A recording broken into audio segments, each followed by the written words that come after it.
The Place on the Corner, Book 1. The Glass of Water. Written by Mary Kennelly Fenlon, known as Amma to her 16 grandchildren. Copyright 2026, Mary Kennelly Fenlon. All rights reserved. First edition, 2026. Published by The Place on the Corner Press. For my 4 children and my 16 grandchildren, these are the stories we told together. And for all monks seeking the worthy quest of life, truth, love, intelligence, soul, spirit, principle, beauty, and laughter. When prevention fails, when life overwhelms the fortress, this is what you do. Stop, breathe, music, stillness, decide. Part 1, 3 points. Chapter 1, The Last Good Day. Alexis woke before the sun did, which was not like him at all. He lay in his clapper, listening to the sounds of the house. Fussy Boss making small noises in his sleep down the hall. The tick and settle of walls that had held them safe for as long as Alexis could remember. Somewhere outside, a bird trying out its first notes of the day, not quite committed yet. Today was his last day at 3 Points. He had known it was coming. Stretch and Dooge had explained it many times. Fussy Boss needed more room now that he was getting bigger, and would soon need a clapper of his own. The new place on the corner had 4 whole levels, and a yard big enough for real bumping, and everything they could ever want. They would make new friends. They would have adventures. It would be wonderful. Alexis understood all of this. He was the oldest of the young monks, after all. They didn't call him Alexis the Great for nothing. But understanding something and feeling it were 2 different things. And right now, lying in his clapper in the gray light before sunrise, Alexis felt like someone had scooped out his middle and left him hollow. He got up quietly so as not to wake anyone and walked through the house, past the kitchen where Stretch would soon be making breakfast, past the spot by the window where the morning light came in just right for reading flipbards, past prissy Mrs. Clabber with her stuffed creatures lined up on the shelf exactly the way she liked them, past Buckle Nen's door, slightly open because he didn't like it closed all the way. He knew every corner of this place, every creaky board, every shadow. He had learned to walk here, learned to talk here, learned the shape of his own life inside these walls. Tomorrow the mover monks would come and put it all in boxes. Alexis pressed his forehead against the cool glass of the back window and looked out at the yard. The tree where Prissy Miss swung every afternoon until Stretch called her in for dinner. The patch of dirt where Buckle Nen dug for treasure and never found any but kept digging anyway. The corner where Alexis practiced his bumping moves until he could do them better than anyone on his team. He was so happy here, so happy. And now he had 1 day left to hold all of it. By the time Stretch had breakfast ready, Alexis had decided something important. He was going to pay attention to everything today, every single thing. He was going to memorize 3 Points so completely that he could carry it inside him forever, like a flipbard he'd read so many times. He knew every word by heart. He ate his breakfast slowly, magic gourds and good meats, the way Stretch always made them, the way Queenie Bee had taught her. He noticed how the light came through the kitchen window and made a rectangle on the table. He noticed the chip on his favorite cup, the one he'd made 2 winters ago when he dropped it, and Dooge fixed it so well you could hardly see the crack. Prissy Miss chattered about something, and Buckle Nan kept interrupting her, and Fussy Boss banged his spoon on his tray, and Stretch moved between them all like she was conducting a song only she could hear. Dooge read from his papers and looked up now and then to smile at something one of the young monks said. "This is my family," Alexis thought. "This is my family at breakfast. Remember this." "Red's coming over today," Stretch said, and Alexis's heart jumped. Red, his best friend, the one who lived around the corner and up the street, close enough that Alexis could run there in 2 minutes if he really pushed. Red, who had more sweetsies than anyone Alexis had ever met and didn't mind sharing them. Red, who could play chords for hours without getting bored and knew every song the Tamsies ever recorded. Red, who helped Alexis invent bumping moves so good that their team won the big yellow trophy. After tomorrow, Red would be far away, too far to run to. "Can we play all day?" Alexis asked. Stretch looked at him with soft eyes, the kind she got when she understood something without being told. "All day," she said, "until dinner. Then Red has to go home, and we have to finish getting ready." Getting ready. For the mover monks. For the end of everything. Alexis pushed the thought away. He had all day. A whole day was a long time if you paid attention to every minute of it. Red showed up just after breakfast with his pockets full of sweetsies, as always. He had the round ones with the hard shells, and the soft ones that stuck to your teeth, and the long twisted ones that Alexis liked best. Red's mother, Jabber, waved from the end of the driveway and called something to Stretch about picking him up at dinner, and then she was gone, and it was just the 2 of them. "What do you want to do?" Red asked. "Everything," Alexis thought. "I want to do everything." "Play chords first," he said, "then bumping. Then we can show each other the new moves we've been working on." They went to Alexis's clabber and put on the Tamsies, loud enough to feel the music in their chests. Red dumped his sweetsies on the bed, and they ate them while they played, passing the controller back and forth, trying to beat each other's scores. The long, twisted ones were just as good as Alexis remembered.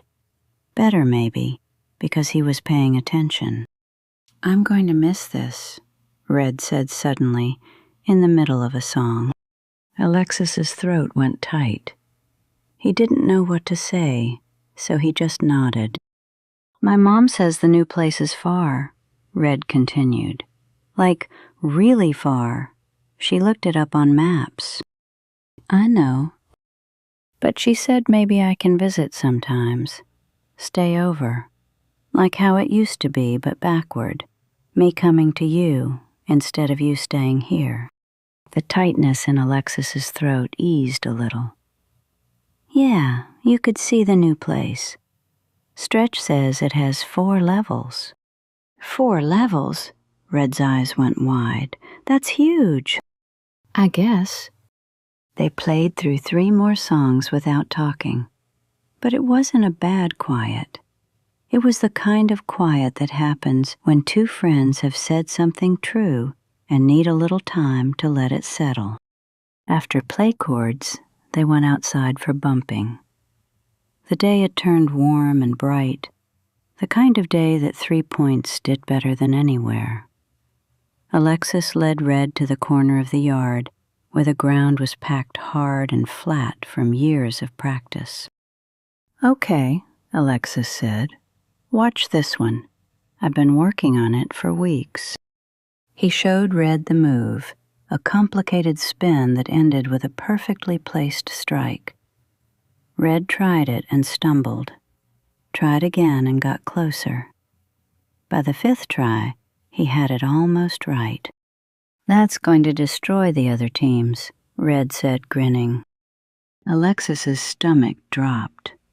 The other teams, the bumping league at 3 points, the yellow trophy in the case at the community hall. "You should use it," he said, "for next season. I won't be here to—" He stopped. Red looked at the ground. "Yeah. I mean, you can teach it to the others. Scout would be good at it." "Scout's okay."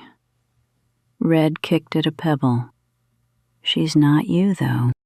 Alexis didn't say anything. What was there to say?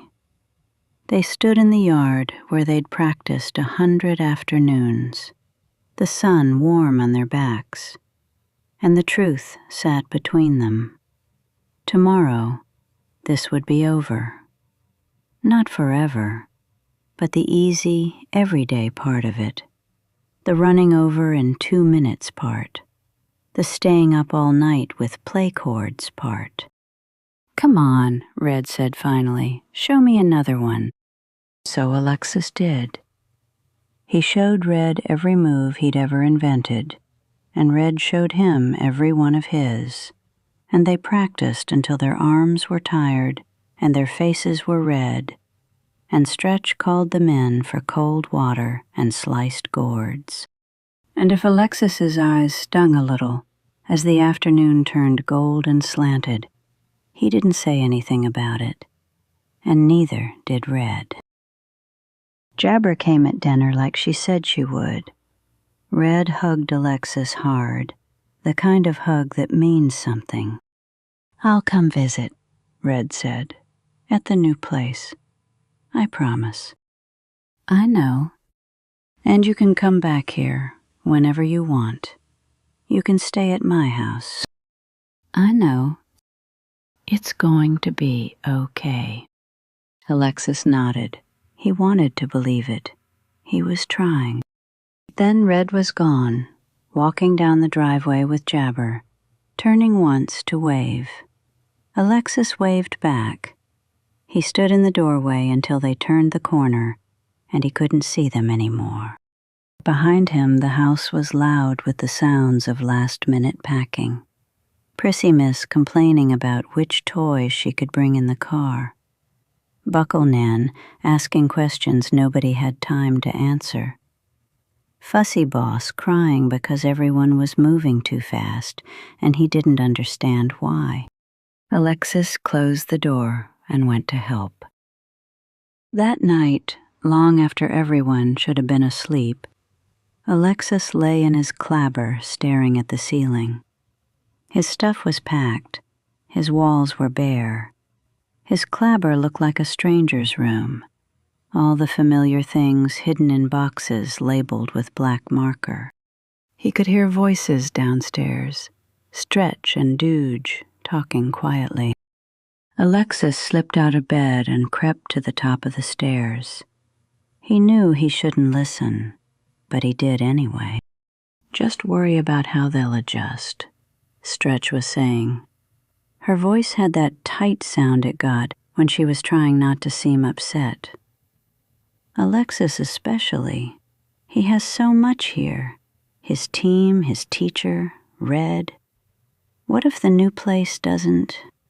She trailed off. Silence. Dooge was listening. He always listened. When all the friends were talking, he would listen to what they were saying. The other friends were just waiting for their own chance to say something and were not really listening. That was one of the things that made Dooge different. "He's strong," Dooge said finally. His voice was low and sure. "He has what he needs. We gave him that." "I know." Stretch took a shaky breath. "I know. I remember what it felt like. Being young and having everything change. It's hard, even when you know it's for the best." It is hard. Duja's voice was soft now. But hard things make you stronger. You know that better than anyone. Another silence. Alexis heard something that might have been Stretch crying quietly, or might have been the house settling, or might have been nothing at all. Then Stretch said, "I should stop worrying. I know I should. It doesn't help anything." "It helps you feel like you're doing something," Duj said. "That's what worrying is for. But you don't need it right now. Everything is going to be fine." "You're right." A long breath out. "You're right. I'll stop." Alexis crept back to his clabber and lay down in the dark. He thought about what he'd heard. Stretch was worried about him. She remembered what it felt like, being young and having everything change. Something had happened to her once, something big, something that made her understand. He didn't know what it was, not yet. But he knew something else now. Stretch had been scared too once, and she had gotten through it. She had built this family, this life, this warm, safe place full of magic gourds and nightly stories, and the 7 aspects that Duj was always talking about. If Stretch could do it, maybe he could too. The moon slid across his window, making shadows on the bare walls. Outside, 3 Points was sleeping its last night with the Monk family in it. Tomorrow, the mover monks would come. Tomorrow they would drive far away to a place Alexis had never seen. Tomorrow, everything would be different. Tomorrow everything changes, Alexis thought. He closed his eyes and let himself fall towards sleep. His last thought, drifting and half-formed, was of Red waving from the end of the driveway, of Stretch's voice saying, "I'll stop," of Duj listening in the dark, steady as a heartbeat. His family. Whatever came next, he would still have them. That was something.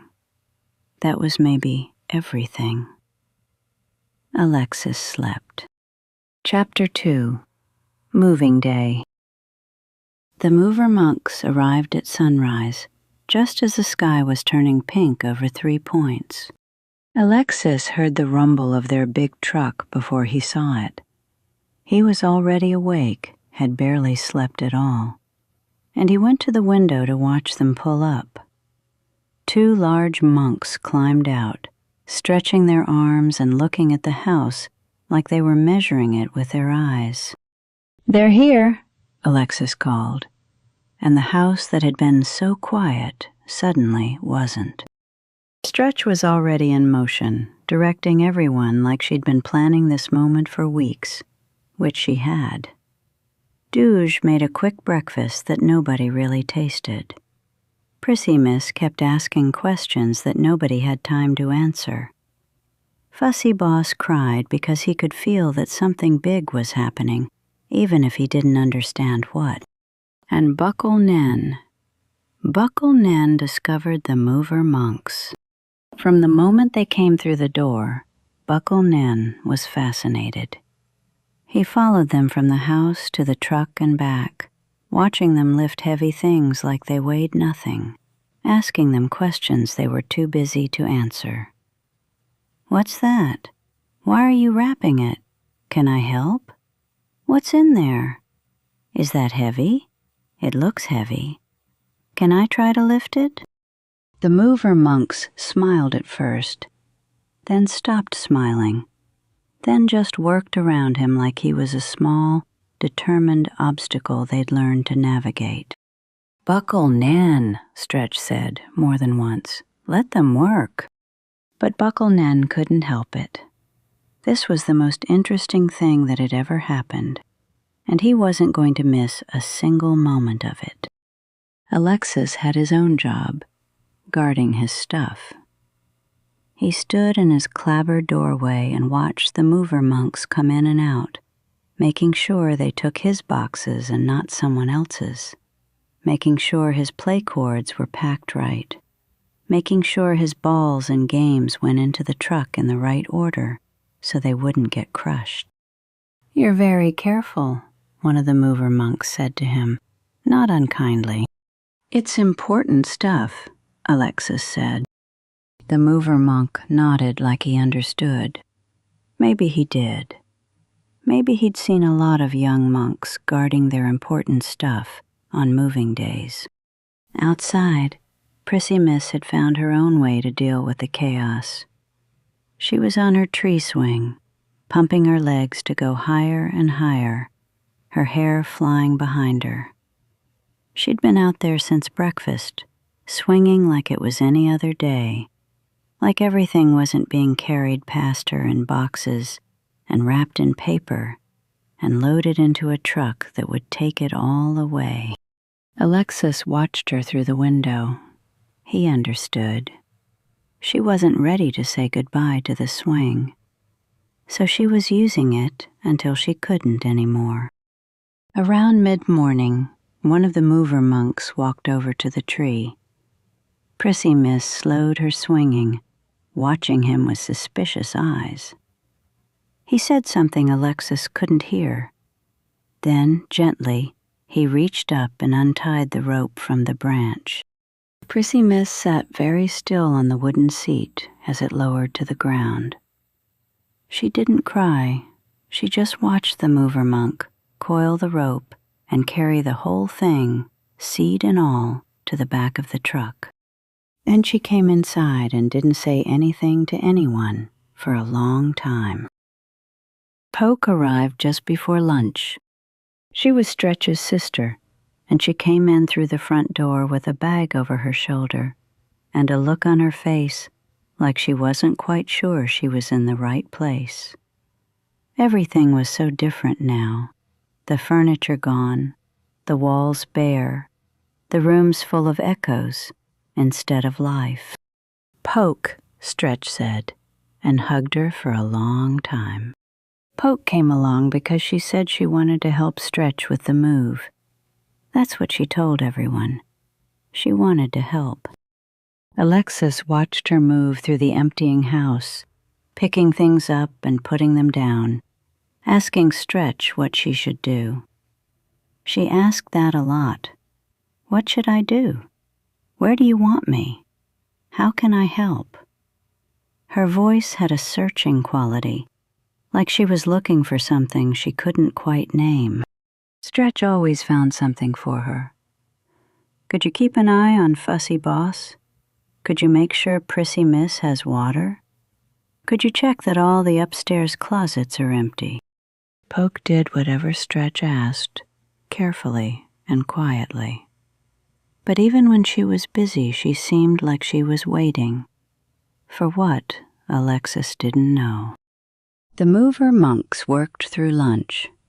They brought out all the big stuff first, the beds and tables and chairs, the heavy things that took 2 of them to carry. Then they brought out all the boxes of little things, the ones Stretch had packed so carefully over the past weeks. Then, finally, they went down to the basement. That was the most stuff of all. Stretch never let go of any bottles or boxes or anything else she thought was pretty. That's what Dooge always said, with a smile that was half teasing and half something else.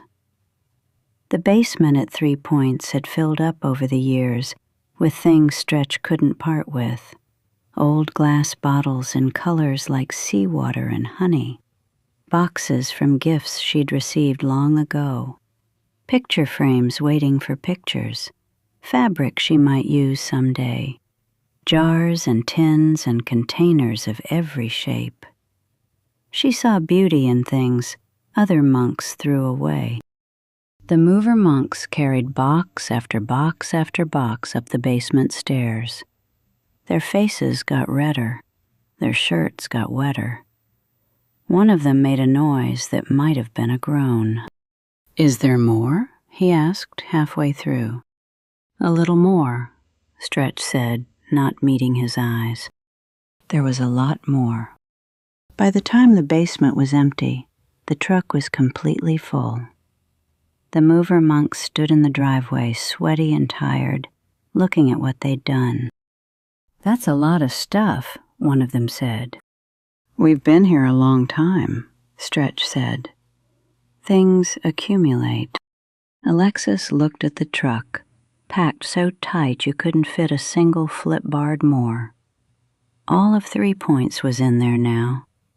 All the years, all the memories, wrapped in paper and stacked in boxes and ready to be taken somewhere else. Then they headed out for the new place on the corner.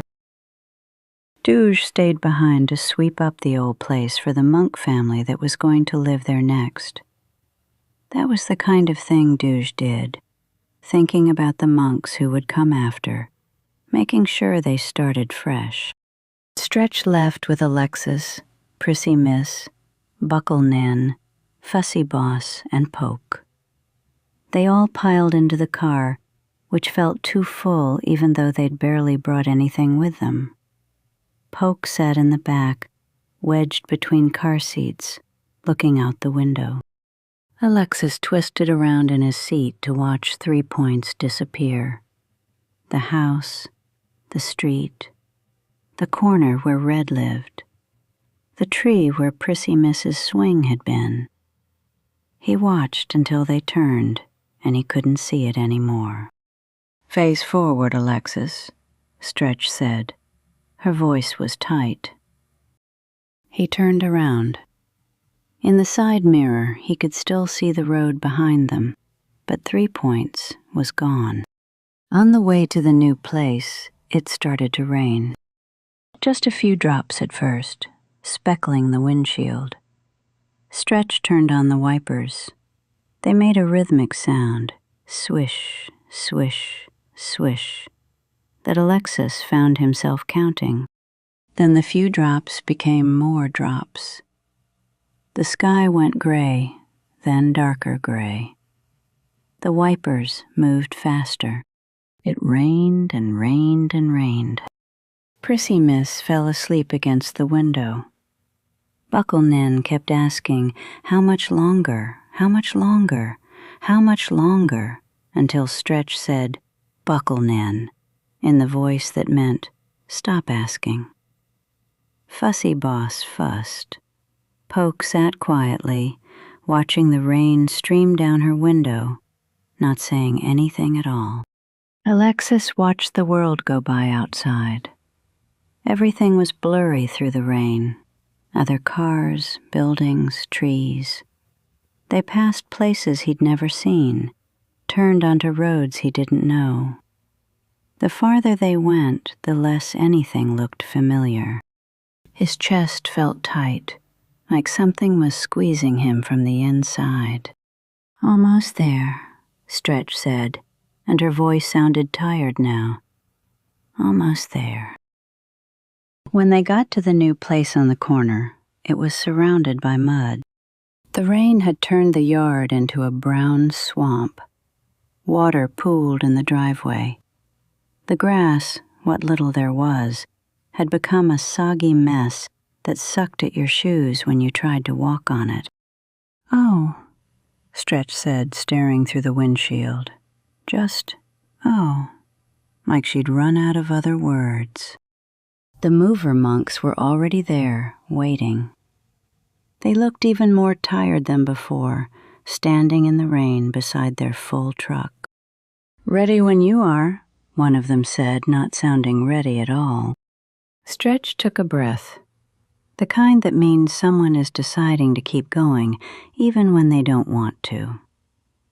"Let's do it," she said. The mover monks started carrying things in. They had to walk through the mud to get from the truck to the door, and the mud came with them. Dark brown footprints tracked across the soft floors of the new place. Stretch watched it happen with a look on her face that Alexis couldn't quite read. "We can clean it," Poke said, appearing beside her. "After. We can clean all of it." Stretch nodded, but she didn't say anything. Alexis explored while the mover monks worked. 4 levels, just like Stretch had said. Stairs going up, stairs going down. Rooms he'd never been in. Walls he'd never touched. Everything smelled different here. Not bad, just not like home. He found what would be his clabber. It was bigger than his old one, with 2 windows instead of 1. The mover monks had already put his boxes in there, stacked against the wall. His whole life at 3 points, reduced to a pile of cardboard. He sat down on the floor, no bed yet, no furniture, just floor, and listened to the sounds of the new place. Rain on the roof, footsteps on the stairs, Buckle Nan asking questions somewhere below, Fussy Boss crying somewhere above. Different sounds, strange sounds, nothing like 3 points. The first thing they noticed when they tried to use the house was that something was broken. Stretch went to the kitchen sink to fill a glass of water. She turned the handle. Water came out, but it didn't stay in the sink. Instead, it went straight through the walls and down to the ground under the place. "No," Stretch said. She said it quietly, but Alexis heard. "No, no, no." She tried another sink. Same thing. The bathroom. Same thing. Water running into places it shouldn't go, the sound of it trickling behind walls, finding paths to the earth below. "The pipes," Poke said. "Something's wrong with the pipes." "I can see that." Stretch's voice had an edge now. Her hands were gripping the edge of the counter. "I can see that, Poke." "What should I do?" Poke asked. "How can I help?" Stretch didn't answer. She just stood there, holding the counter, staring at the sink that didn't work in the house that was full of mud on the day that was supposed to be the start of something better. Alexis felt something he didn't have a name for. Worry, but bigger. Like watching a tower start to lean, waiting to see if it would fall. Then Stretch took a breath. She let go of the counter. She turned around. "The house fix-it monk will come tomorrow," she said. Her voice was steady now, or trying to be. "Tonight we'll manage. We have bottles of water. We have each other. It's just one night." Poke nodded quickly. "Just one night, yes. What should I do?" "Help me make dinner. We'll have a picnic. The children will like that." The tower didn't fall. Not tonight. Dooge arrived at dark, just as the mover monks were finishing. He brought picnic food, sandwiches and fruit, and good things that didn't need water or stoves or any of the parts of the house that weren't working yet. The mover monks sat on boxes in what would someday be the living room and ate like they hadn't eaten in days. "We've never moved so much stuff before," one of them said, shaking his head. "Never." "Sorry about that," Stretch said, but she was almost smiling now. Dooge was here. That made everything a little better. "That basement," the other mover monk said. "That basement." He didn't seem to have words for what else to say about it. After the mover monks left, the family sat together in the strange new space. Boxes everywhere. No furniture in the right places. Mud on the floors. Rain still coming down outside, steady and relentless. "Well," Dooge said, looking around, "it's ours." "It's a mess," Prissy Miss said. She hadn't spoken much since the swing. "It's ours and it's a mess," Dooge said. "Both things can be true." Buckle Nan was already asleep on a pile of blankets, exhausted from a day of chasing mover monks. Fussy Boss had cried himself out and was quiet in Stretch's arms. Even Prissy Miss's eyes were drooping. "Time for clabbers," Stretch said. "Tomorrow we start making this a home. Tonight, we just survive it." They found sleeping places. The young monks in their rooms, on mattresses that the mover monks had leaned against walls. Stretch and Dooge in what would become their clabber, surrounded by boxes. Poke slept on the couch. Alexis noticed that. Everyone else got a room, a door, a space of their own. Poke got the couch in the room that wasn't anyone's room yet. She said it was fine. She said she didn't mind. She pulled a blanket over herself and closed her eyes. But Alexis saw her lying there as he climbed the stairs to his clabber. Puck in between, Poke not quite belonging to any room. Poke who kept asking what she should do. He didn't know what it meant. He just noticed it. Alexis lay in his new clabber in the dark, surrounded by boxes. His stuff was here. His play cords, his balls, his games, all of it, packed in cardboard, labeled in black marker. He could unpack tomorrow. He could put things on shelves, hang things on walls, make this room look like his room. But right now, in the dark, it was just a strange space with a strange ceiling and strange shadows, and the sound of rain on a roof he didn't know. He thought about Red. Right now, Red was in his own clabber at 3 Points, probably playing play chords, probably eating sweetsies, probably not thinking about Alexis at all, because tomorrow was just another day for Red. Nothing had changed for Red. Everything had changed for Alexis. He tried to calculate how far away Red was now. They had driven for a long time, longer than Alexis had ever driven anywhere. Red was miles and miles away, too far to run to, too far to visit without planning and cars and grown-up help, farther than he had ever been from Red in his whole life. The rain kept falling. It had been raining since they left 3 Points, like the sky was sad too, like it was trying to wash everything away. It drummed on the roof, tapped on the windows, gurgled somewhere in the broken pipes. It sounded like it would never stop. Alexis closed his eyes and tried to remember what 3 Points sounded like. The familiar creak of his old clabber, the tree outside his window, its branches brushing the glass, the distant sound of neighbors, of life, of home. He couldn't hear any of that now, just rain, just strangeness, just the sound of a house he didn't know yet, full of boxes that held everything he used to have. Somewhere downstairs, the broken pipes dripped. Somewhere far away, 3 Points went on without him. Alexis lay in the dark and listened to the rain on an unfamiliar roof, and knew that he was farther from Red than he had ever been. And the rain sounded like it would never stop. Chapter 3. Waterless Breakfast. When Alexis woke up, he realized he was in a whole new world than the one at 3 Points. For a moment, he didn't know where he was. The ceiling was wrong. The light was wrong.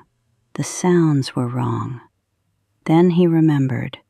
The place on the corner. The move. The rain. The rain had stopped. He sat up on his mattress, which was still leaning against the wall at a slight angle, because nobody had set up the bed frames yet. His boxes surrounded him like a fort. In the morning light coming through the unfamiliar windows, they looked strange. His things, his whole life from 3 Points, sitting in the middle of an empty floor that didn't know them yet. This new world would take all his many skills to master, and master it he would. That's what Alexis told himself as he got up and picked his way through the boxes to the door. They didn't call him Alexis the Great for nothing. He had learned 3 points. He could learn this place, too. Downstairs, the family was already gathering, and they all had the same dazed look. Prissy Miss wandered from room to room like she was lost in her own house. Buckle Nen sat on a box eating something he'd found in his pocket, staring at nothing. Even Fussy Boss was quiet, looking around with wide eyes at all the strangeness. Their stuff looked different here. At 3 points, everything had its place: the chairs by the table, the pictures on the walls, the familiar arrangements that made a house a home. Here the same things sat in piles and stacks, waiting to be told where to go. The chairs didn't know where to be. The pictures had no walls that wanted them yet.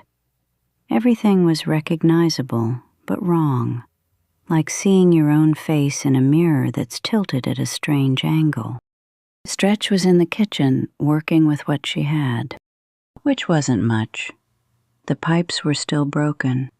The fix-it monk was coming today, but he wasn't here yet, so there was no water for cooking, no water for washing, no water for anything.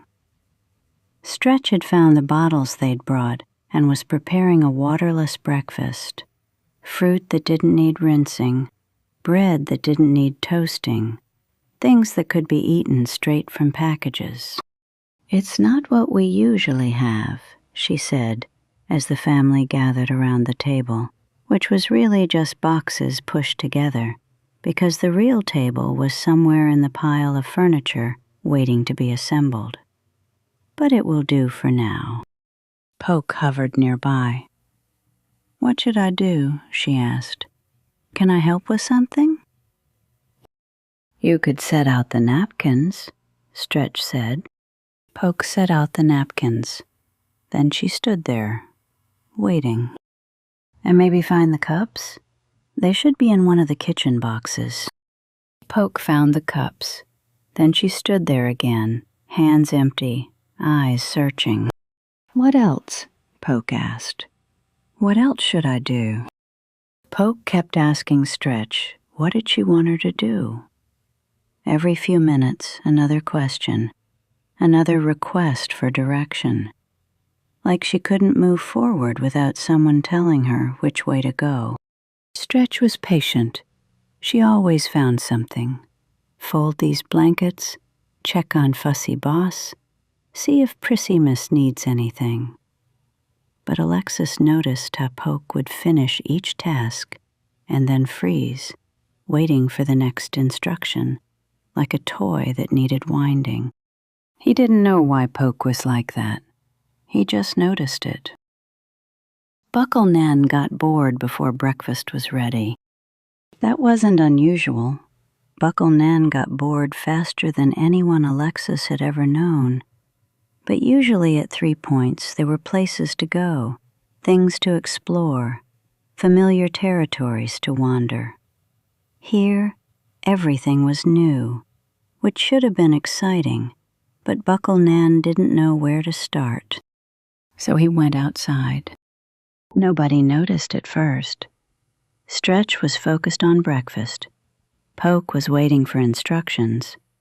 Douge was trying to figure out which box had the silverware.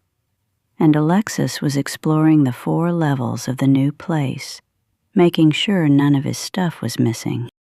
Buckle Nen walked outside on the side of their house, down the driveway, across the street, up another driveway, and tried to introduce himself to the new family that was just moving in themselves that morning. Alexis didn't see any of this. He learned about it later, when Buckle Nen came back and told them.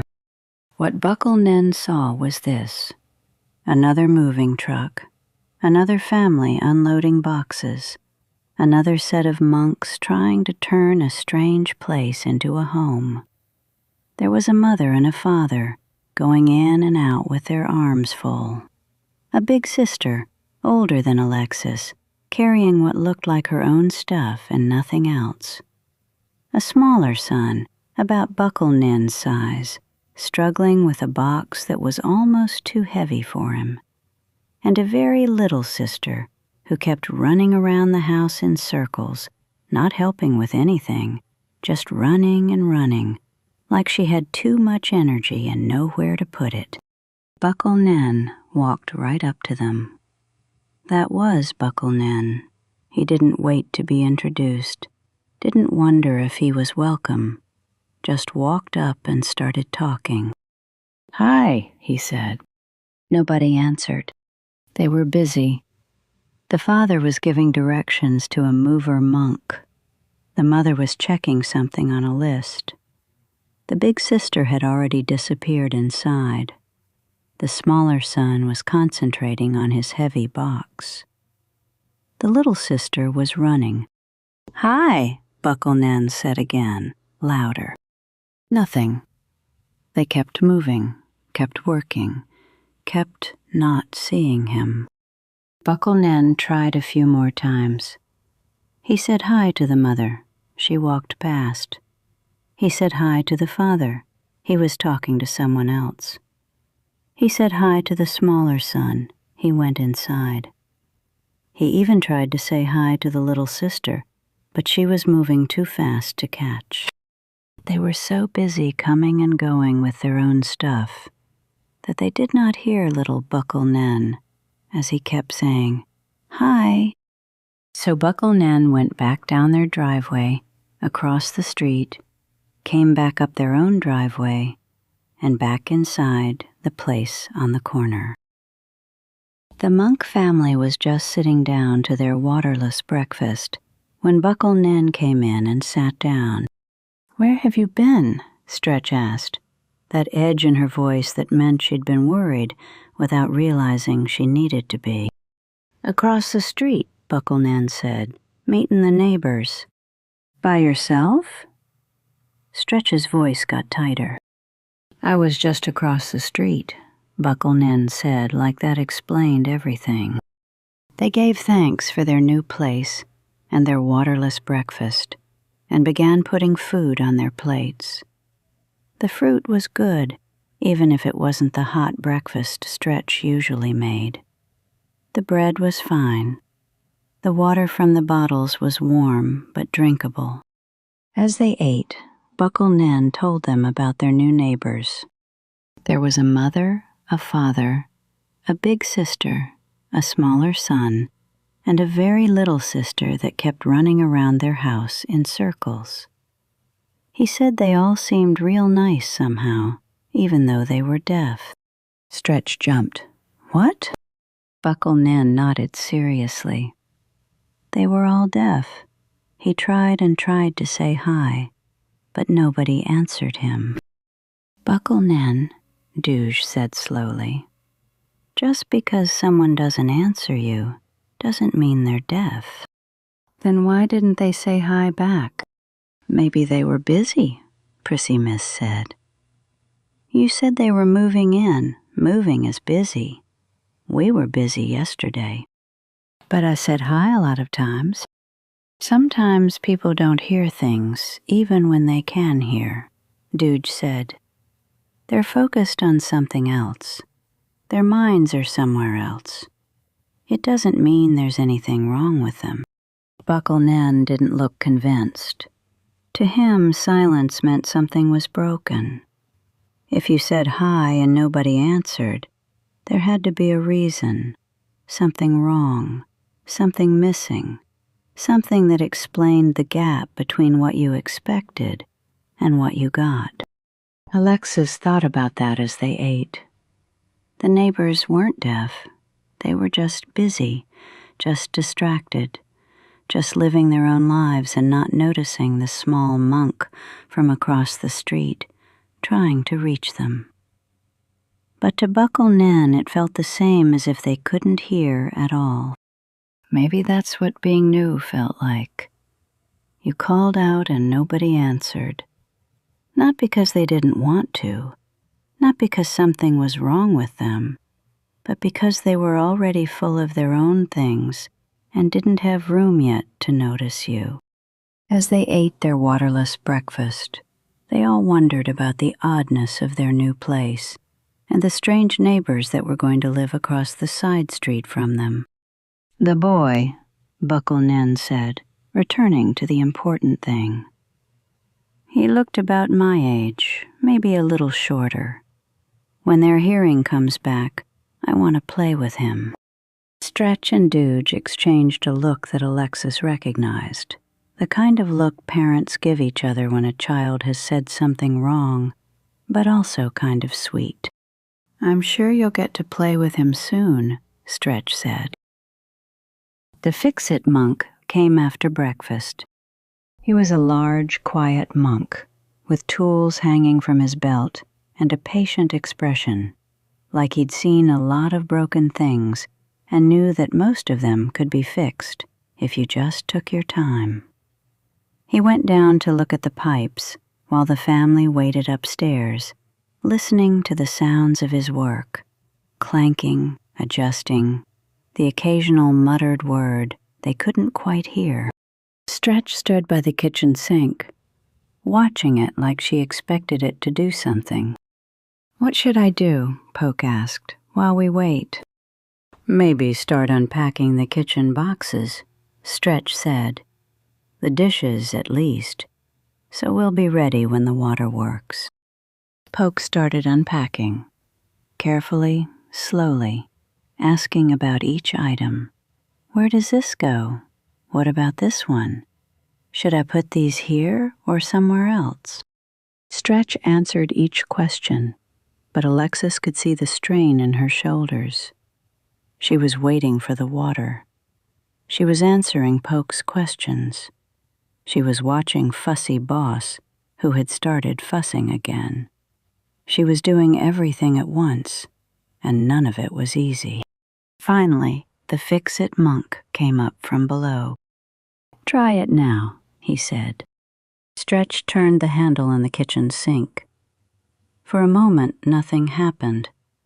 Then there was a gurgling sound, a cough of air, and water came out. Clean, clear water that went into the sink and down the drain, exactly where it was supposed to go. "Oh," Stretch said. "Oh, thank goodness." She let it run for a long time, just watching it. Water in the sink, water down the drain. The house working the way a house was supposed to work. Alexis watched her face. Something relaxed in it, not all the way, but enough to notice. The water wasn't just water. It was proof that broken things could be fixed. That the new place, as strange and muddy and wrong as it had seemed last night, could become a home. The fix-it. Monk explained what had been wrong and what he'd done to repair it. Alexis didn't understand all of it, but he understood enough. Something had come loose during the long time the house sat empty, and now it was tight again. The water had somewhere to go. After the fix-it monk left, Stretch stood at the sink for another moment, running her fingers under the stream. "Okay," she said, more to herself than anyone. "Okay, we can work with this." While the grown-ups started organizing the house, Alexis explored. 4 levels. Stretch had told him about them, but telling wasn't the same as seeing. He went up and down and up again, learning the stairs, memorizing the turns, opening doors to see what was behind them. The bottom level was mostly storage, and the place where the broken pipes lived.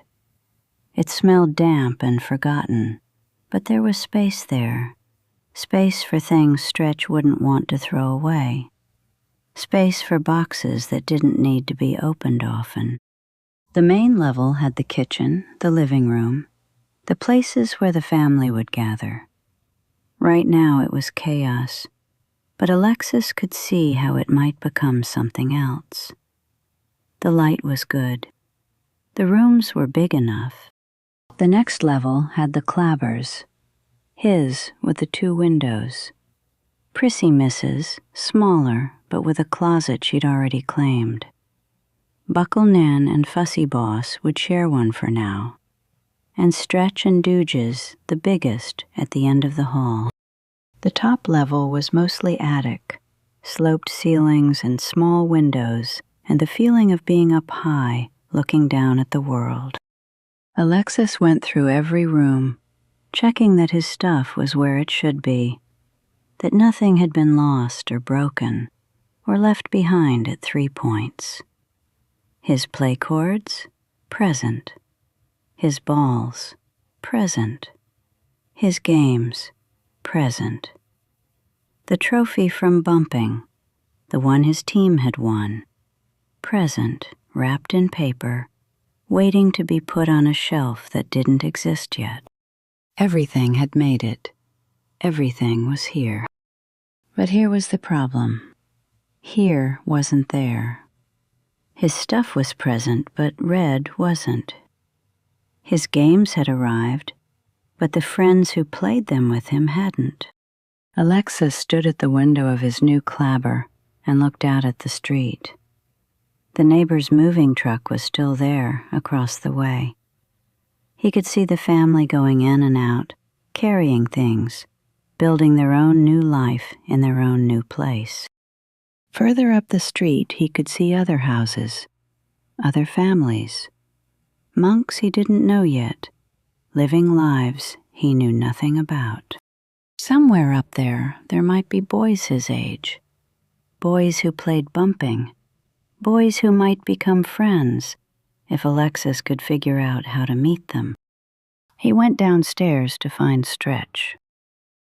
She was in the kitchen, actually cooking now that the water worked. Poke was beside her, waiting for the next instruction. Dooge had taken Buckle Nan and Prissy Miss to start unpacking the living room. Fussy Boss was napping, which meant the house was almost quiet. "Stretch?" Alexis said. She turned, a spoon in her hand. "Yes? Can I go meet the boys up the street? I saw some houses and I thought maybe—" He didn't finish the sentence. He didn't know how. Stretch studied him for a moment. He could see her thinking about it, weighing the strangeness of the new place against his need to start building a life here, weighing her worry against his independence. "Be polite," she said finally. "You're in a new place now. The boys might be different from the ones you were used to playing with at 3 points." Alexis nodded. "Come back by lunch," Stretch added, "with a report about the other families up the street and all their children." "I will." "And Alexis?" He paused at the door. "Be yourself," Stretch said. "That's always enough." Alexis felt something warm in his chest. Not happiness exactly, it was too soon for that, but something close. A small light in the strangeness. He walked out into the new world, up the street he didn't know yet, toward boys he hadn't met. The sun was out now, drying up the mud from yesterday's rain. The place on the corner sat behind him, still chaotic, still not quite home, but getting there. One step at a time. That's how you mastered a new world. Alexis the Great took the first step. Part 2. The New World. Chapter 4. The Boys Up the Street. The street felt longer when you were walking it alone. Alexis moved past houses he'd never seen, driveways he'd never walked up, mailboxes with names he didn't recognize. At 3 points he knew every family on his street, who had dogs, who had kids, who left their lights on late at night. Here he knew nothing. The houses looked back at him with blank faces, keeping their secrets. The mud from yesterday's rain was drying in the sun, leaving the ground cracked and uneven. Alexis stepped over puddles that hadn't drained yet and tried to look like he belonged here, like he was just any monk walking up any street, not a stranger trying to figure out where the other kids might be. He heard them before he saw them. Voices up ahead, where the street curved and opened into a wider area, a cul-de-sac, Dooge had called it when they'd driven past. The voices were loud and laughing, the kind of noise that meant kids were playing something and playing it hard. Alexis walked toward the sound. There were 4 of them, maybe 5, running around in a pattern Alexis didn't recognize. They had some kind of ball, but they weren't throwing it like in bumping. They were kicking it, passing it between them with their feet, trying to get it past each other into goals made of backpacks and rocks. Alexis stopped at the edge of the cul-de-sac and watched. He didn't want to interrupt. He didn't know the rules. He didn't know if they'd want him there. One of the boys noticed him first.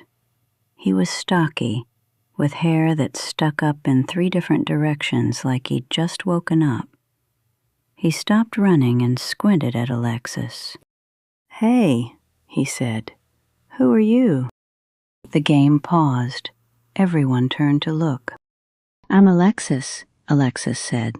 "I just moved here, to the place on the corner." He pointed vaguely back the way he'd come. "The big house?" another boy asked. This one was taller, thinner, with a friendly face. "We saw the moving truck. That was a lot of stuff." "My mom doesn't throw things away," Alexis said. The boys laughed, not mean laughter, just the kind that comes when someone says something true and a little bit funny. "I'm Hef," said the stocky one. He pointed to the tall one. "That's Rami. You play kickball?" "I don't know what that is," Alexis admitted. Hef and Rami exchanged a look. Not a bad look, just surprised. "Where'd you move from?" Rami asked. 3 points. "Never heard of it." "It's far," Alexis said. "We played bumping there." "What's bumping?" Alexis realized they were even now. He didn't know their game. They didn't know his. Something about that made him feel better. "I'll show you sometime," he said. "If you show me kickball." Hef grinned. "Deal." They taught him the rules. It wasn't that different from bumping, really. You were trying to score, trying to stop the other team from scoring, trying to be where the ball was going instead of where it had been. The skills were different, but the thinking was the same. Alexis picked it up faster than he expected. By the 3rd round, he'd scored twice. By the 5th round, Hef was asking him to be on his team instead of against it. "You're good," Rami said, a little out of breath. "You sure you never played before?" "I play a lot of bumping," Alexis said. "I think it helps."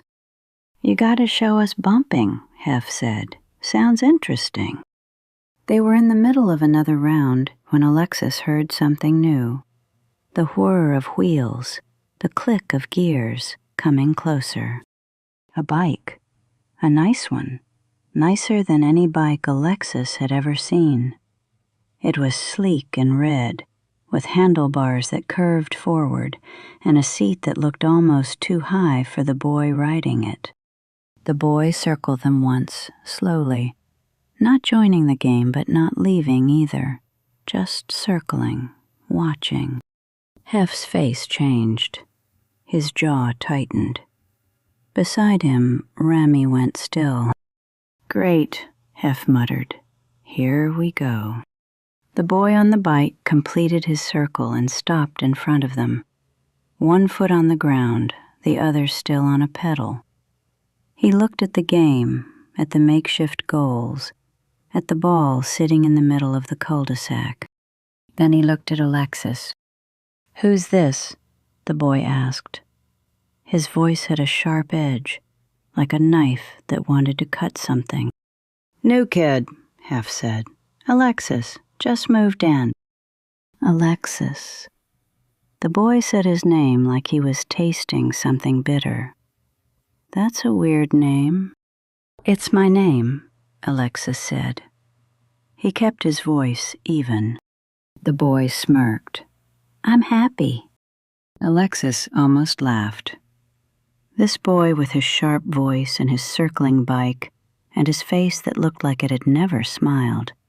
This boy was named Happy? He didn't laugh. Something told him that would be a mistake. "Nice to meet you," Alexis said instead. Happy didn't say it was nice to meet him back. He just looked at the kickball game like it was something dirty he'd stepped in. "Still playing this dumb game?" Happy asked, talking to Hef and Rami now. "What are you, babies? This is what babies play." "It's not dumb," Rami said, but his voice had lost some of its friendliness. "It's dumb and you're dumb for playing it." Happy turned his attention to Alexis. "And you're extra dumb because you just got here and you're already hanging out with the dumb kids." There was one monk child that Alexis did not like. His name was Happy, and he was a mean one. Happy kicked off the ground and started circling again, his expensive bike gleaming in the sun. "You're all stupid," he said as he rode. "Stupid and poor. Look at your stupid ball. Look at your stupid goals made of backpacks." He said the word like it was a curse. "I bet none of you have anything this nice." He meant the bike. He patted the handlebars like they were a pet. "My dad got it for me," Happy continued, "because my dad knows what good things are. My dad's a big man around here. Everybody knows him. Everybody does what he says." His father was a big man, and Happy thought he could be mean and nobody could do anything to stop him. Hef's hands had curled into fists. His face was red, and not from running. "I'm going to punch him," Hef said under his breath. "I swear I'm going to punch his stupid face." "Me too," Rami said. "Both of us, right now." Hef and Rami wanted to punch his eyes out, but Alexis told them to wait. "Hold on," Alexis said quietly. "Not yet." "Why not?" Hef demanded. Alexis didn't have a good answer. He just had a feeling, the same kind of feeling that told him when a bumping play was about to go wrong, when something was off and you needed to wait and see what happened next. "Just wait," he said. "The right time will come." Happy circled back around, still talking. "You know what else my dad got me? A whole room full of play chords, the best ones. And I don't have to share with anybody because I'm his only son, his favorite son." "Where did you get the bike?" Alexis asked. Happy stopped circling. He looked at Alexis like no one had ever interrupted him before. Maybe no one had. "What?" "The bike," Alexis said. "It's really nice. Where did you get it?" Happy's face did something complicated. For just a second his meanness flickered like a candle in wind. He wasn't expecting the question. He wasn't expecting someone to ask about the bike without anger, without envy, without any of the things he was used to getting. "My dad," Happy said, and his voice was different now, not sharp, just flat.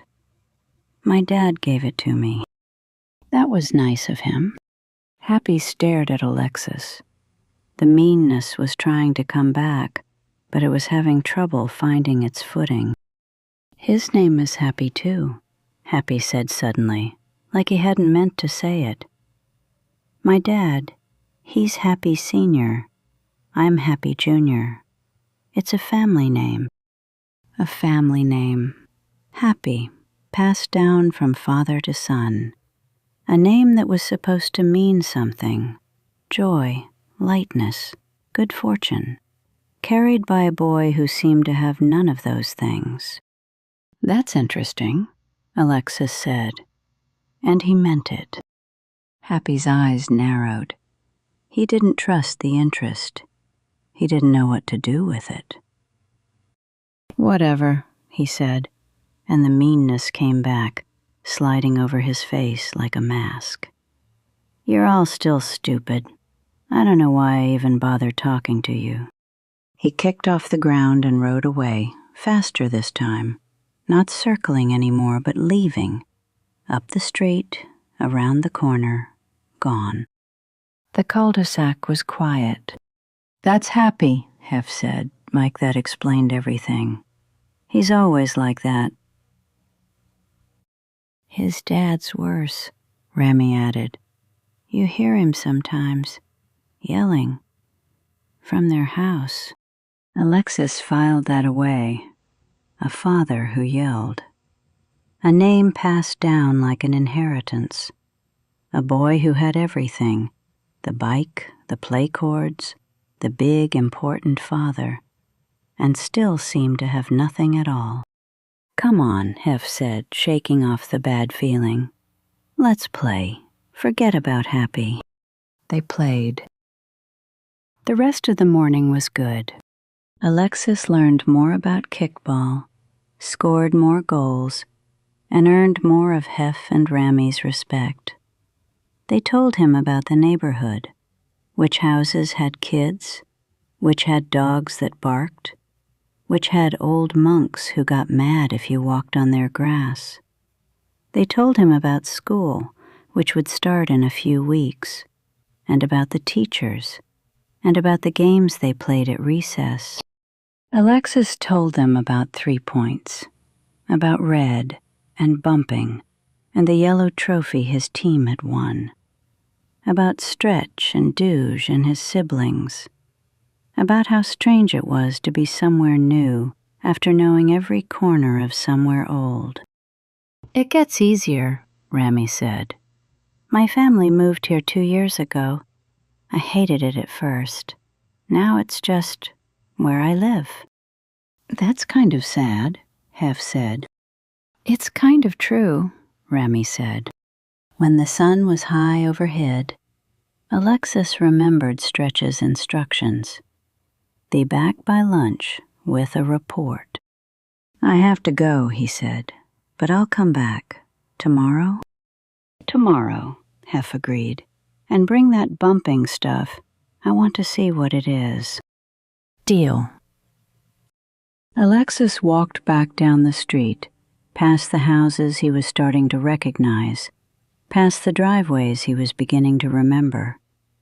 The place on the corner came into view, still chaotic with boxes visible through the windows, still not quite home. But he had friends now, Hef and Rami. That was something. As he walked, he thought about Happy. Something didn't fit. Happy was mean, that was clear.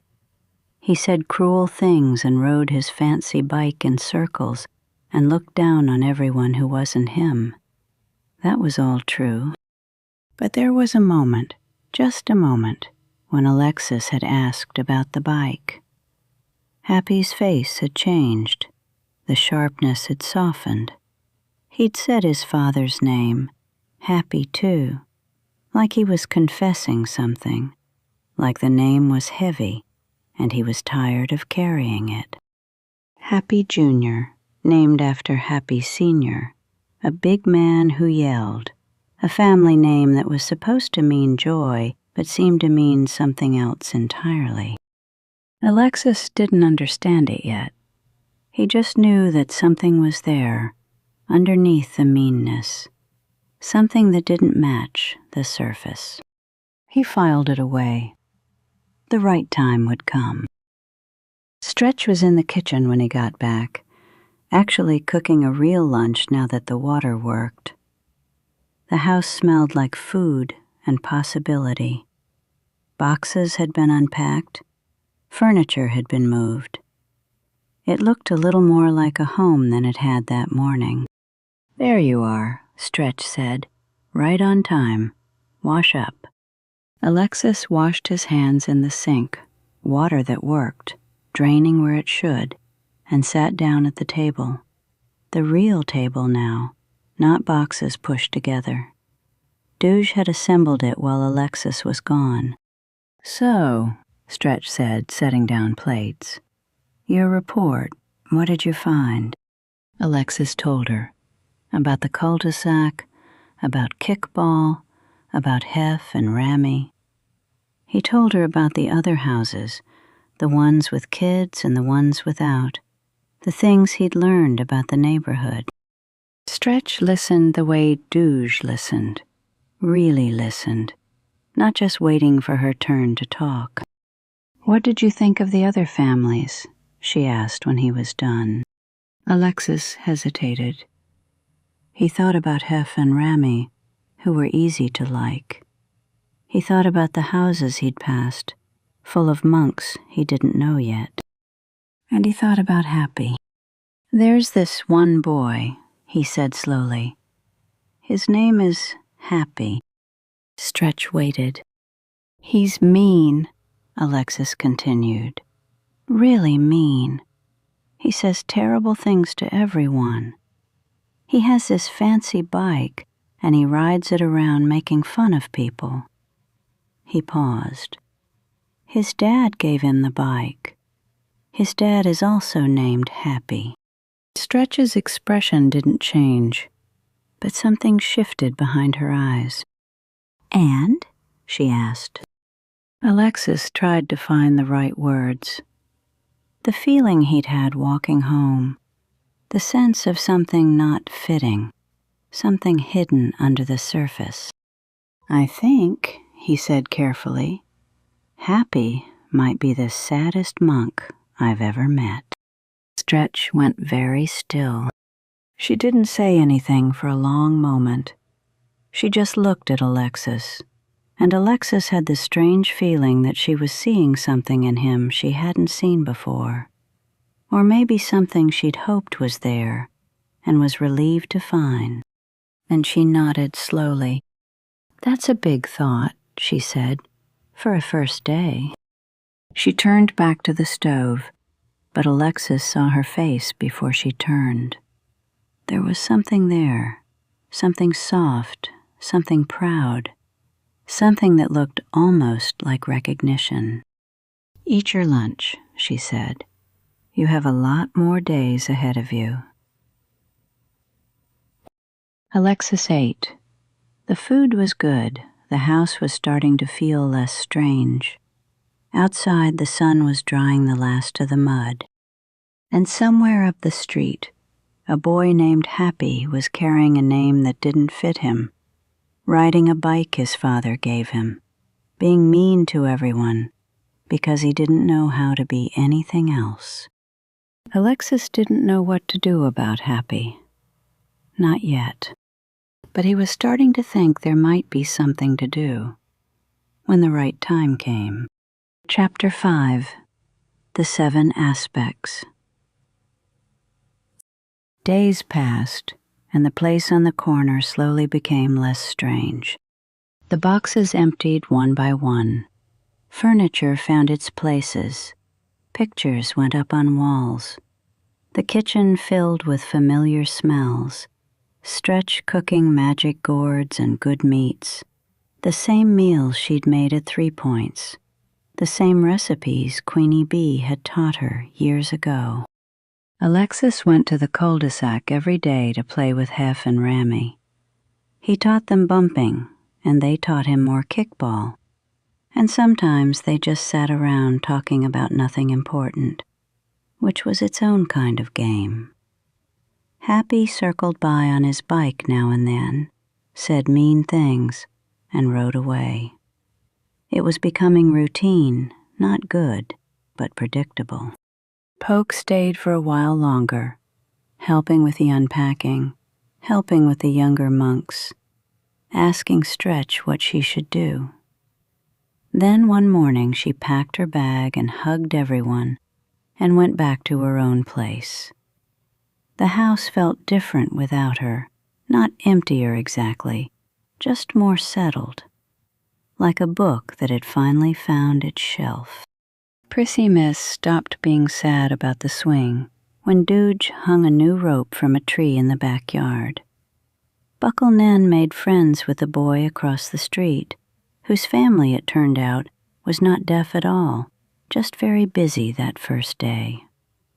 Fussy Boss learned to crawl across the new floors, which were smooth and good for crawling. And every evening after dinner, the family gathered on the big blue carpet that Dooge had unrolled in the living room. They would stretch out together, tickle each other, laugh until their bellies hurt, and then settle in for stories. One evening about 2 weeks after the move, Dooge had a different kind of story to tell. "Tonight," Dooge said, settling back against the couch with Fussy Boss on his lap, "I want to tell you about why our family is different." Alexis sat up straighter. Dooge didn't usually start stories this way. Usually he told about adventures, about faraway places, about monks who faced challenges and overcame them. This sounded like something else. "Different how?" Prissy Miss asked. She was braiding a piece of string, not really looking at Dooge, but Alexis knew she was listening. "Different and important ways," Dooge said. "Ways that make us strong. Ways that have been passed down through our family for a long time." Stretch came in from the kitchen, drying her hands on a towel. She sat down on the carpet beside Alexis and pulled her knees up to her chest.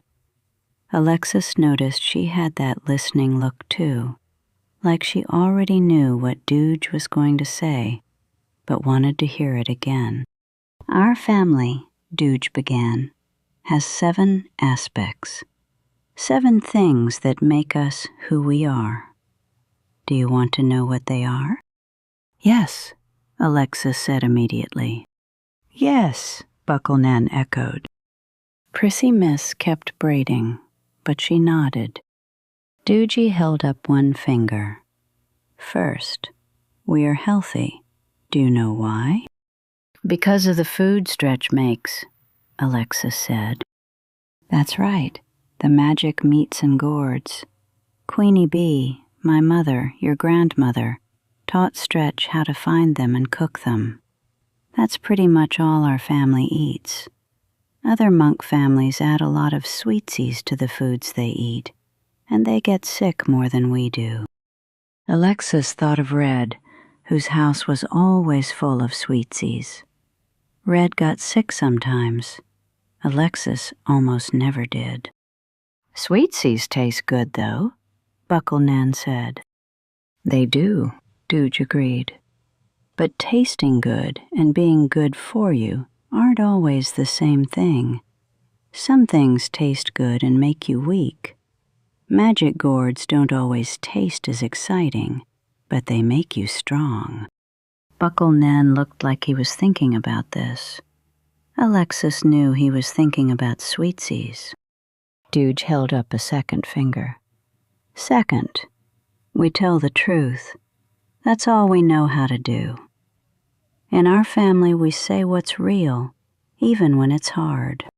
Alexis nodded. He'd seen other kids lie to their parents, make up stories to get out of trouble. It had never occurred to him to do that. Lying felt wrong in a way he couldn't explain, like trying to walk backward. You could do it, but why would you? "Third," Dooge continued, holding up another finger, "we love everybody we know, and even monks we don't know. Stretch taught us to do that." Alexis looked at Stretch. She was smiling softly, her eyes on Dooge. "Even happy?" Alexis asked. Dooge's eyes crinkled. Even happy. Loving someone doesn't mean you let them hurt you, or that you think everything they do is good.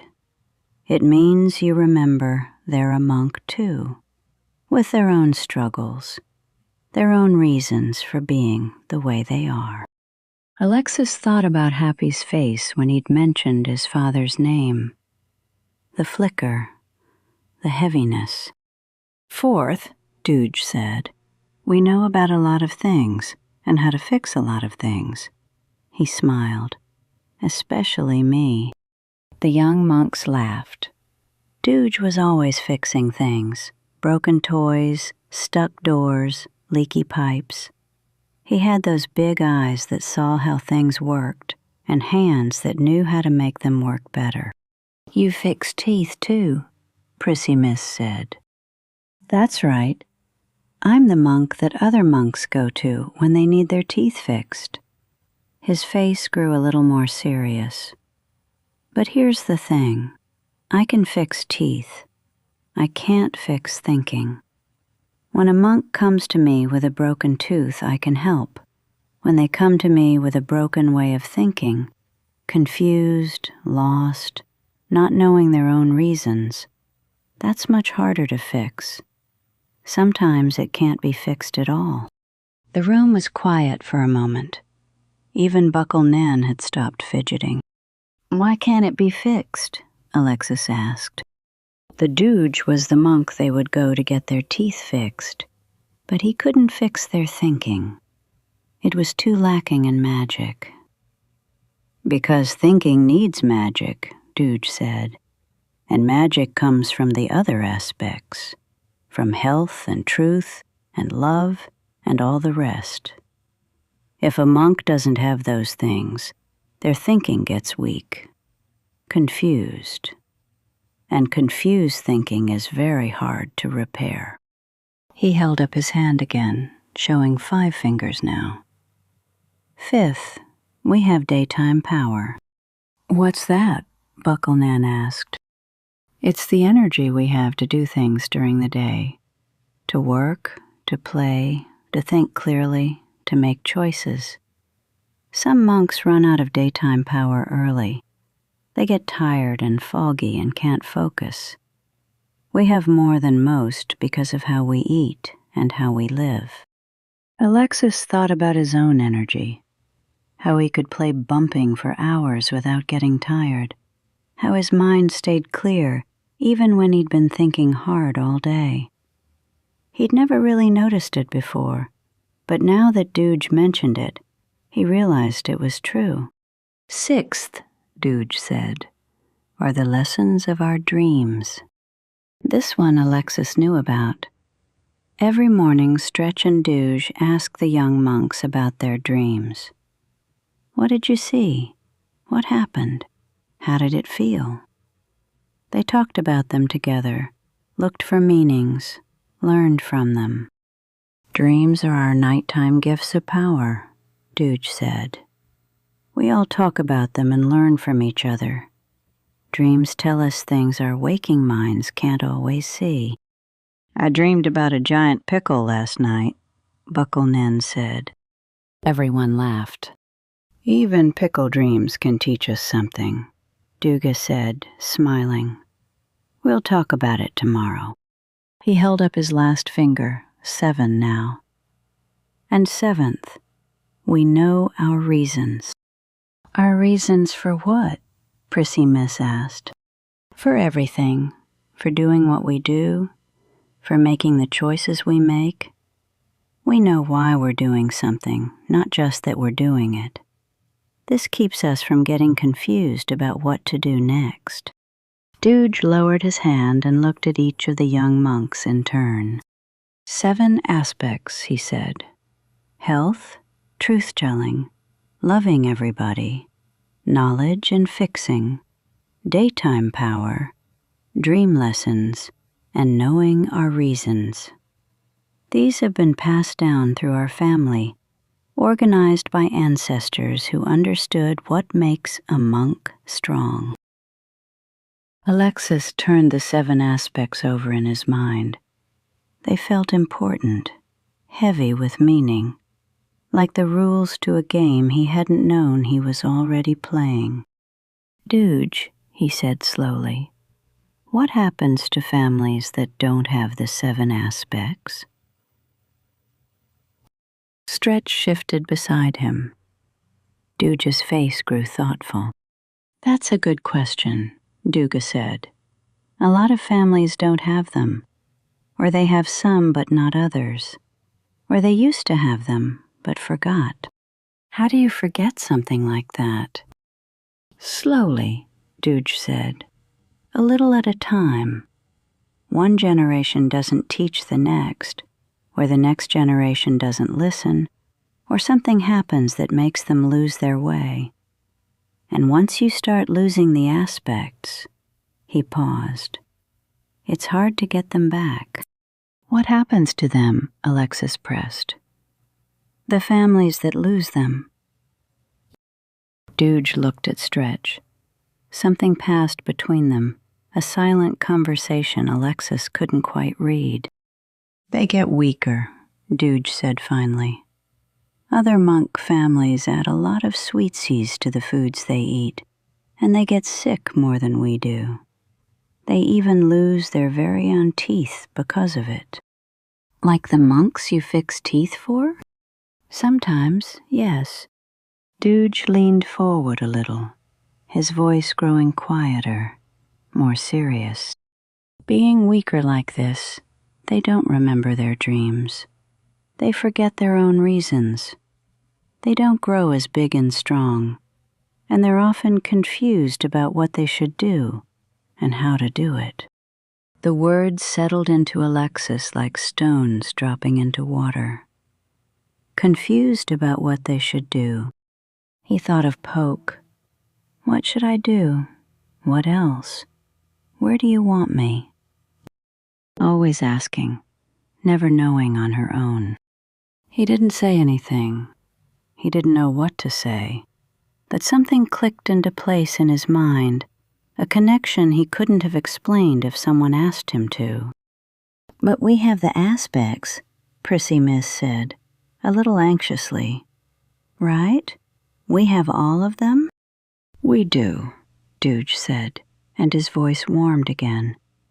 "Stretch and I are teaching them to you every day, even when you don't realize it. The food we eat, the truth we tell, the way we talk about dreams and love each other. It's all part of it." "And we have to teach our kids someday?" Alexis asked. "Yes," Dooge said. "Each generation learns, and then they teach. That's how it keeps going. That's how the aspects stay alive." "What if someone doesn't learn them?" Alexis asked. "What if a monk in a family just doesn't get it?" Dooge paused. His big eyes, the ones that saw everything, rested on Alexis. "Then they get lost," he said quietly. "They forget their reasons. They become confused about what to do. And sometimes," he took a breath, "sometimes they stay lost for a long time. Sometimes they don't find their way back." The room was very still. Even Fussy Boss had stopped squirming in Dooge's lap. Alexis thought again of Poke, of how she'd helped with everything, but never seemed to know what to do on her own, of how she'd slept on the couch instead of in a room, of how she'd gone home to her own place, wherever that was, and he didn't even know what her life looked like there. He didn't ask about her. It felt too big to ask. "But you have the aspects," Stretch said, and her voice was firm, like she was making a promise. "All of you. You're learning them right now, just by being in this family, eating what we eat, living how we live. You'll be strong. And you'll teach your own families someday," Dooge added. "When you're grown, you'll pass it on." Alexis looked at his siblings. Prissy Miss still braiding her string, but listening. Buckle-Nin, unusually quiet, thinking about something. Fussy Boss, too young to understand, but absorbing it all anyway, the way babies do. They were all learning. They were all part of the chain. "Okay," Alexis said. "I'll remember." Dooge smiled, the warm smile that made everything feel safe. "I know you will," he said. "That's why I told you. Because you're ready to hear it. All of you are."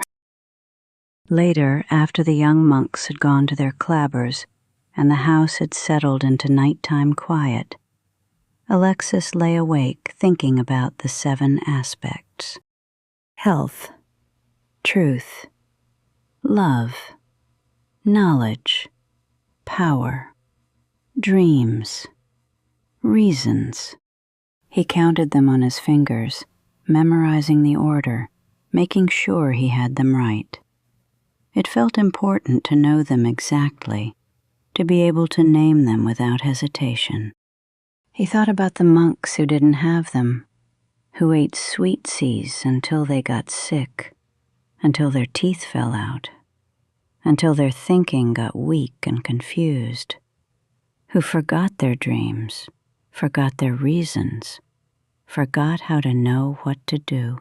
He thought about Poke again. He couldn't help it. Poke was Stretch's sister. She should have had the same aspects, learned from the same parents, grown up with the same magic gourds and truth-telling and all of it. But something had happened. Something had made her different, made her lost. Alexis didn't know what it was. Dooge and Stretch had never told him. Maybe they would someday, when he was older. Or maybe it was the kind of thing families didn't talk about, the kind of truth that was too heavy to carry out loud.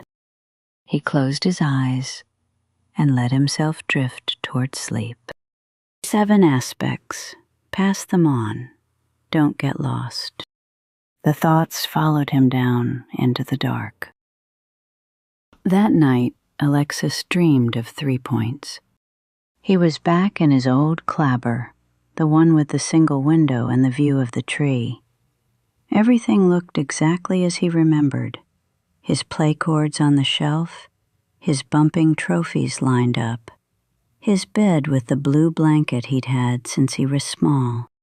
In the dream, he knew he was supposed to be happy. This was 3 points. This was home. This was the place he'd missed so much, the place he'd cried about leaving. But something was wrong.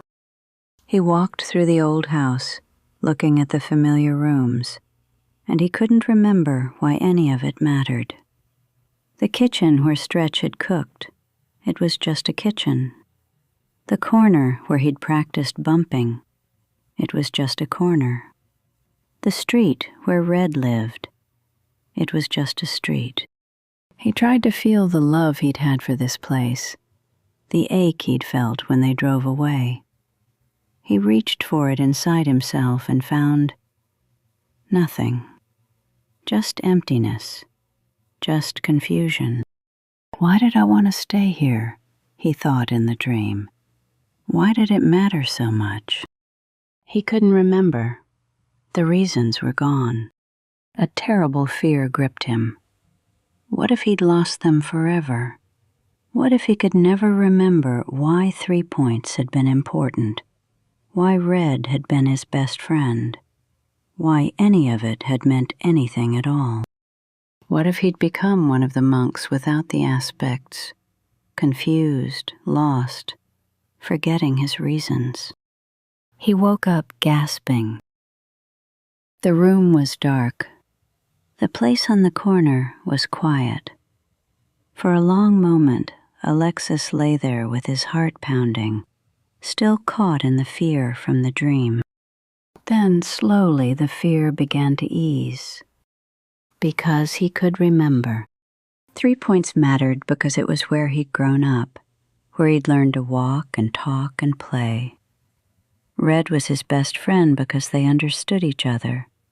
because they'd invented bumping moves together, because Red shared his sweetsies even though he didn't have to. The old house was special because his family had filled it with love and laughter and the 7 aspects that Dooge had taught him about tonight. He remembered his reasons. The dream had scared him, but the fear was gone now, because the dream was just a dream, a test maybe, a lesson. And when he woke up, the reasons came right back. They hadn't gone anywhere. They were still inside him, where they'd always been. That's what the aspects did. They kept your reasons safe. They kept you from getting lost. Alexis lay in the dark of his new clabber, in the place on the corner, and felt something he couldn't quite name. Not happiness exactly. Something deeper. Something steadier. He felt the 7 aspects working. He was healthy. He told the truth. He loved his family and even tried to love happy, in his way. He was learning how to fix things. He had daytime power, even in the middle of the night. He was paying attention to his dreams, learning from them. And he knew his reasons for being sad about 3 points, for being curious about this new place, for wanting to help Happy even though Happy was mean. 7 aspects. He had them. He was learning them. Someday, he would teach them. Alexis closed his eyes and let himself fall back toward sleep. And this time there were no bad dreams, just darkness and rest, and the quiet knowledge that he had what he needed to find his way. Chapter 6. Lacey and the Owl. Poke came back to visit on a bright afternoon, a few days after Dooge told them about the 7 aspects.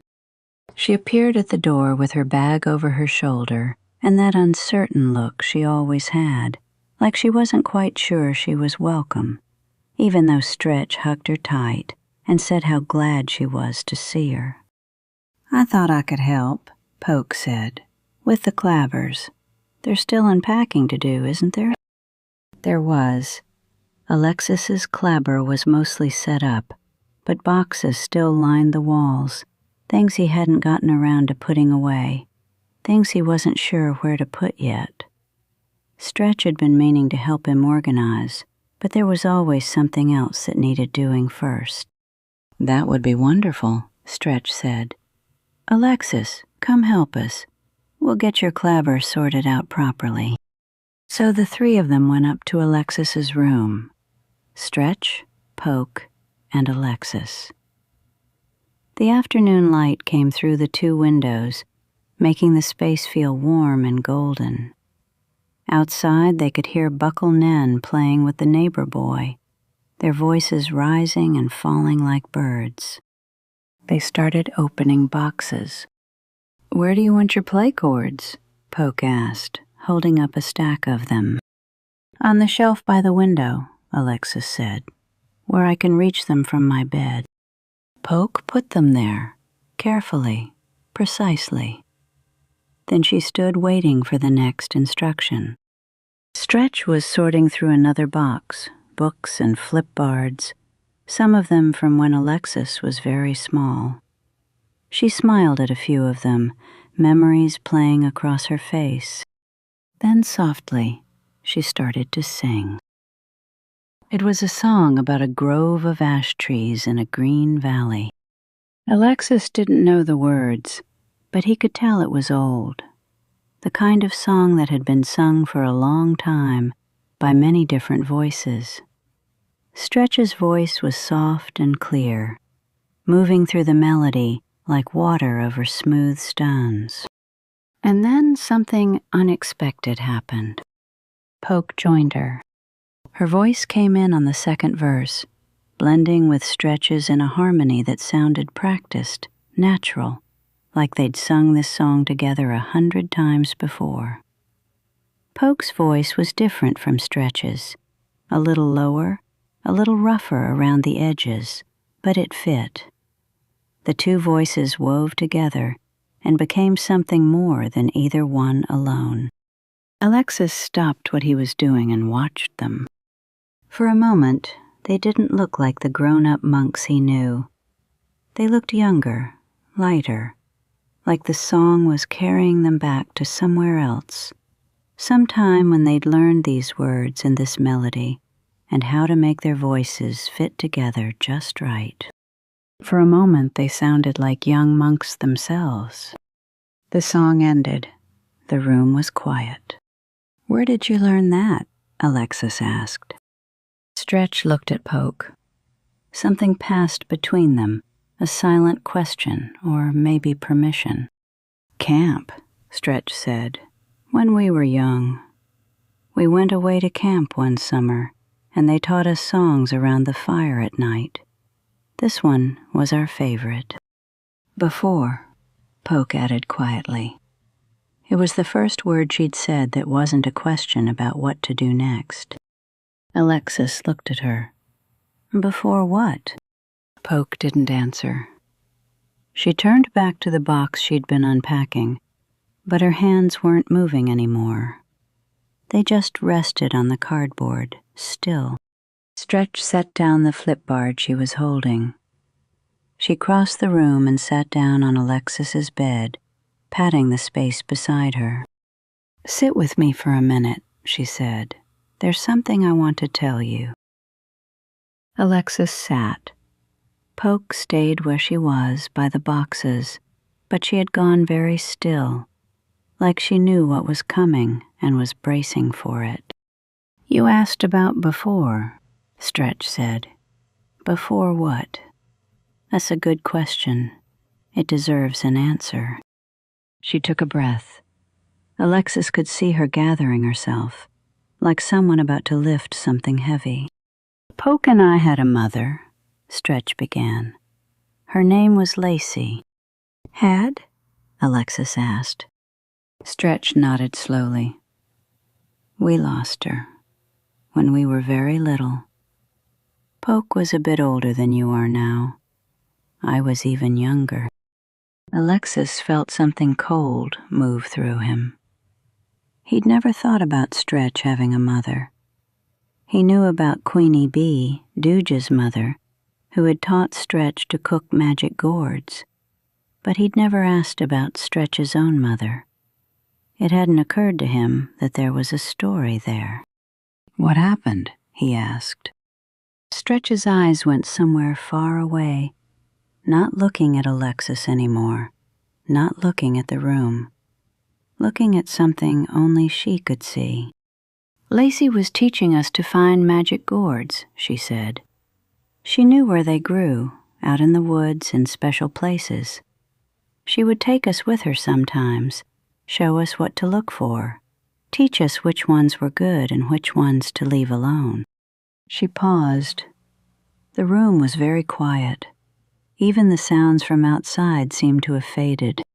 "One day we went out to a place she knew. There was a high rock there, where the best gourds grew near the top. Lacey climbed up to reach them." Stretch's voice had gone flat, careful, like she was walking across ice and didn't want to crack it. A frightened owl swooped out in front of her. It came out of nowhere, out of the trees, or from a nest in the rocks. I don't know. It was frightened, and it flew right at her face, and she... Stretch stopped. "She fell," she said quietly. "Lacey fell off the very high rock, out in the woods." Silence. Alexis looked at Poke. She was staring at the wall now, her back to them. Her shoulders were rigid, her whole body tight. "She didn't," Alexis started, but he didn't know how to finish. "No," Stretch said. "She didn't. We lost her that day." The cold thing in Alexis's chest had spread. He thought about Stretch, his Stretch, the one who made magic gourds every night, who sang songs while unpacking, who knew how to make everything feel safe, and tried to imagine her as a little monk, even younger than him, watching her mother fall. "I'm sorry," he said. It felt like not enough, but it was all he had. Stretch put her hand on his. "It was a long time ago, but thank you." Alexis thought about the story, about the high rock and the woods and the owl. "Why was the owl frightened?" he asked. Stretch looked at him. There was something in her eyes, surprise maybe, or recognition, like he'd asked exactly the right question, the one most monks wouldn't think to ask. "I don't know," she said slowly. "Owls get frightened too. Something must have scared it. Something in the woods, or in the owl's own mind. I never found out what." She paused, and when she spoke again, her voice was softer. "Frightened things can hurt you without meaning to. That's something I learned from what happened. The owl didn't want to hurt Lacey. It was just scared, and it was trying to get away from whatever scared it, and Lacey was in the way." Alexis turned this over in his mind. A frightened creature lashing out, causing harm without intending to, destroying something precious because it couldn't control its own fear. "That's sad," he said, "for everyone, for Lacey and for the owl." "Yes," Stretch said, "it is." Poke hadn't moved. She was still facing the wall, still rigid, still silent. Alexis wanted to say something to her, but he didn't know what. The silence felt too heavy to break with the wrong words. "What happened after?" he asked Stretch. "After Lacey fell?" "Pitter-Pop raised Poke and Stretch up all by himself," Stretch said. She said it in a strange way, using their names instead of us, like she was telling a story about someone else. He tried so hard to finish teaching them what Lacey had started, but he worried about Poke. She was the older one. She had been so quick to learn from Lacey, so close to her. After they lost her, Stretch's voice caught. Poke didn't seem happy anymore. Alexis looked at Poke again, still facing the wall. He thought about what Dooge had said about the 7 aspects, about monks who got lost, who forgot their reasons, who became confused about what to do. He thought about Poke asking, always asking, "What should I do?" He didn't say anything. The connection was there, but it felt too raw to speak out loud. "Pitter-Pop did his best," Stretch continued. "He loved us. He taught us everything he could. But he was carrying his own weight, his own struggles." She chose the word carefully. "Some things he couldn't teach us because he was still learning them himself." "What about you?" Alexis asked. "How did you learn the rest? The magic gourds and everything?" Stretch smiled, but it was a complicated smile. Happiness and sadness mixed together. "I learned from a lot of places, from Pitter-Pop what he could teach, from Queenie Bee when I met Dooge and became part of his family, from books and from other monks, and from paying attention." She paused. "And somehow, I don't know how to explain this, I always felt like Lacey was still teaching me, in a different way. Like she left something behind, some knowledge that found its way to me when I needed it." Alexis thought about this. A mother who was gone but still somehow teaching. Lessons that arrived without words. "While Lacey was there," Stretch said, and her voice had changed again, lighter now, remembering something good. "I had been a bouncy, flouncy, very playful monk. I spent more time upside down than right side up. I was always laughing, always running, always making noise. Alexis tried to picture it. Stretch, bouncing. Stretch, upside down. It was hard to imagine.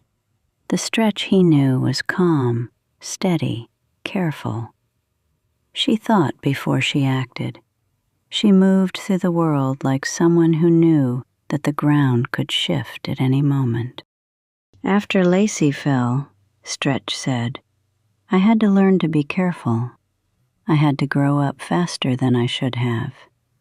I learned to sit quietly, to steady myself like a glass of water, to pay attention to things I might have missed before. Like a glass of water. Alexis remembered Dooge using those words, or Stretch herself.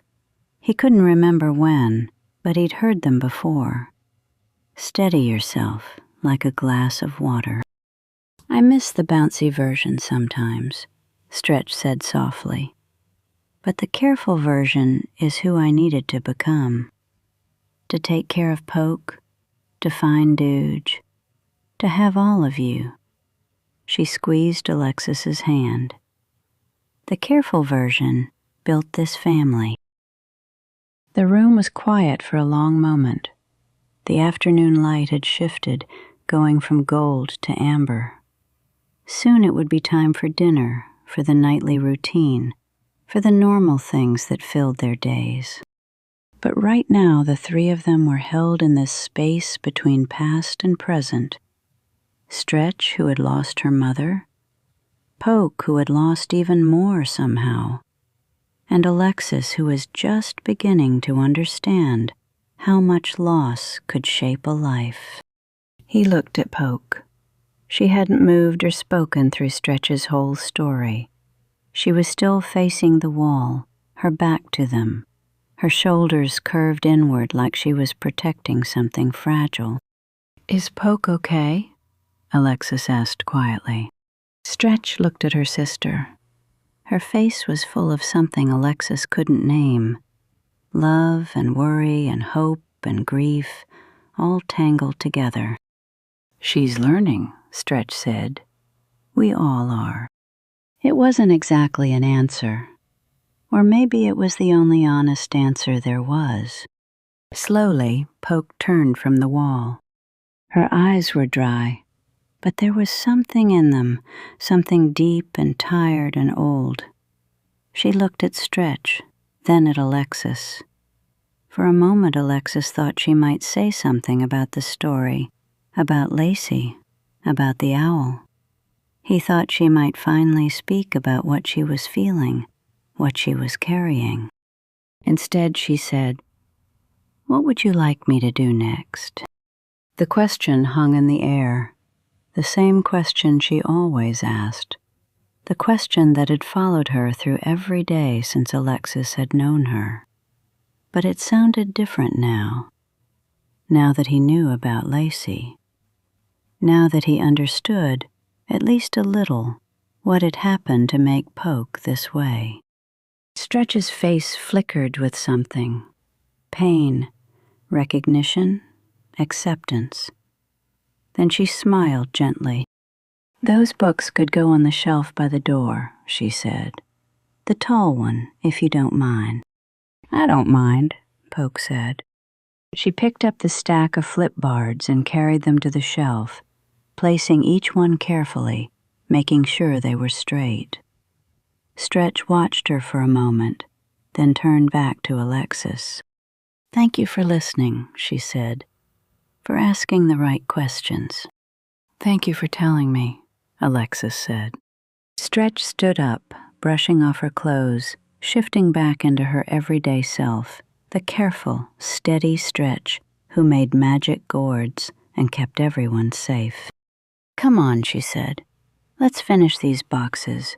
Dinner won't make itself. They went back to unpacking, the three of them working together in the amber light, putting things in their places. Alexis's clabber slowly became more his play chords on the shelf, his flipboards by the door, his life at 3 points, finding its new shape in the place on the corner.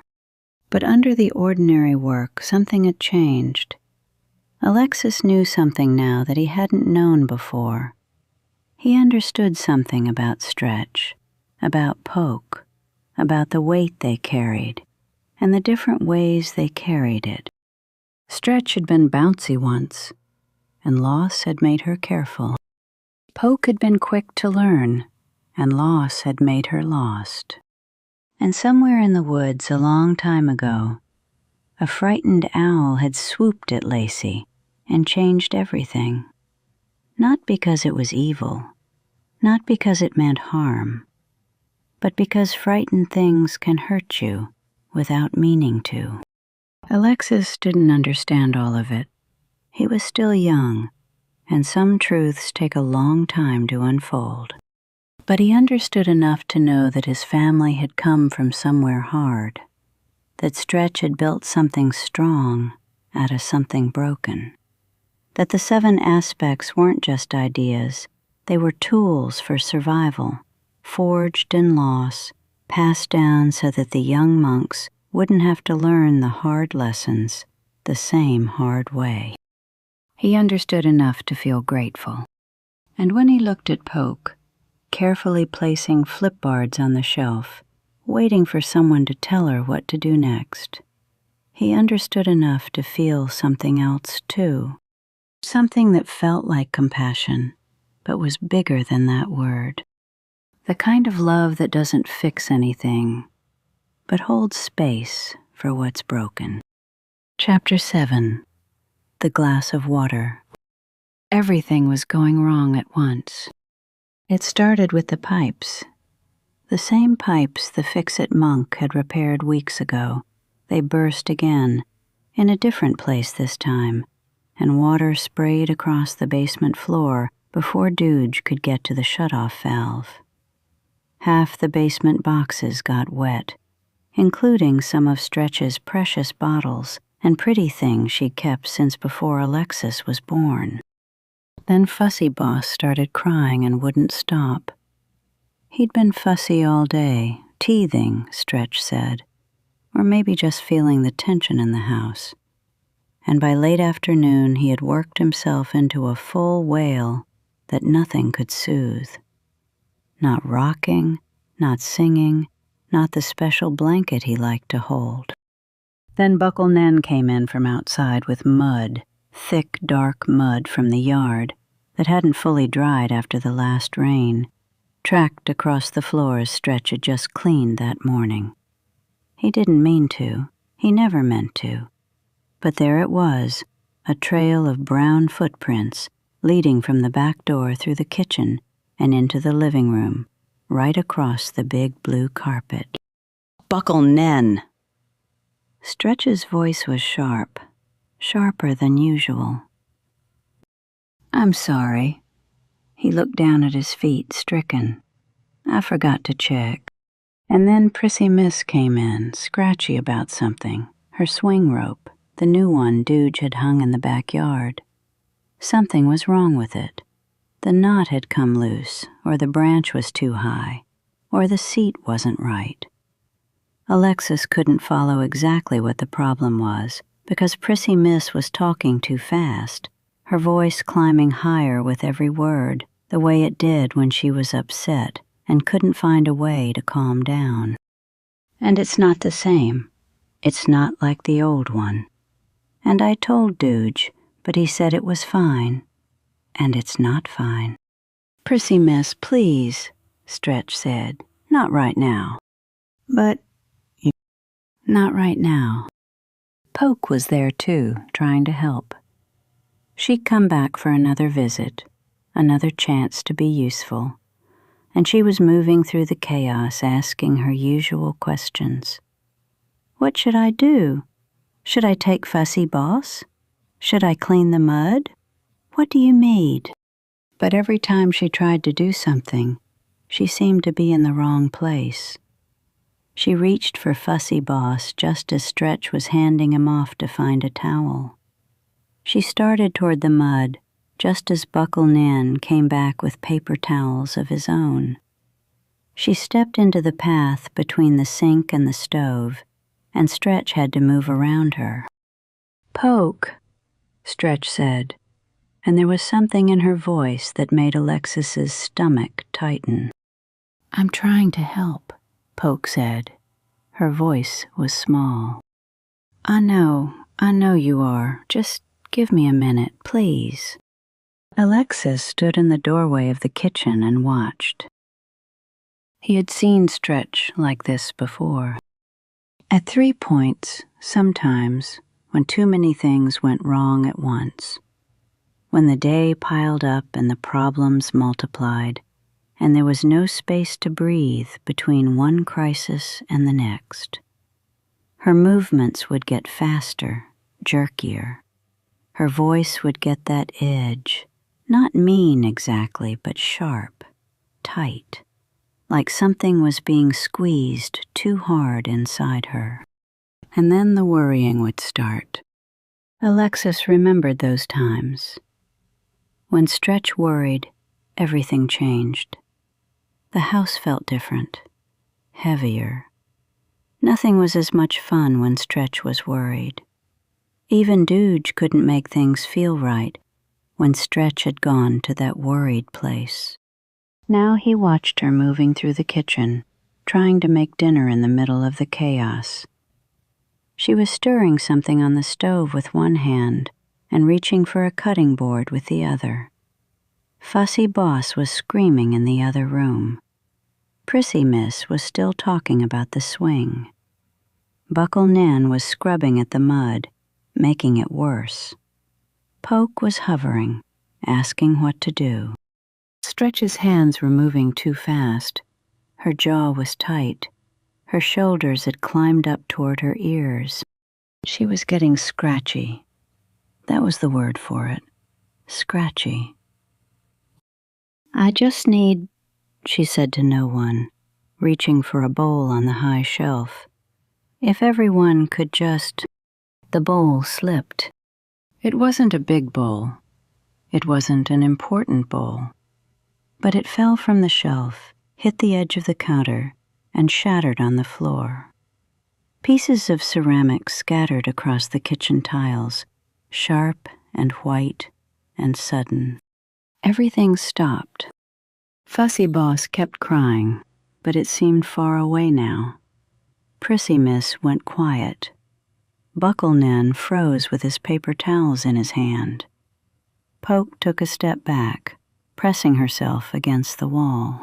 Stretch stood very still at the counter, her hand still raised where the bowl had been. Alexis could see her hands. They were shaking. Just slightly, just a little tremor, but he could see it. Nobody moved. Nobody spoke. The broken bowl lay in pieces on the floor, and Stretch stood above it with shaking hands, and Alexis felt like he was watching something important, something he needed to pay attention to, something he needed to remember. Stretch closed her eyes. She didn't say anything. She didn't move to clean up the bowl. She just stood there with her eyes closed, and she breathed. Once. Twice. Long, slow breaths that Alexis could see in the rise and fall of her shoulders. Then she opened her eyes. She didn't look at the bowl. She didn't look at any of them. She turned and walked to the corner of the kitchen, where a small music player sat on a shelf. It had been there since they moved in. Alexis had noticed it, but never really thought about it. Just another thing in the kitchen, like the jars of spices and the hooks for the pots. Stretch turned it on. Music filled the room, soft music, gentle and slow, like water over stones.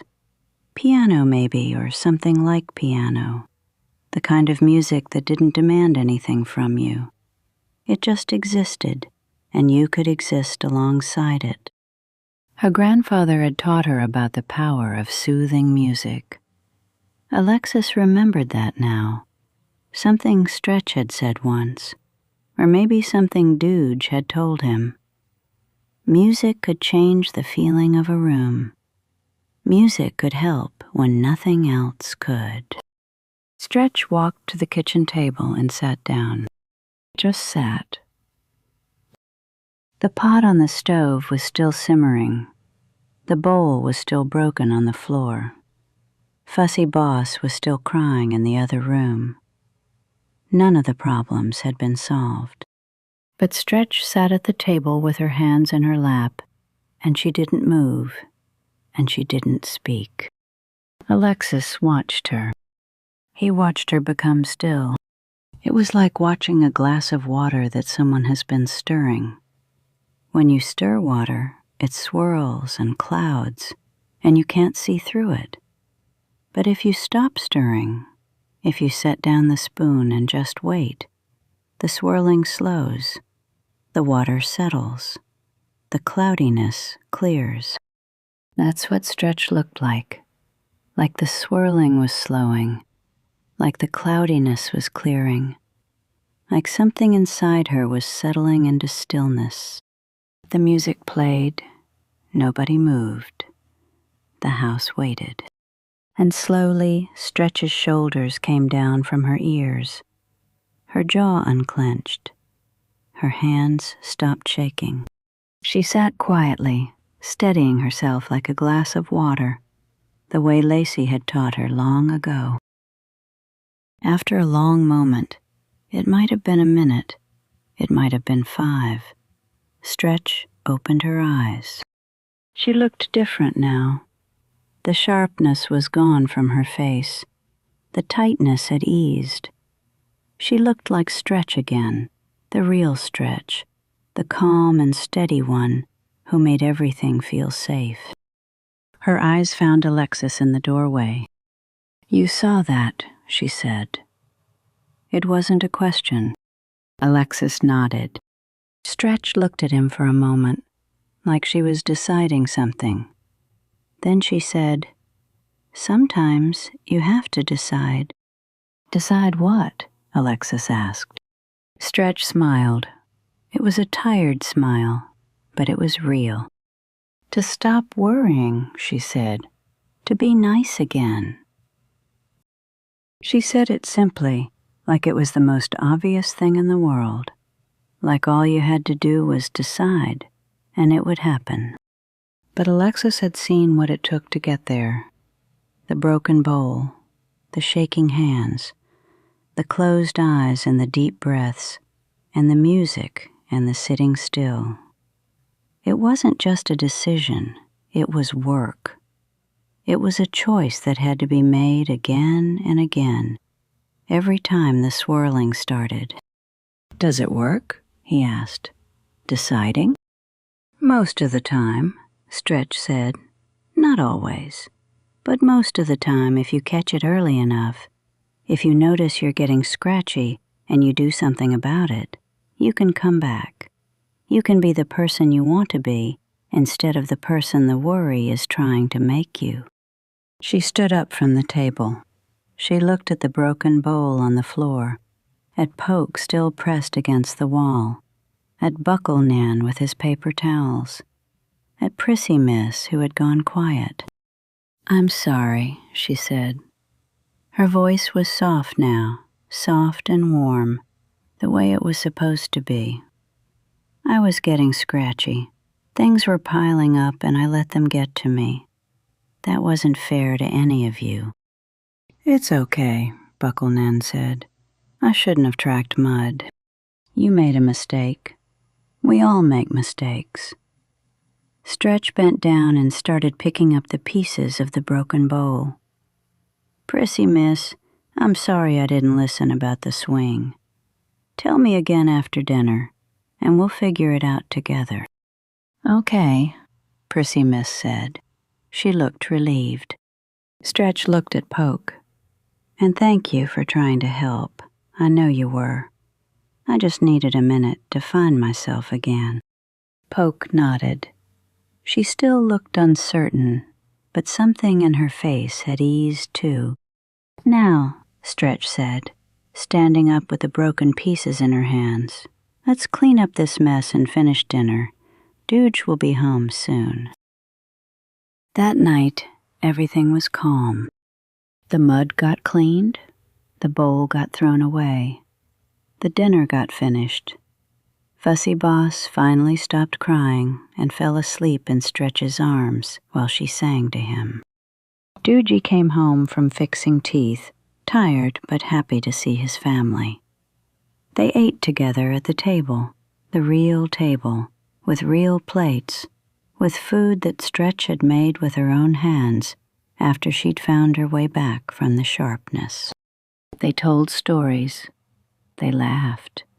They stretched out on the big blue carpet afterward and tickled each other until Buckle Nan begged for mercy. It was a normal evening, a good evening, the kind of evening that happened when Stretch was Stretch and not the worried, scratchy version of herself. Alexis kept thinking about what he'd seen. The shaking hands, the closed eyes, the music, the stillness. Sometimes you have to decide to stop worrying, to be nice again. It sounded so simple, but he'd watched it happen, and he knew it wasn't simple at all. It was a battle, fought in silence, won by choosing to stop stirring and let the water settle. Stretch had been standing at the edge of something. He'd felt it, the way the house had held its breath when the bowl shattered, the way everyone had gone still, waiting to see what would happen next. She could have gone over that edge. She could have stayed sharp, stayed worried, let the scratchy version take over. But she hadn't. She'd stepped back.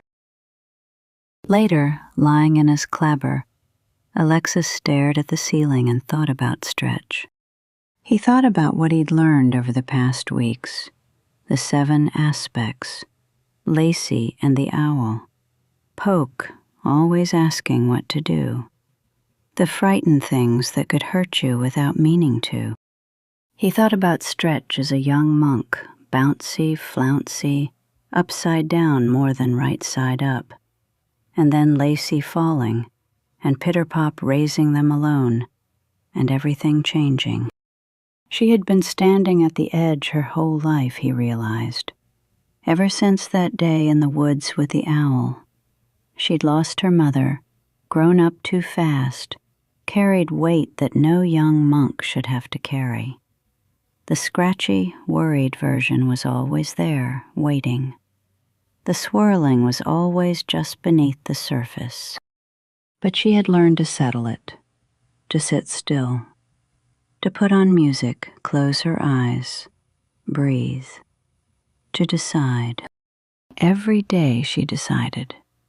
Every time the scratchy feeling started, she made the choice again. Not just once, not just when she was young, but over and over for the rest of her life. That's what the glass of water meant. It wasn't about being calm all the time. It was about knowing how to become calm again when you weren't.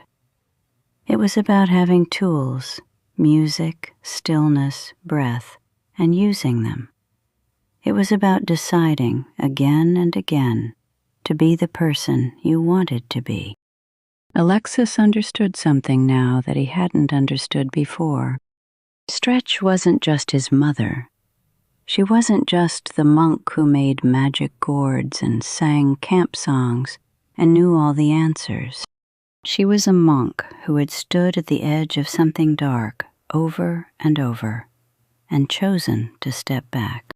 She was a monk who had every reason to fall, who had lost her mother, who had watched her sister get lost, who carried all that grief and fear inside her, and who had decided instead to stop worrying, to be nice again, to build a family, teach them the 7 aspects, pass on everything she'd learned about how to survive. She had made a choice, and she kept making it, every day. That was the bravest thing Alexis had ever seen. He closed his eyes. The house was quiet now.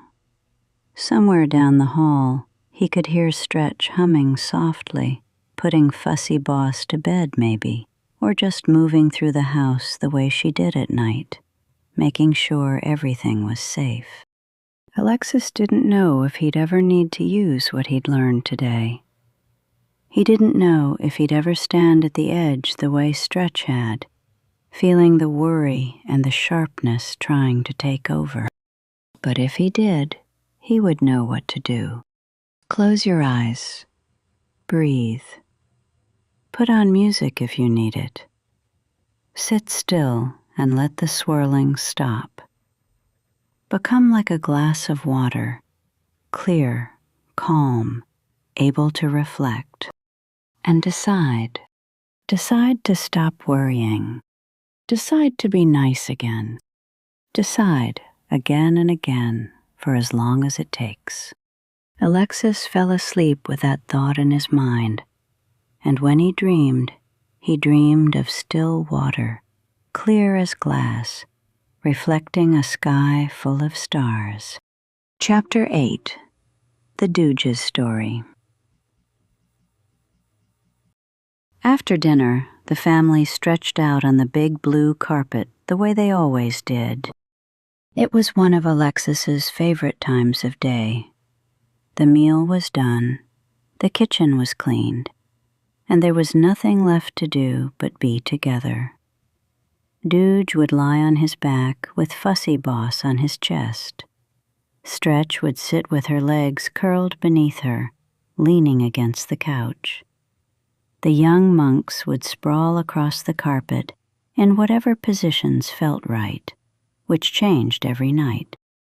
Tonight, Buckle Nan was trying to tickle Prissy Miss, who was shrieking that she wasn't ticklish, even though she obviously was. Alexis was lying on his stomach, chin propped on his hands, feeling the good tiredness that came from a day of playing and running and being alive. "Enough, enough," Stretch said, laughing as Buckle Nan's tickle attack spilled over onto her feet. "Settle down. It's story time." The young Munks settled. This was the ritual. Chaos first, then calm. Laughter first, then listening. It was how they moved from the busy part of the day to the quiet part, and they all knew the rhythm by heart. "Whose turn is it?" Prissy Miss asked. "Mine," Dooge said. He shifted Fussy Boss to a more comfortable position. "I have a story I've been wanting to tell." Alexis looked up. There was something in Dooge's voice, a purposefulness, that made him pay attention.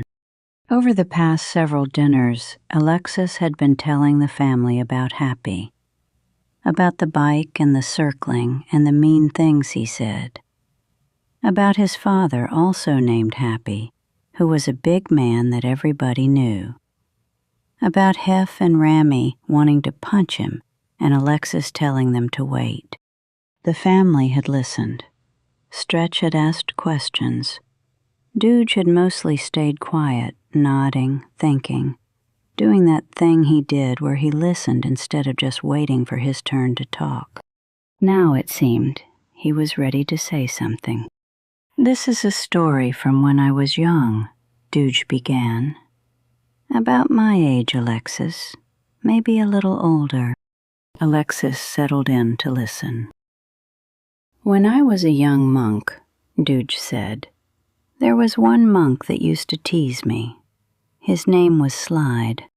He said the name like it still meant something after all these years, like the memory was right there, just under the surface. Slide was bigger than the other monks our age, louder too. He liked to make fun of the smaller ones, the quieter ones.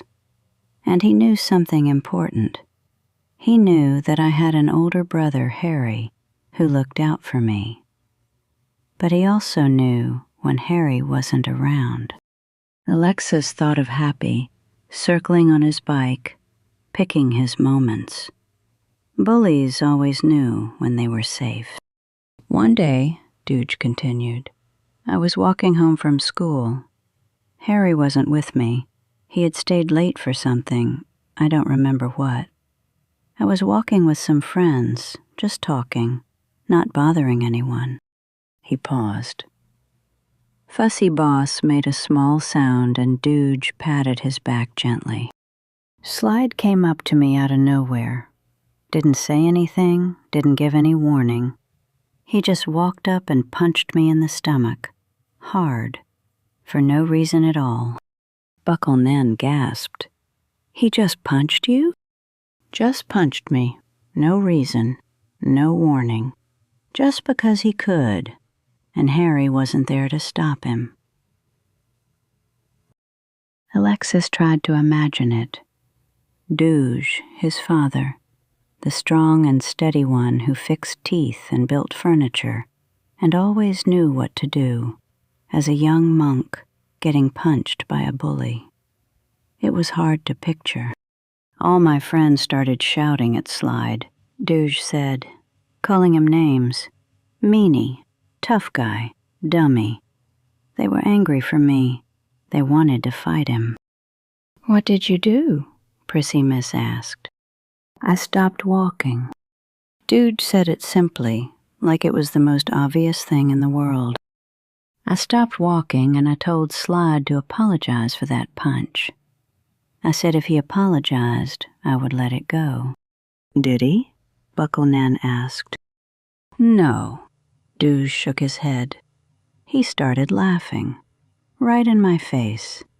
He called me a sissy and a coward, said I was too scared to fight back, said Harry wasn't there to protect me now. The room was quiet. Even Fussy Boss had stopped squirming. So I walked up to him, Dooge said, and I told him this was his last chance. One more chance to apologize and walk away. And he started laughing even harder, like I was a joke, like nothing I said mattered. Dooge's eyes had a faraway look. He was back there, Alexis realized, standing on that street, facing the bully who had punched him, hearing that laughter. So I took one step toward Slide, Dooge said, and I punched him hard, right next to his nose. Buckle Nan's eyes went wide. Prissy Miss covered her mouth with her hands. Slide jumped. His eyes went huge. He started bawling and crying and carrying on like a big baby. He never thought I would defend myself, you see. I was always so funny and nice to the other monks. He thought that meant I was weak. He thought I wouldn't fight back. What happened to him? Alexis asked. His hands were still holding up his chin, but he'd leaned forward, intent on every word. His nose started bleeding, not broken, but bleeding hard. He ran away, ran all the way home to wash his face and look at the punch mark left on his face. Dooge paused. The story could have ended there, the bully punished, the lesson learned. But Dooge's stories never ended where you expected them to. Later that day, he said, Slide came back. He came back? Prissy Miss sounded amazed. He came back, right in front of everybody, all the same friends who had seen him punch me, who had seen me punch him back. He walked up to me, and he apologized. For the stomach punch? For the stomach punch. He said he was sorry, he promised never to do it again, and he asked if he could still be friends with me. The room was very still. Alexis was trying to understand. The bully came back and asked to be friends? What did you say? Alexis asked. I shook his hand, Dooge said. I told him I was sorry it took a punch in the nose to get him to realize that punching wasn't a good thing to do to a friend. But I did forgive him, and I told him I was going to remind him of his bloody nose if he was ever mean again to any of the other monks. Did he ever do it again? Bucklenan asked. Be mean.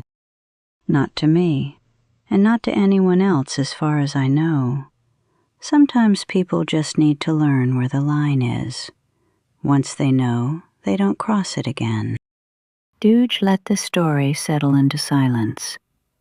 Alexis turned it over in his mind. The punch, yes, but that wasn't really the point. The point was everything else. The chance offered, the boundary defended, the forgiveness extended. Grace first, then strength, then grace again. Alexis looked at Dooge.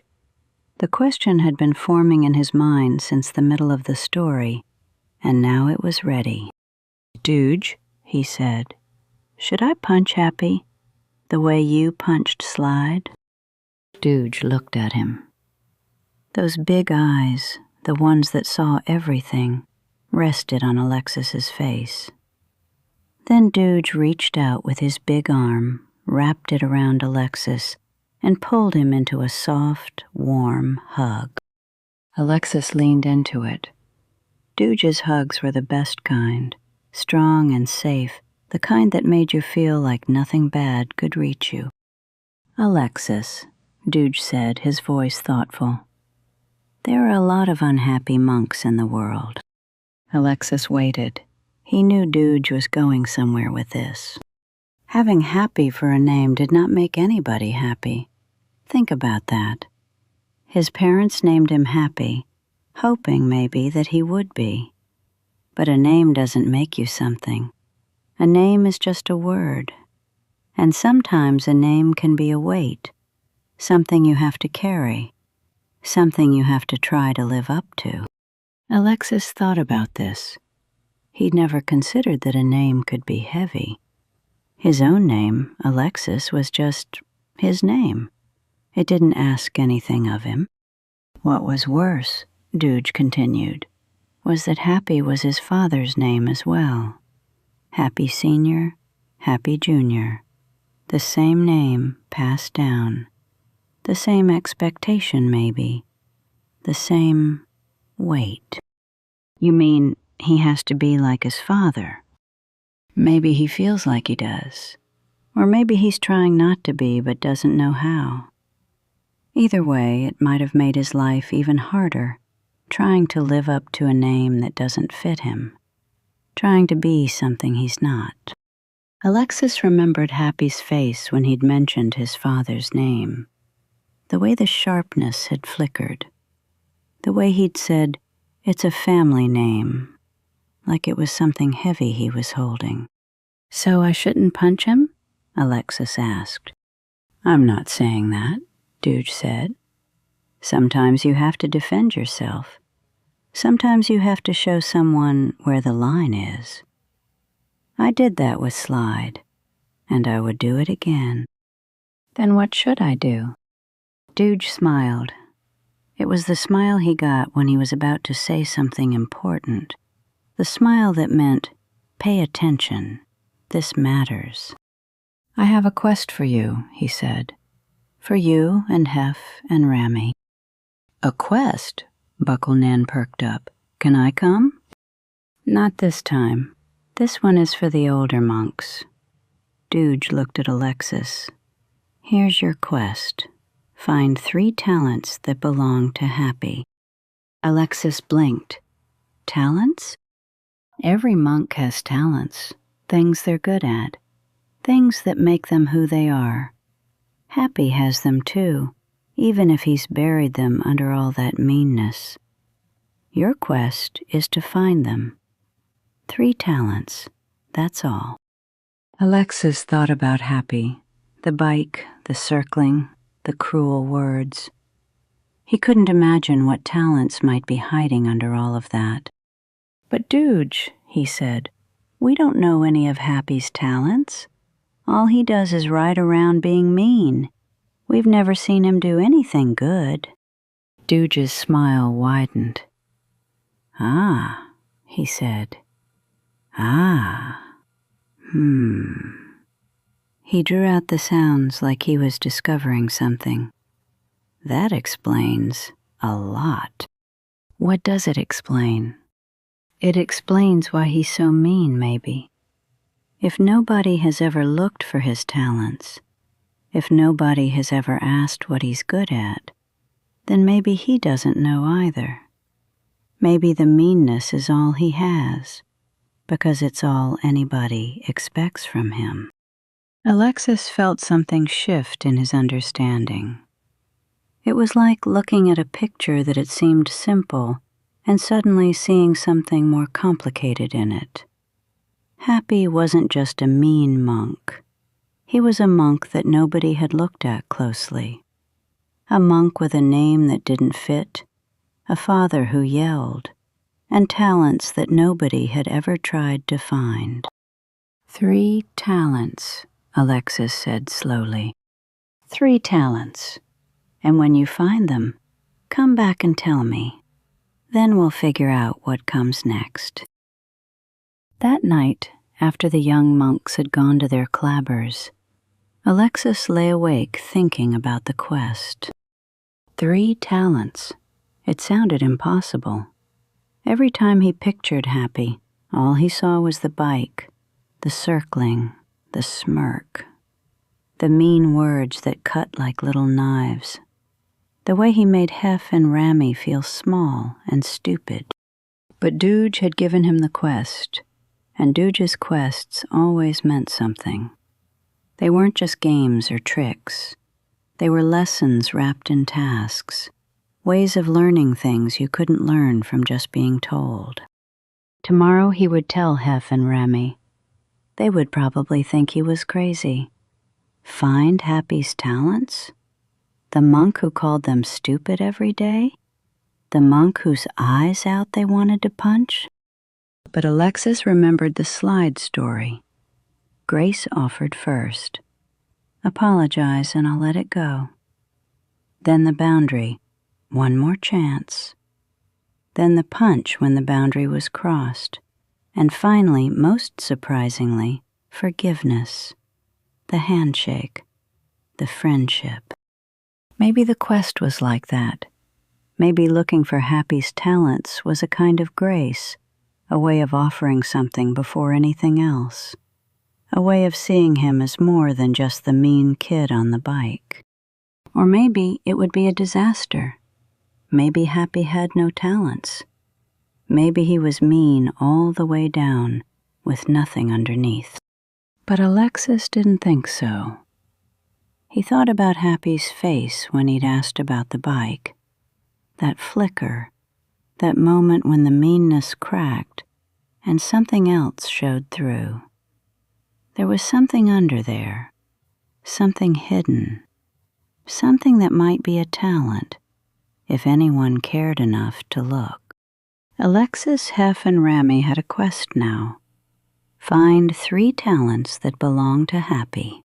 He didn't know yet that this quest would change everything.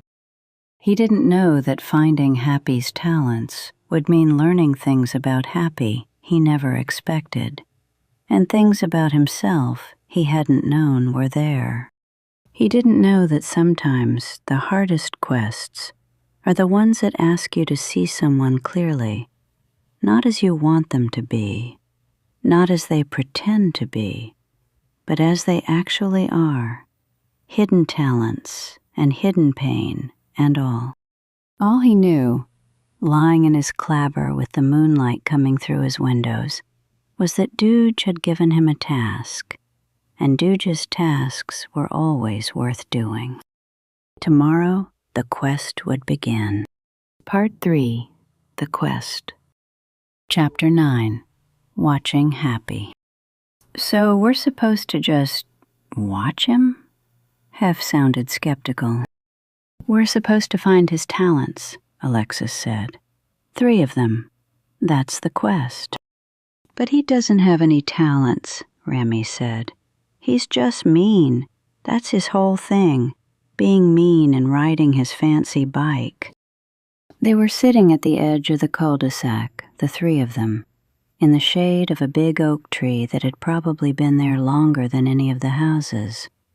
From here they could see most of the street, including Happy's house, which sat at the top of a slight rise, its windows dark even in the middle of the afternoon.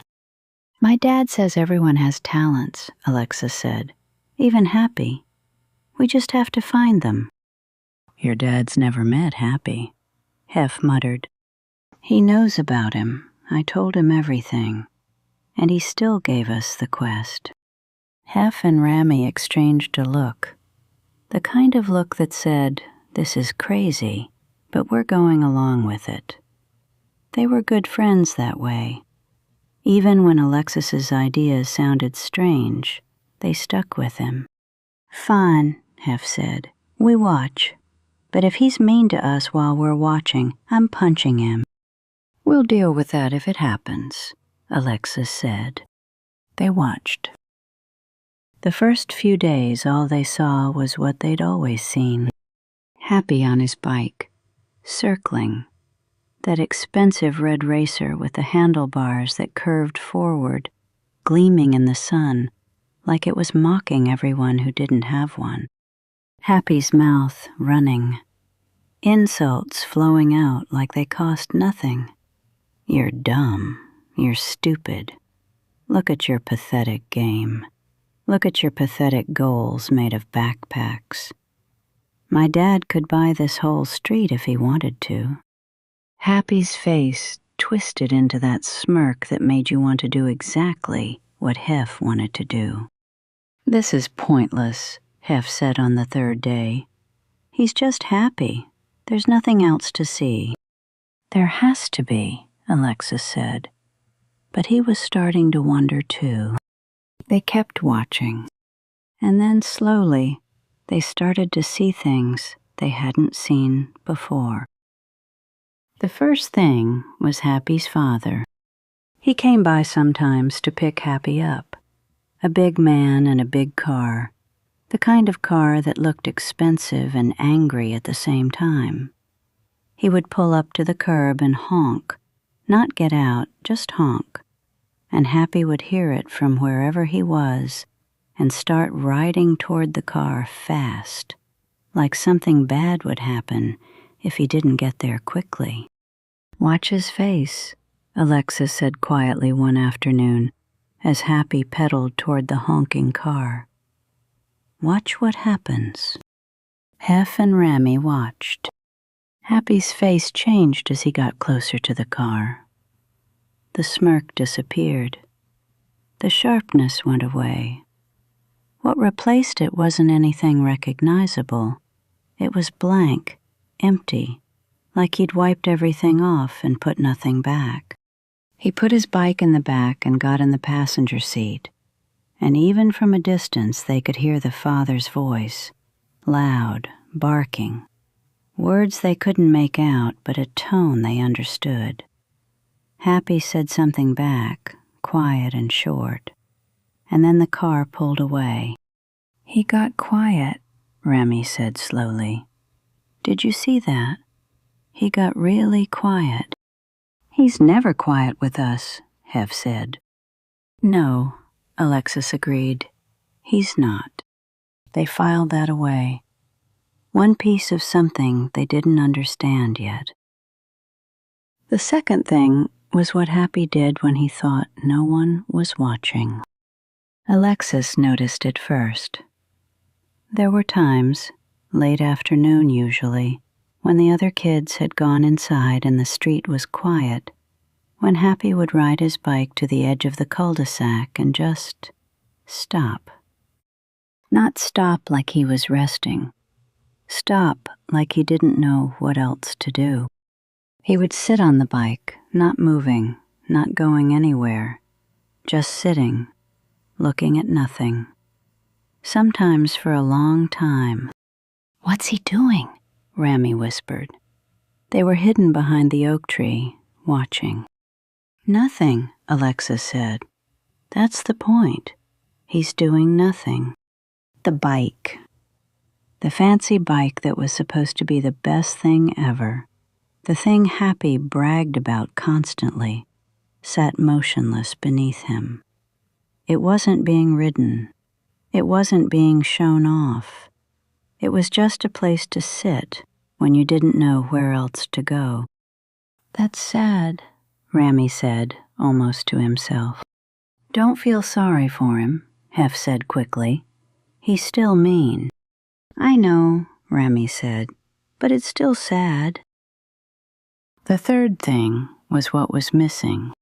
Alexis thought about his own house, about Stretch calling him in for dinner, her voice carrying down the street, warm and familiar. About Dooge coming home from work and the way the whole house brightened when he walked in. About Prissy Miss and Buckle Nan making noise. About Fussy Boss crying or laughing. About the constant life and motion that filled the place on the corner. Happy's house was different. The windows stayed dark. The door stayed closed. No one came out to call Happy in. No mother's voice, no father's wave. The father showed up sometimes in his car, loud and abrupt, but he was always going somewhere else, taking Happy somewhere else. He never just came home to be home. And Happy's mother, Alexis realized he had never seen her, not once, not in all the weeks he'd lived here, not in all the days he'd watched Happy. She never came outside. She never appeared in a window. She was just absent. A space where someone should have been. "Do you think he has a mom?" Rami asked one day, as if he'd been thinking the same thing. "Everyone has a mom," Hef said. "She's probably just inside. She never comes out, though, not ever."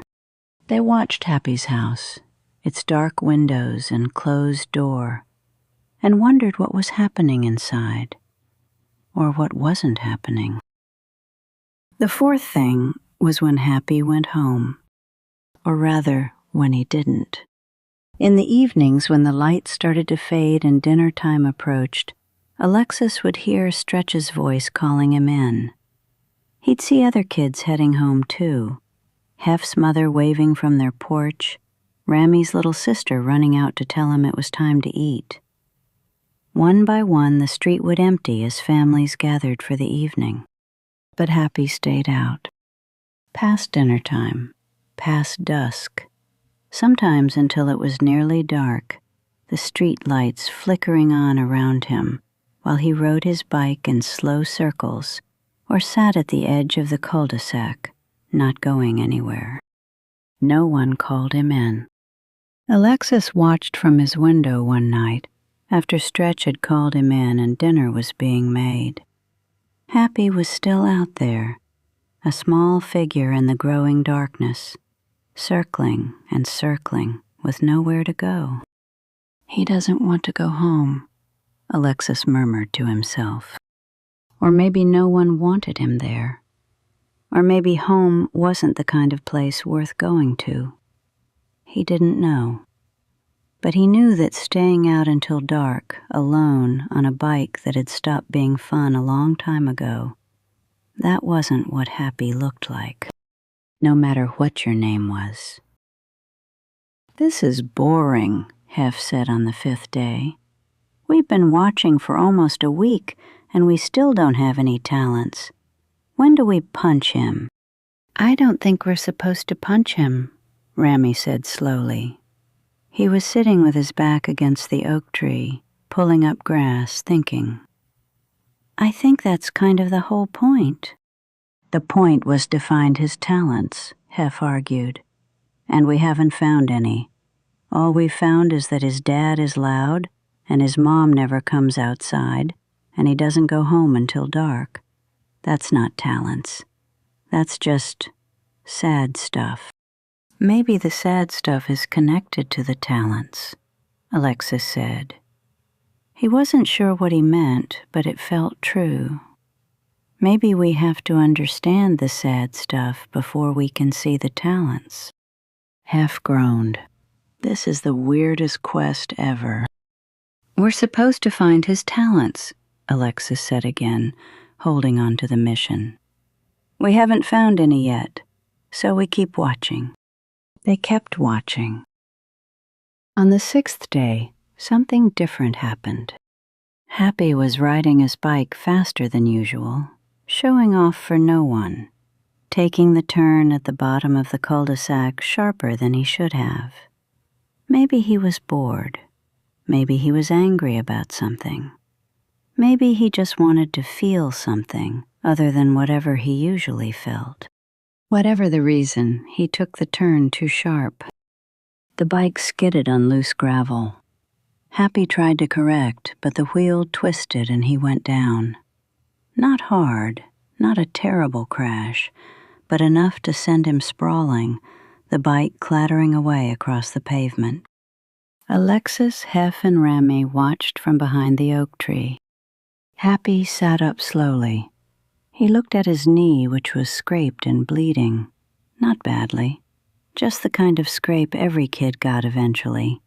The kind that stung and bled and would scab over in a few days. He didn't cry. He didn't yell. He just sat there on the pavement, looking at his knee, looking at the blood. Alexis looked at Happy's house. The windows were dark. The door was closed. The father's car wasn't in the driveway. No one came out. Happy sat there on the curb, alone, looking at his scraped knee, and no one came. "Someone should help him," Rami said quietly. "Why?" Hef asked. "He wouldn't help us." "I know, but still." Alexis looked at Happy. Alone on the curb, blood on his knee, no one coming to check on him. He thought about Dooge's story, about Slide the bully, about how Dooge had offered grace first, asked for an apology, given another chance before he defended himself. Grace first, then strength, then grace again. He thought about Stretch in the kitchen, deciding to stop worrying, deciding to be nice again, choosing over and over to be the person she wanted to be. He thought about the quest, find Happy's talents. Maybe finding them meant looking, and maybe looking meant getting closer. Alexis stood up. "What are you doing?" Hef hissed. "Something unexpected," Alexis said, and he walked across the cul-de-sac toward Happy. Happy looked up when he heard footsteps. His face did something complicated, surprise first, then suspicion, then something that looked almost like fear before he covered it all with the familiar sharpness. "What do you want?" His voice was hard, but it wobbled at the edges. His knee was still bleeding. Alexis didn't answer right away. He just sat down next to Happy on the curb. Happy stared at him like he'd lost his mind. "What are you doing?" Alexis looked at Happy's knee. The scrape was ugly. Raw skin, blood seeping slowly, little bits of gravel embedded in the wound. It had to hurt. "That looks like it hurts," Alexis said. Happy didn't say anything. He just stared at Alexis, his mean face flickering, uncertain, like he was waiting for the trick, like kindness was always a setup for something worse. Behind them at the oak tree, Hef and Rami watched. Happy's house stayed dark and silent, and Alexis sat on the curb, not moving, not leaving, offering nothing but his presence to a boy who had never been offered anything like it before. Chapter 10. Happy's 3 Talents. Happy didn't know what to do with kindness. Alexis could see it in his face, the confusion, the suspicion, the way his eyes kept darting around like he was looking for the trap. Nobody sat down next to Happy when he was hurt.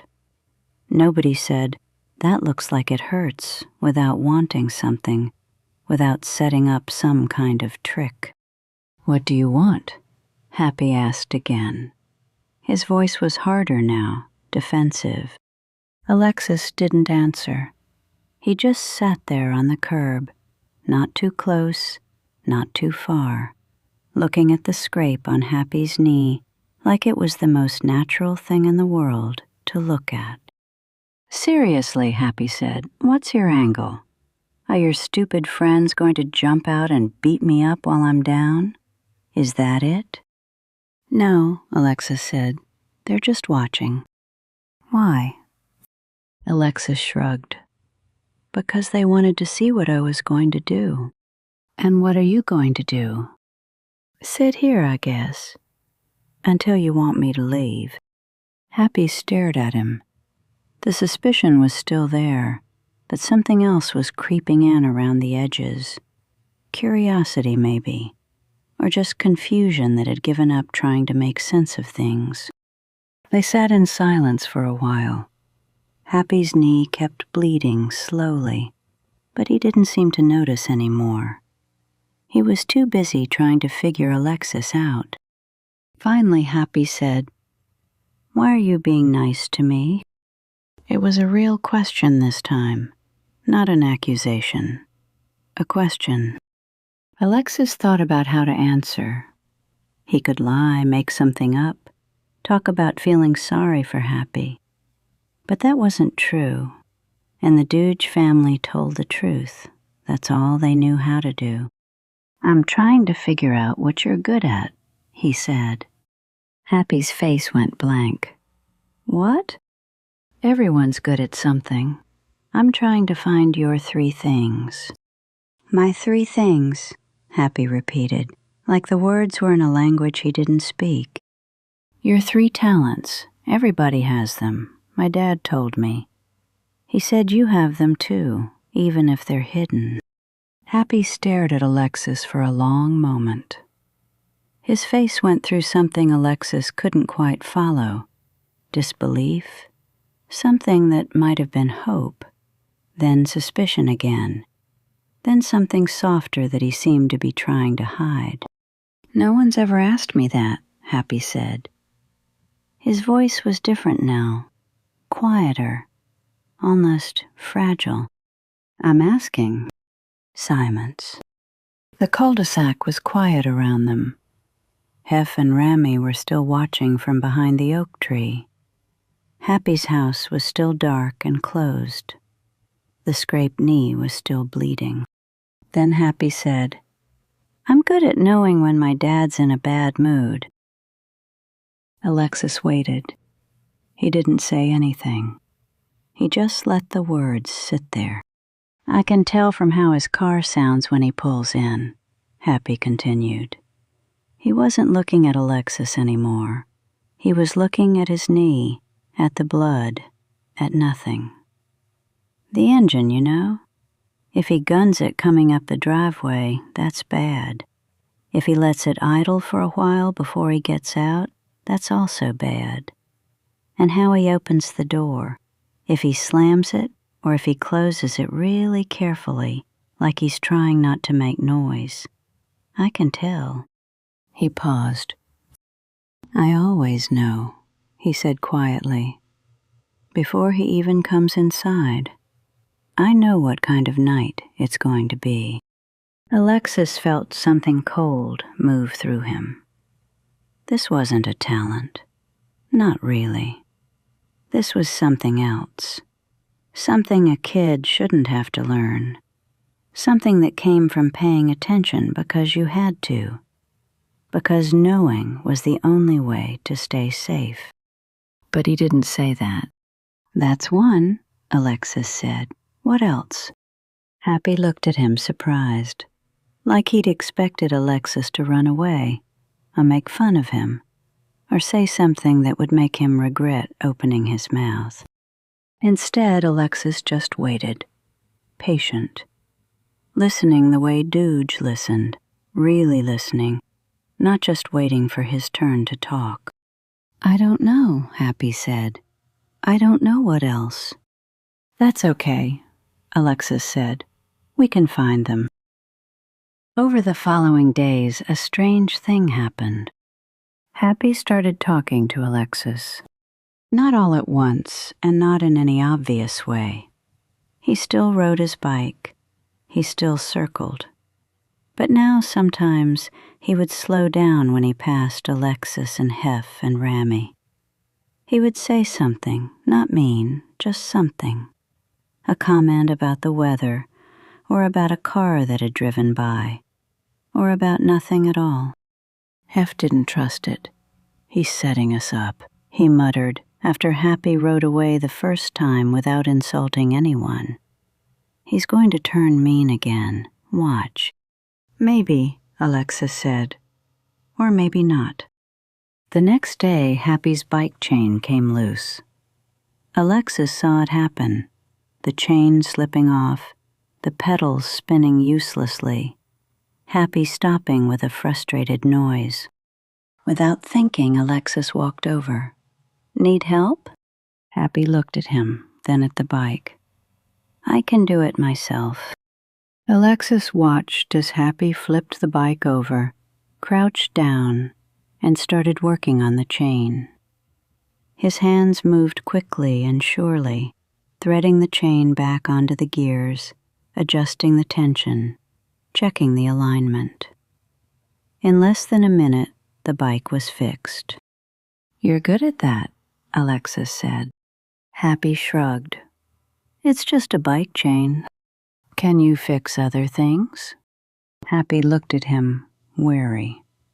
Then something shifted in his face, a small pride, trying not to show itself too much. "Yeah," he said. "Bikes, toys, stuff around the house. My mom's—" He stopped abruptly, like he'd said too much. Alexis didn't push, he just nodded. "That's a good talent, fixing things." Happy stared at him for a moment. Then, almost reluctantly, he smiled. It was a small smile, barely there, but it was the first real one Alexis had ever seen on his face. "That's two," Alexis said. The third talent revealed itself over time. One afternoon, Happy said he knew a shortcut to the creek that ran behind the neighborhood. "Nobody else knows about it," he said. "I found it last summer." Hef looked skeptical. Rami looked curious. Alexis said, "Show us." Happy led them through a gap in someone's fence, down an alley Alexis had never noticed, across a patch of woods that seemed too small to be real. And suddenly they were at the creek, a hidden spot with big rocks perfect for sitting, and water clear enough to see the bottom. "How did you find this?" Rami asked, amazed. "I explore," Happy said. "When I don't want to go home, I just walk around, look for places." He paused. "I know every shortcut in this neighborhood, every hidden path. I've mapped the whole territory."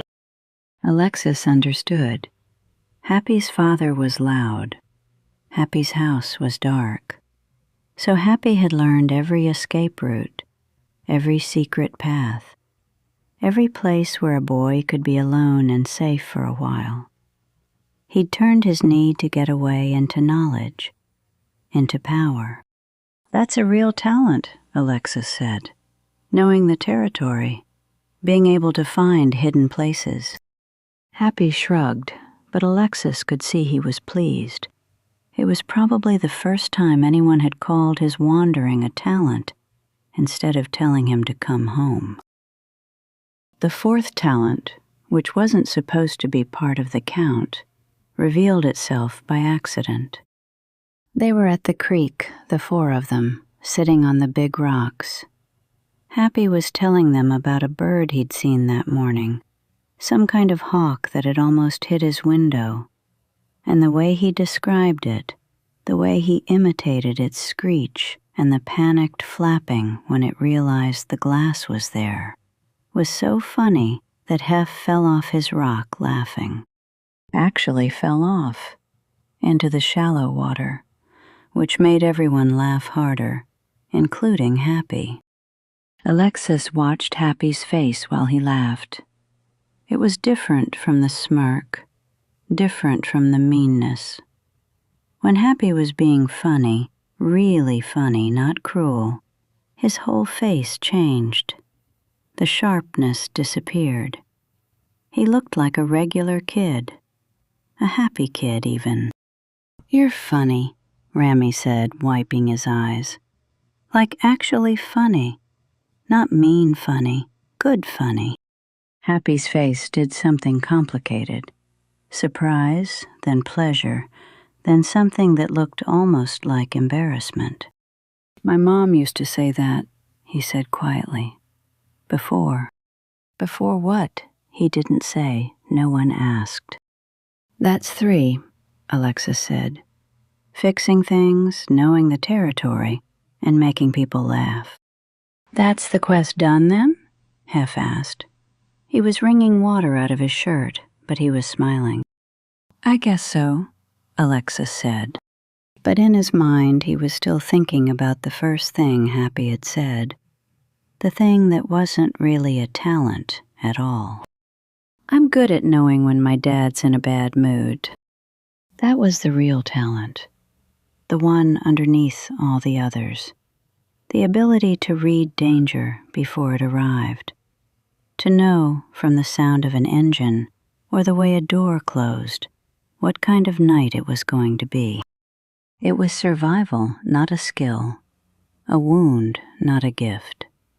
Something Happy had learned because he had to, not because he wanted to. Alexis didn't tell Happy that one didn't count.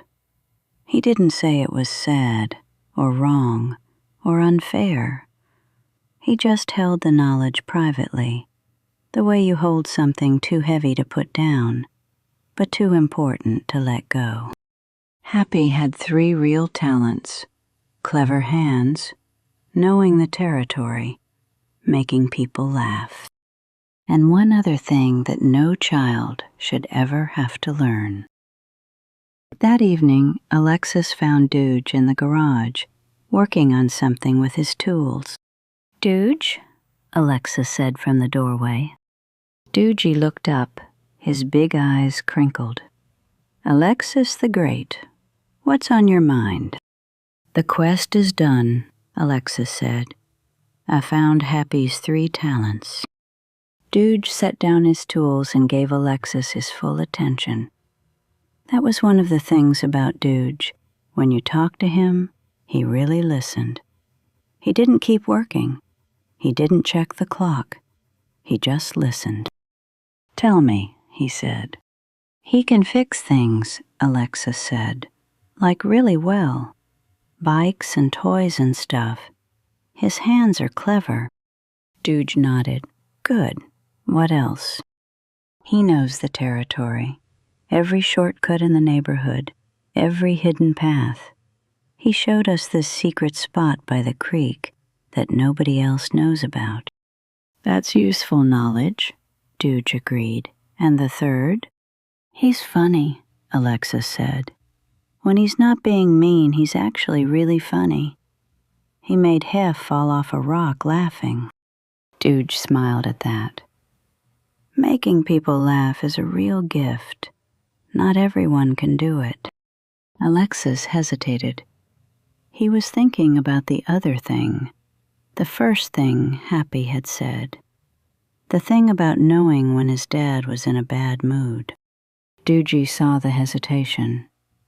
"There's something else," he said, not a question. Alexis nodded slowly. "The first thing he told me, when I asked what he was good at, he said he's good at knowing when his dad's in a bad mood. He said he can tell from how the car sounds, or how the door closes. He always knows what kind of night it's going to be." Dooge's face changed. Something moved behind his eyes. Understanding, maybe, or sadness, or both. "That's not a talent," Alexis said, "is it? That's something else." "It's both," Dooge said quietly. "It's a talent no child should have to develop. But he developed it because he needed to, because it kept him safe. He paused. You were wise not to count it among the 3, but you were also wise to remember it. Alexis nodded. He didn't fully understand, but he felt the weight of what Dooge was saying. So, Dooge said after a moment, 3 talents found: clever hands, knowing the territory, making people laugh. Quest complete. Yes, Alexis said. Good. Dooge looked at him steadily. Now what? Alexis opened his mouth to answer, then realized he didn't have one. I don't know, he admitted. Dooge smiled. That's okay. Sometimes the quest changes you before you know what to do with what you've learned. The knowing comes first. The doing comes after. But what should I do? You'll figure it out, Dooge said. You've already done the hard part. You looked at Happy, really looked, the way most people don't bother to look at anyone, and you found something worth finding. What you do with it next will come to you when you're ready.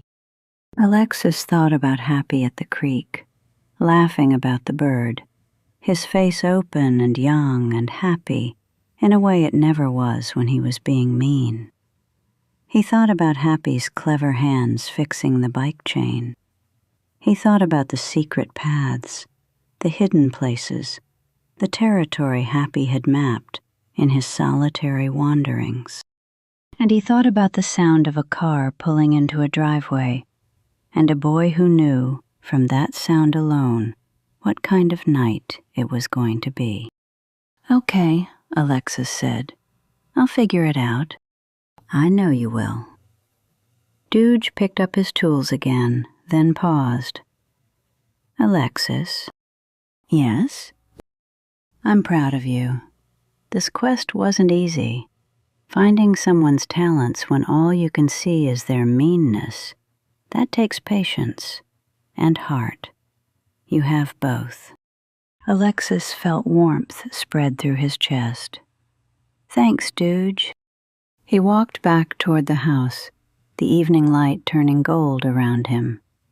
The quest was done, 3 talents found, and somewhere up the street, a boy named Happy was maybe, for the first time in a long time, starting to believe that he might be good at something other than being mean. Now what? Alexis didn't know yet, but he had a feeling the answer would find him soon. Chapter 11. The Test. Things had been different with Happy. Not perfect. Happy was never going to be perfect. Alexis understood that now, but different. Easier. The 4 of them had fallen into something that wasn't quite friendship, but wasn't enemies either. They played kickball together sometimes. They explored Happy's secret paths. They sat by the creek and threw stones into the water and talked about nothing important. Happy still got sharp sometimes. His words could still cut when he wasn't paying attention. But it was getting rarer, and when it happened, he would catch himself, stop mid-sentence, look away, start again in a different voice. He's trying, Rami said one afternoon, after Happy had apologized for a comment about Rami's too big shoes. I think he's actually trying. Maybe, Hef said. He still didn't fully trust Happy, but even he had to admit things were better. Alexis didn't say anything. He just watched Happy ride away, heading home as the afternoon light turned gold. He hoped this was real. He hoped the change would last. But he also knew something else. Patterns don't break easily. It was a Tuesday when everything shifted again. Alexis knew something was wrong before he even saw Happy. He was outside with Hef and Rami, setting up for kickball, when he heard it. A voice, loud and sharp, carrying across the yards from Happy's house. Happy's father's voice. The words were unclear, just noise from this distance, but the tone was unmistakable. Angry, rising and falling like something dangerous. The kind of voice that made you want to be somewhere else. Hef and Remy looked toward Happy's house. The windows were still dark, even in the middle of the afternoon. The door was still closed, but that voice kept carrying, muffled and awful, like a storm you could hear but not see. "That's his dad," Remy said quietly. "Yeah," Hef said. He looked uncomfortable. "Maybe we should go somewhere else." Before they could move, the door of Happy's house swung open. Happy came out. He was on the bike, already pedaling hard, getting away from the house as fast as he could. Behind him, the yelling continued for another moment, then stopped abruptly with the slam of a door. Happy rode toward the cul-de-sac, toward them, and Alexis could see it in his face before he even got close. The old Happy was back. Happy started circling. Not the lazy circles of the past weeks, when he'd been approaching them as something almost like a friend. These were the old circles, tight, fast, predatory. The bike gleaming in the sun like a weapon. "Well, well," Happy said. His voice was different too. That hard, sharp edge was back, cutting through the air. "Look at the losers playing their loser game." Hef's jaw tightened. "Happy?" "Shut up, Hef. Nobody asked you. What kind of name is Hef, anyway? Sounds like something you'd call a farm animal." "Come on," Remy said, his voice careful. "We were just about to play. Do you want to?" "Do I want to play your stupid game with your stupid backpack goals?" Happy laughed, but it wasn't the good laugh, not the one that had made Hef fall off the rock at the creek. This was mean, hollow, the kind of laugh that was really just another way to hurt. "I'd rather eat dirt." He kept circling, closer now, his wheels cutting the grass at the edge of their playing field. "And you," he pointed at Alexis, "the new kid, the one who thinks he's so smart. Coming here from wherever, thinking you belong. You don't belong here. You're just a loser from somewhere else, pretending you fit in." Alexis felt the words land. They stung. He couldn't pretend they didn't. There was still a part of him that missed 3 points, that sometimes felt like a stranger in this new place. But he also heard something else beneath Happy's words. He heard the loud voice carrying from the house. He heard the slam of the door. He heard what Happy wasn't saying. "I just came from something bad, and I don't know what to do with it, so I'm making it your problem." Hef and Remy looked at Alexis. He could see the question in their eyes. Now? Now was when they were supposed to punch him. That was the deal, wasn't it? That was what Hef had been waiting for all along. The moment when Happy went too far and they got to fight back. But Alexis remembered something. He remembered Dooge's story. Slide, the bully, the punch to the stomach for no reason. And what Dooge had done. He had stopped. He had asked for an apology. He had given another chance. Grace first, then the boundary, then reconciliation. He remembered Stretch in the kitchen, the broken bowl, the shaking hands, the way she had closed her eyes, breathed, put on music, sat down, the way she had become still, like a glass of water that someone had stopped stirring. Sometimes you have to decide. to stop worrying, to be nice again. He remembered the 7 aspects: truth-telling, loving everybody, knowing your reasons. He remembered Happy's face at the creek, laughing about the hawk. Happy's clever hands fixing the bike chain. Happy saying quietly, "No one's ever asked me that." He remembered Happy's first answer to the question about talents. "I'm good at knowing when my dad's in a bad mood." And he understood what he had to do. He stepped forward. "Happy," Alexis said, "stop." His voice was calm, not angry, not scared, just steady.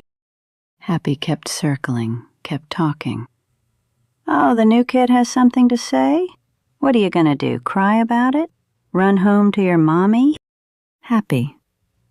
Alexis said it again, the same tone. "I know you're having a hard day."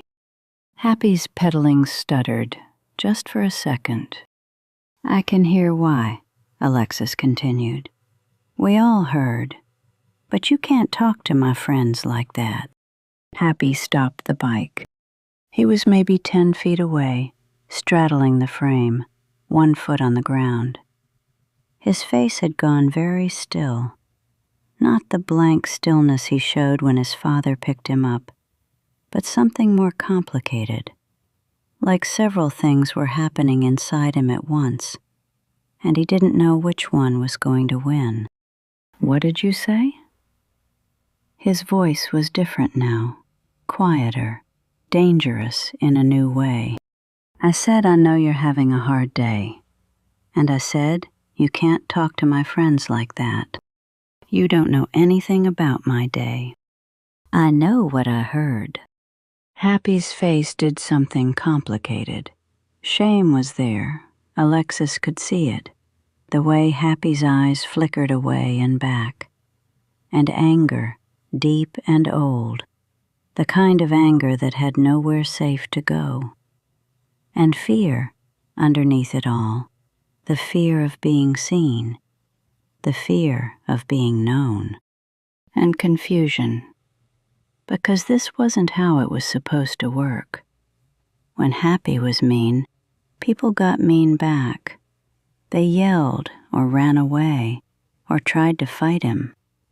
They didn't just stand there calm and steady and say, "I know you're having a hard day." For a long moment, nobody moved. Hef and Rami were frozen behind Alexis. Happy was frozen on his bike. The cul-de-sac was silent except for the faint sound of wind in the oak tree. Alexis thought Happy might come at him. He could see it in the tension of Happy's shoulders, the way his hands gripped the handlebars. Happy wanted to hit something, wanted to hurt something, wanted to take all that noise from his house and turn it into noise out here where it made more sense. But Alexis didn't move. He didn't flinch or step back or put up his fists. He just stood there, steady, like a glass of water. And something in Happy's face crumbled, just for a second. The sharpness fell away, and underneath it was just a boy, tired and scared and hurt. A boy who knew how to read danger from the sound of a car engine, but didn't know how to read this strange, steady kindness that wouldn't fight back and wouldn't run away. Then it hardened again. The mask came back up, but Alexis had seen what was underneath, just for that moment, and he knew Happy knew he'd seen it. Happy turned his bike around. He rode away without a word. Not toward his house, Alexis noticed that. Toward one of the hidden paths he'd shown them. Toward somewhere he could be alone. They watched him go until he disappeared between 2 houses. "That was weird," Hef said finally. "Yeah," Rami agreed. He was looking at Alexis with something like awe. "How did you do that?" "Do what?" Just stand there. I thought he was going to hit you. I thought for sure there was going to be a fight." Alexis shrugged. He wasn't sure how to explain it. He didn't want to hit me. He wanted someone to see him. "That doesn't make any sense," Hef said. "I know, but it's true." Hef shook his head. "Should we have punched him, like before, when he was being mean? Should we have just—" He mimed throwing a punch. "No," Alexis said. "We wait." "Wait for what?" Alexis thought about Dooge's story again. Slide, coming back after getting punched, apologizing in front of everyone, asking to be friends. "We wait to see what he does next," Alexis said. "I told him where the line is. Now we see if he respects it. And if he doesn't, then we figure out the next thing, but we don't skip ahead. We wait." Hef looked like he wanted to argue, but something in Alexis's voice stopped him. Maybe it was the steadiness. Maybe it was the certainty. Maybe he just trusted Alexis more than he used to. "Fine," Hef said. "We wait." He picked up the kickball. "But I'm not playing with him again until he says sorry." "Fair," Alexis said. They went back to their game. But Alexis kept one eye on the gap between the houses where Happy had disappeared, and his mind kept turning over what had happened. Grace offered. Boundary drawn. Now, waiting. The pattern was holding. He just hoped Happy would find his way back to it. That evening, Alexis found Stretch in the kitchen. She was making dinner, moving easily between the stove and the counter, humming something soft. The music player was on, soothing music, the kind she liked. The house felt calm and warm and safe, the way it usually did when Stretch had found her steady place. "Hey," she said when she saw him in the doorway. "How was your day?" Alexis thought about the question. He thought about Happy circling on his bike, the sharp words, the louder voice from the house. He thought about standing still while everyone waited to see what would happen. He thought about Happy's face crumbling for just that one moment. "I think I did something hard," he said. Stretch stopped stirring. She turned to look at him, really look, the way Dooge did when he was listening with his whole self. "Tell me," she said. Happy was being mean again, really mean, and his friends, my friends, they wanted to fight him. But I didn't fight, I just stood there. And I told him I knew he was having a hard day, and I told him he couldn't talk to my friends like that. And what did he do? He left. He didn't say anything, he just left. Stretch was quiet for a moment. The music played softly in the background. The pot on the stove bubbled. "That was hard," she said. "Standing there when everyone expected you to fight, seeing someone clearly when they were trying to make you see only their meanness. That takes strength." "I remembered what you did," Alexis said. "In the kitchen, when the bowl broke. You didn't yell or throw things or let the scratchy feeling win. You just got still. You decided." Stretch's eyes softened. "You saw that?" "I saw it. And today, when Happy was being mean, I tried to be like that, like a glass of water. I tried to not let his sharpness make me sharp." Stretch crossed the kitchen and pulled him into a hug. She smelled like the spices she'd been using, like home, like safety. "I'm proud of you," she said into his hair. "I didn't solve anything, though. He's still out there somewhere. I don't know if he'll come back different or the same." "That's not your job," Stretch said. You can't make someone change. All you can do is show them another way and wait to see if they take it.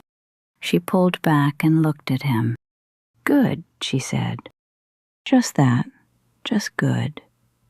But the way she said it, with warmth, with certainty, with pride, made it feel like the biggest word in the world. Alexis went to wash up for dinner. Behind him, Stretch went back to her cooking, and the soothing music kept playing, and the place on the corner held them all in its quiet, steady warmth. The test had come. Alexis had passed it, and now all he could do was wait to see what would happen next. Chapter 12. The Apology.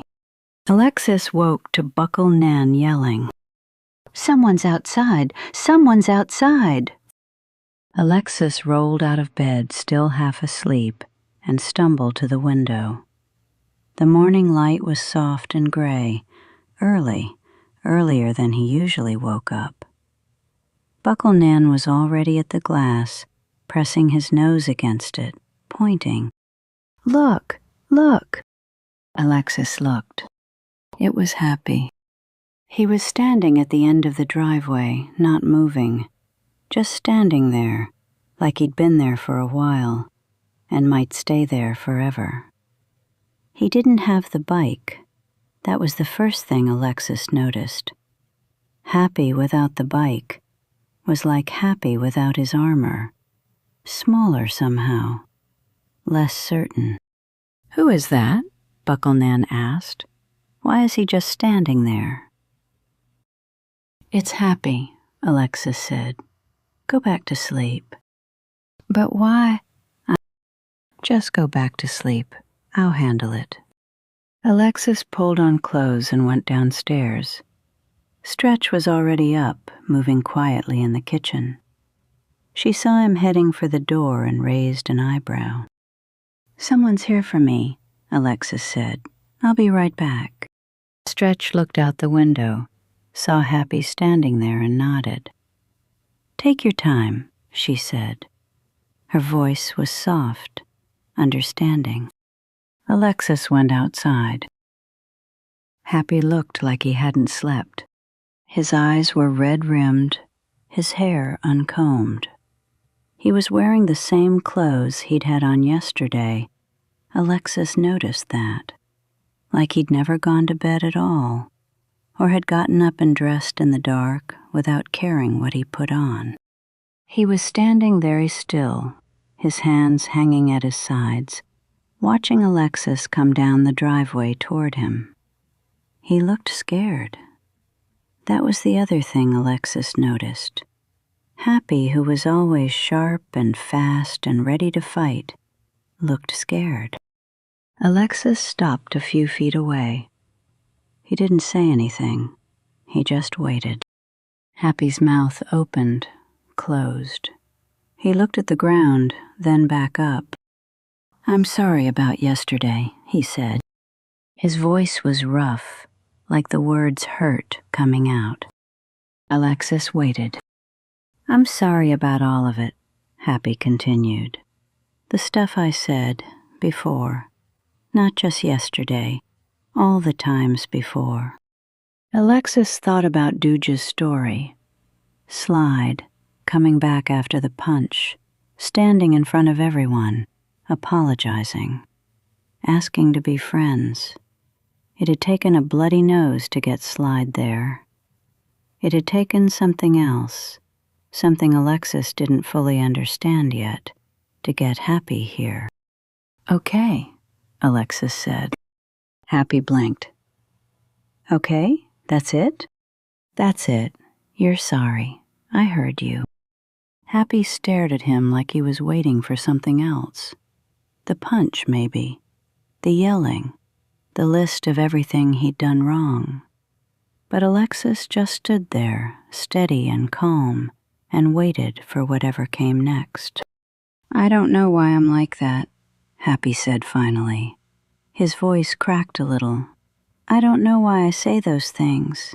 It's like it just comes out. And then afterward I feel bad, but it's too late, and everyone already hates me, so I figure I might as well keep going." He trailed off. He was looking at the ground again. Alexis thought about what he knew. The father, also named Happy. The loud voice carrying across the yards. The mother who never came outside. The car sounds that signaled danger. Engine gunning, door slamming. The whole house waiting to see what kind of night it would be. He didn't say any of it. "You could be different," he said instead, "if you wanted." Happy looked up. "How?" Alexis thought about the 7 aspects. Health, magic meats and gourds instead of sweetsies. Truth-telling, that's all they knew. Loving everybody. Love and knowledge, learning and fixing. Daytime power, dream lessons, knowing your reasons. He thought about Stretch becoming still like a glass of water. About Dooge asking for an apology before throwing a punch. About Lacey in the woods teaching her young monks to find magic gourds before the owl came. He thought about all of it, the whole fortress his family had built, generation by generation, to keep out the things that could hurt them. The sweetsies that led to weakness, the forgetting of dreams, the losing of reasons. He didn't explain any of it. Happy wasn't ready for all of it. Maybe someday, but not now. "Come play with us today," Alexis said. Happy frowned. "What?" "Come play with us. Me and Hef and Rami. Just play. Don't be mean. See how it feels." "They won't want me there after yesterday. I'll talk to them. It'll be okay." Happy hesitated. Alexis could see the fear in his face, the fear of trying something new, of failing at it, of opening himself up to rejection. It was the same fear that made him strike first, hurt before being hurt, the armor that had become his prison. "You can go back to being mean tomorrow if you want," Alexis said. "Just try today." Something moved across Happy's face. Surprise, maybe, or relief, like he'd expected Alexis to demand a permanent change, and the permission to fail made the trying possible. "Just today," Happy repeated. "Just today, one day, see how it feels." Happy almost smiled.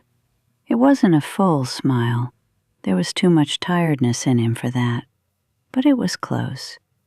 Closer than Alexis had ever seen from him this early in a conversation. "Okay," Happy said. "I'll try." They walked up the street together. Happy without his bike looked different. Smaller, younger, more like a regular kid. He walked with his hands in his pockets, glancing at Alexis every few steps, like he was checking to make sure this was still real. Hef and Rami were already outside, setting up for kickball. They saw Alexis coming and waved. Then they saw who was with him. Their faces went confused. Hef's hand dropped. Rami took a step back. Alexis just nodded at them. "It's okay. Let him play." Hef looked like he wanted to argue, but something in Alexis's face must have stopped him, because he just shrugged and picked up the ball. "We're playing kickball," he said to Happy. His voice was flat, careful, not friendly but not hostile either. "You can be on Rami's team." "Okay," Happy said quietly. They played. It was a strange morning. At first, everyone was tense. Hef kept shooting glances at Happy, waiting for the meanness to come back. Rami was too nice, overcompensating, flinching whenever Happy opened his mouth. But Happy didn't say one mean thing. When Rami missed an easy kick, Happy didn't mock him. He just threw the ball back and said, "Unlucky, try again." When Hef scored a goal, Happy said, "Good one," and he meant it. When Alexis tripped over his own feet and went sprawling, Happy jogged over and offered a hand to help him up. Slowly the tension melted. Hef stopped watching Happy like he was a bomb about to go off.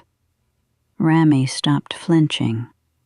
They started to play like they actually wanted to play, not careful, not defensive, just playing.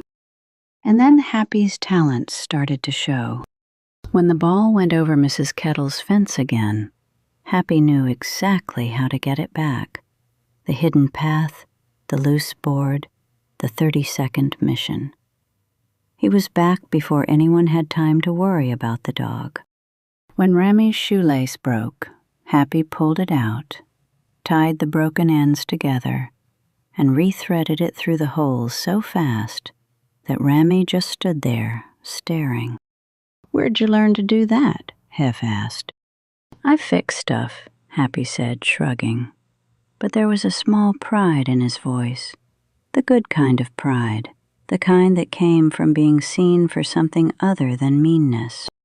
And then later, when they were taking a break in the shade of the oak tree, Happy told a story about a squirrel he'd seen that morning trying to bury an acorn in a flower pot, and the way the pot tipped over, and the squirrel's outraged chittering, and the whole ridiculous disaster.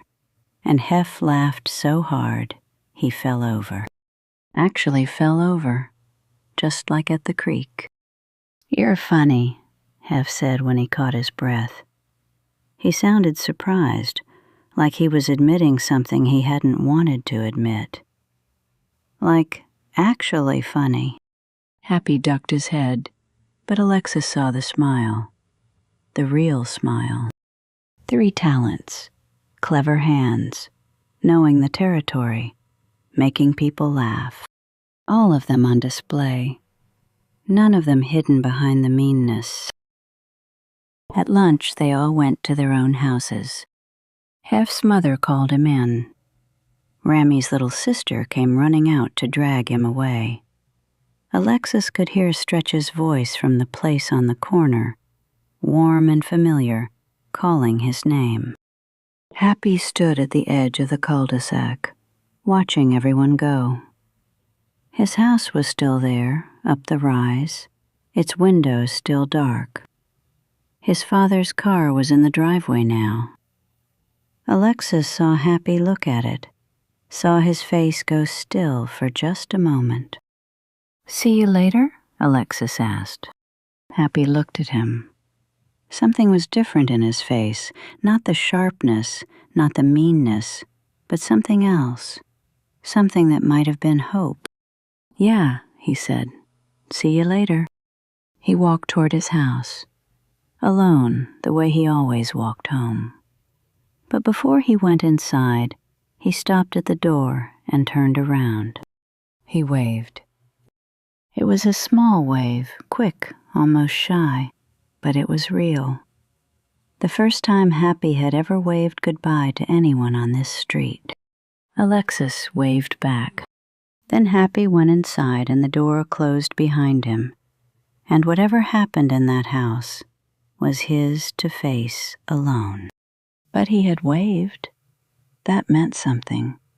Alexis wasn't sure exactly what yet, but it meant something. That evening, on the big blue carpet, Alexis told Dooge everything. The apology at dawn, the walking up the street together, the morning of playing without a single mean word, the talents, fixing Rami's shoelace, finding the ball, making Hef laugh until he fell over, the wave at the end. Dooge listened the way he always listened, with his whole self, not interrupting, letting the story find its shape. "So the quest is complete," Dooge said when Alexis finished. 3 talents found. "Yes," Alexis said, "but that's not all." "What else?" Alexis thought about how to say it. He thought about Happy at dawn, scared and sleepless, standing at the end of the driveway. He thought about Happy saying, "I'm sorry about all of it." He thought about Happy's face when Alexis said, "You can go back to being mean tomorrow if you want." The surprise, the relief, the almost smile. He thought about the wave. "I think Happy might become a friend," Alexis said. Dude smiled. It was the warm smile, the proud smile, the smile that made everything feel possible. "That's bigger than 3 talents," he said. "That's something real. I didn't do anything special. I just let him try." "That is something special," Dooge said. "Giving someone permission to try, without demanding they succeed perfectly. That's harder than it sounds. Most people want guarantees. You gave him space." Alexis thought about that. "You can go back to being mean tomorrow if you want. Just try today." Maybe that was what Happy had needed all along. Not someone demanding he change forever. Just someone offering him one day, one chance, one morning of being different, to see how it felt. "Do you think he'll stay different?" Alexis asked. "I don't know," Dooge said honestly. "Change is hard, especially when the things that made you the way you are haven't changed." He paused. Happy still has to go home to that house. He still has to deal with whatever happens there. That doesn't disappear just because he had one good morning. So it might not last. It might not, but it might. And even if it doesn't last perfectly, even if he has bad days, mean days, days when the old patterns come back, he'll know it's possible. He'll know what it feels like to be liked for who he really is. That knowledge doesn't go away. Alexis nodded. He understood. Change wasn't a single decision. It was 1,000 decisions, made over and over, every day. Just like Stretch deciding to stop worrying, to be nice again. Just like the glass of water, choosing stillness instead of swirling. "Thanks, Dooge," he said. "For what?" "For the quest, for teaching me about Slide, for..." He struggled to find the words. "For showing me how to do this." Doogie pulled him into a hug. "You did this yourself. I just gave you the first push. The rest was all you." Alexis leaned into the hug. The big blue carpet was soft beneath them. Somewhere in the house, Stretch was singing to Fussy Boss. Somewhere up the street, Happy was in his house with its dark windows and its loud voice and its absent mother. But he had waved. He had tried. And tomorrow, maybe, he would try again. One day at a time. That was how change worked. That was how patterns broke. Alexis closed his eyes and let the warmth of home hold him. And somewhere in his chest, something that had been worried began to settle. Like a glass of water, like stillness, like peace. Part 4. Home. Chapter 13. Red's Visit. Alexis had almost forgotten the visit was planned. Life at the place on the corner had become so normal. The 4 levels, the big blue carpet, the cul-de-sac with Hef and Rami and Happy, the 7 aspects woven through everything, without anyone needing to name them, that the days before seemed far away. Not gone exactly, just distant, like a story he'd been told about someone else. But Stretch reminded him at breakfast. "Red and Jabber are coming today, remember?" And suddenly it all came rushing back. Red. His best friend from 3 Points. the monk he'd left behind on that last good day, when they'd played until the sun went down and made promises to stay friends forever. "I remember," Alexis said. And he was excited, genuinely excited, but something felt different than he'd expected. When Stretch had first arranged the visit weeks ago, Alexis had counted down the days. He'd imagined showing Red everything, telling him everything, proving that the new place was okay, even if it wasn't 3 Points. Now the day was here, and he still wanted to see Red. But the desperate need, the ache for something from before, had faded. He wasn't sure when that had happened. Red arrived mid-morning. Jabber's car pulled up to the place on the corner, and Red tumbled out before it had fully stopped, running up the driveway with his arms already open for a hug. "Alexis!" "Red!" They crashed into each other, laughing, hugging, bouncing up and down the way they always had. It was good to see him. It was so good to see him. Red's face, Red's laugh, Red's familiar energy, all of it was exactly the same as before. But something was different. Red seemed smaller somehow. Not physically, he was the same height he'd always been, the same Red with the same freckles and the same wild hair. But standing here in front of the place on the corner, with its 4 levels rising behind Alexis and the cul-de-sac stretching out to the side, Red seemed contained, like he fit inside a smaller space than Alexis remembered. Or maybe it was the place on the corner that had grown. Or maybe it was Alexis. "This place is huge," Red said, looking up at the house. "You said it was big, but I didn't think it was this big." "Come on," Alexis said. "I'll show you everything." The tour took almost an hour. Alexis showed Red all 4 levels, the basement where Stretch kept her bottles and pretty things, the main floor with the kitchen and the living room and the big blue carpet, the second floor with all the clabbers, the attic with its slanted ceilings and secret corners. He showed in the yard, which was bigger than any yard at 3 Points. He showed in the street, which was quieter with more trees. "This is my clabber," Alexis said, standing in the doorway of his room. "I can see the oak tree from my window, and at night, if I stay up late enough, I can see the moon rise over the houses." Red looked around, nodding, but Alexis could see he was struggling to take it all in. It was a lot, more than the small house at 3 Points, more than the cramped rooms they'd played in back then. "It's nice," Red said, but there was something careful in his voice, something that sounded almost like sadness. "What's wrong?" Alexis asked. "Nothing, it's just," Red shrugged. "I thought you'd be sad here. When you left, you seemed so sad. But you don't seem sad at all." Alexis didn't know what to say to that.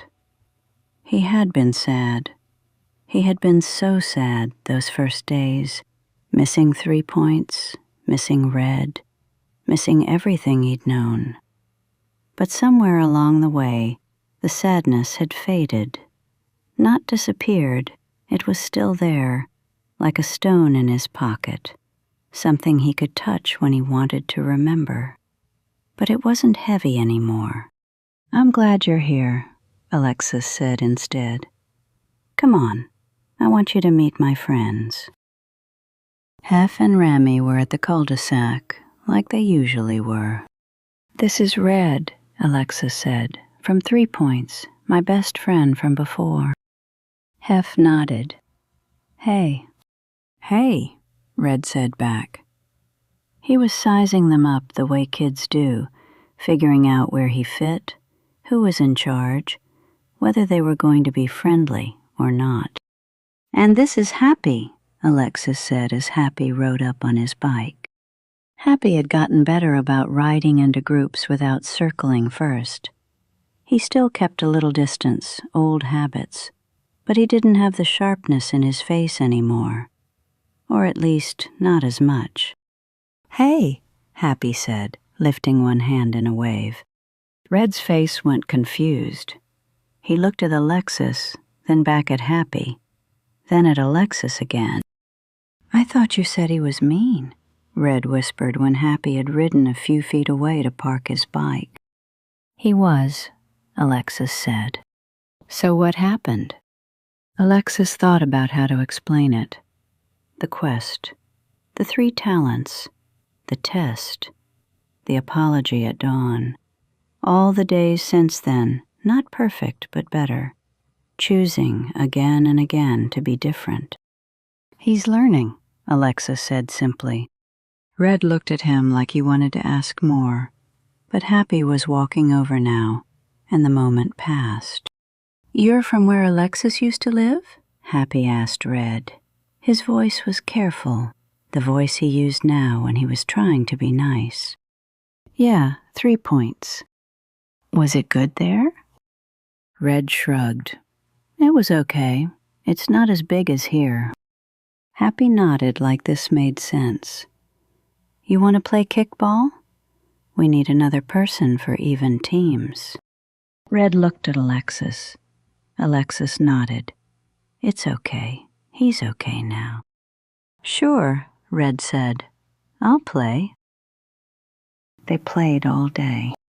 Kickball first, then bumping, running into each other until someone fell down, which Dooge said was about the dumbest game ever invented, but the young monks loved it anyway. Then play chords at the house, taking turns, showing Red the games they'd mastered, and learning the ones he brought from 3 Points. Red had brought sweetsies. Of course he had. Red always had sweetsies. It was one of the things Alexis used to love about him. Little candies in bright wrappers, the kind that made your teeth ache and your energy spike, and everything feel a little more exciting. "Want some?" Red asked, holding out the bag. Alexis took a few. He unwrapped one, put it in his mouth. It was sweet. Of course it was. That was the whole point of sweetsies. But it didn't taste as good as he remembered. He chewed slowly, confused. He used to love these. He used to eat them until his stomach hurt, until Stretch had to tell him to stop, until his thoughts got fuzzy and his dreams got strange. Now the sweetness felt too much, cloying, like something his body didn't quite want. He ate a few more because Red was watching and it felt weird not to. But when Red offered the bag again later, Alexis shook his head. "I'm good," he said. "Thanks, though." Red looked at him strangely but didn't push. He just shrugged and kept eating, wrapper after wrapper, the way they used to do together at 3 Points. Alexis watched him and thought about the 7 aspects. Other monk families add a lot of sweetsies to the foods they eat, and they get sick more than we do. He hadn't meant to stop wanting them. It had just happened. The fortress working without him noticing. At the end of the day, the light turning gold, and Jabber's car pulling up to take Red home, they stood together at the end of the driveway. "This was fun," Red said. He meant it, Alexis could tell. But there was that sadness in his voice again, the one from the beginning of the day. "I wish you could come back to 3 Points." Alexis opened his mouth to say, "Me too," and stopped. Because he realized, standing there in the golden light with his old best friend, that he didn't wish that anymore. Not really. He missed Red. He would always miss Red. But go back to 3 Points? Leave the place on the corner, the 4 levels, the cul-de-sac, Hef and Ramy and Happy, leave the big blue carpet and the 7 aspects and everything he'd built here without knowing he was building it? No, he didn't want that, not anymore. You could come live here, Alexis said instead. Red laughed. It was a surprised laugh, not a mean one, like Alexis had said something unexpected. Right, just move here, just like that. Why not? Red shook his head. My family's in 3 Points. My house, my stuff, everything. I know, Alexis said. But if things ever change, if you ever want to, there's room here. I'd like that. Red looked at him for a long moment. Something moved across his face, confusion maybe, or understanding, like he was seeing something in Alexis that hadn't been there before. You've changed, Red said, not accusing, just observing. Maybe, Alexis said. I don't know. Maybe. Jabber honked. Time to go. They hugged one more time, tight, real, the kind of hug that meant something. Then Red ran to the car, climbed in, and pressed his face to the window to wave. Alexis waved back. He kept waving as the car pulled away, as it turned the corner, as it disappeared from sight. Then he was alone in the golden light, standing at the end of his driveway, and Red was gone. That night, Alexis didn't feel sad. He thought he would. All day he'd been bracing for it, the heaviness that would come when Red left, the ache of missing, the wish to go back. He remembered how hard those first days at the place on the corner had been, how much he'd longed for 3 Points and everything he'd lost. But the sadness didn't come. He lay in his clabber, looking at the ceiling, thinking about the day. Red's face, Red's laugh, the sweetsies that hadn't tasted as good as they used to. You've changed, Red had said, and Alexis hadn't known how to answer. He didn't miss 3 Points, not the way he used to. He didn't know when that had happened. Somewhere in the weeks since the moving day with the rain and the broken pipes, the first morning without water, meeting the boys up the street, learning the 7 aspects, the quest for Happy's talents, the test, the apology, all of it, somewhere in all of that, home had shifted. The place on the corner was home now. Not because it was better than 3 Points, not because he'd forgotten what he'd left behind, but because he'd built something here, friendships, routines, a place in the world.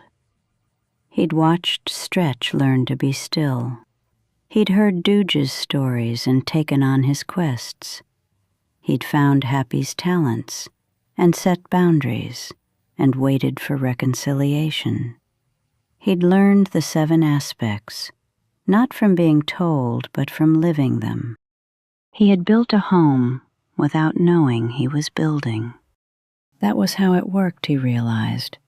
You didn't choose to feel at home somewhere. You just kept showing up, kept caring, kept doing the work of living, and one day you looked around, and the new place had become the only place. The strange walls had become familiar. The unfamiliar faces had become friends. The house that wasn't yours had become home. Outside his window, the oak tree stood in the darkness.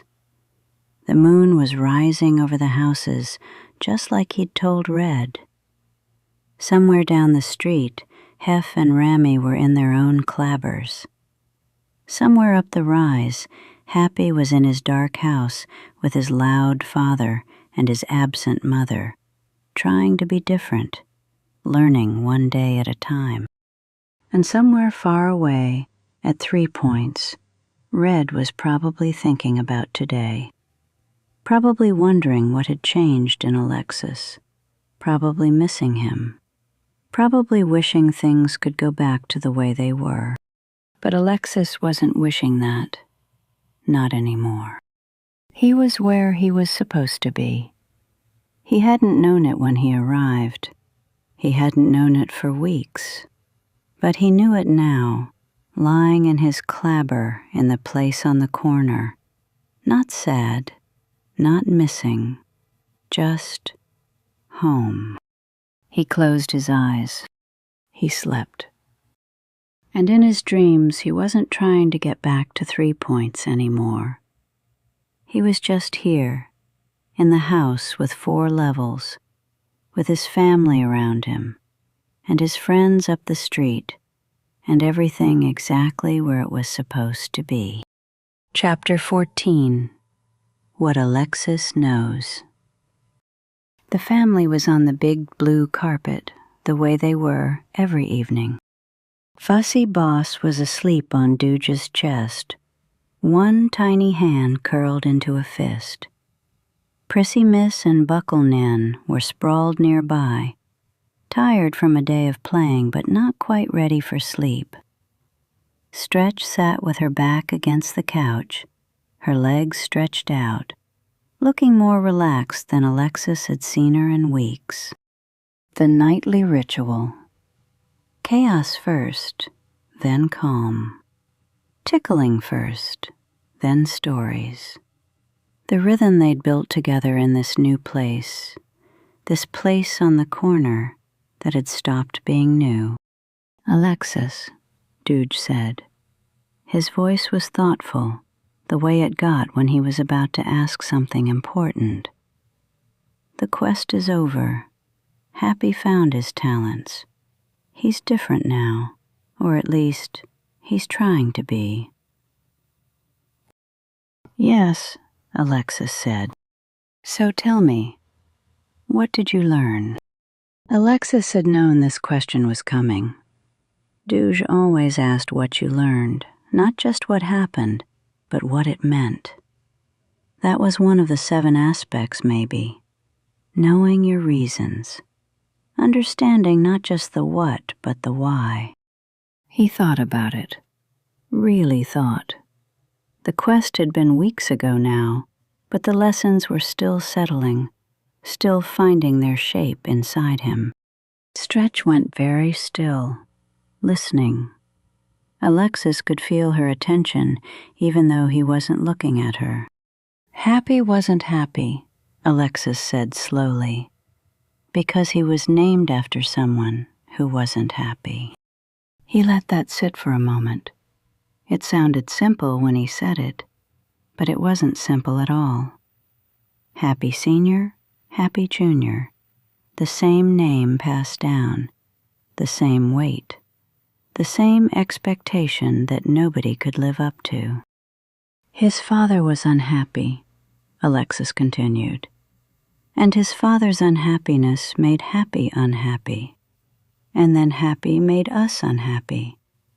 That's how it works. Unhappy monks make other monks unhappy. It just keeps going.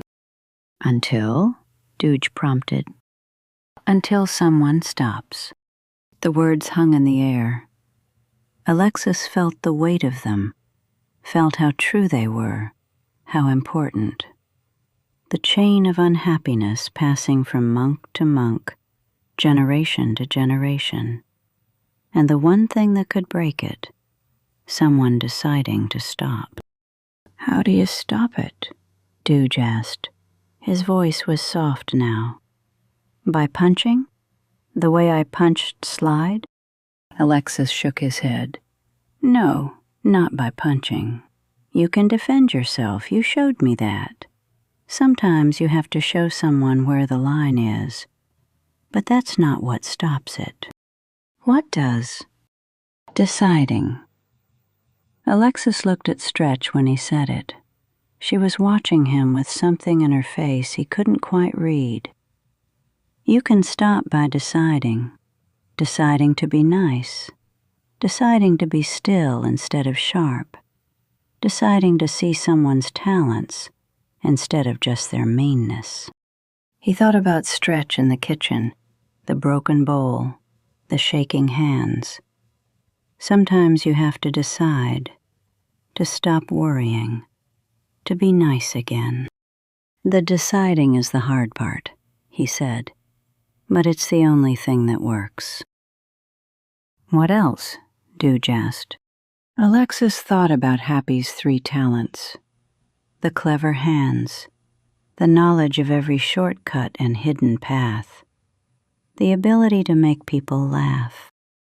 Everyone has talents, he said, even the mean ones, maybe especially the mean ones, because sometimes the meanness is covering up the talents, keeping them hidden. If you look past the meanness, the talents are there.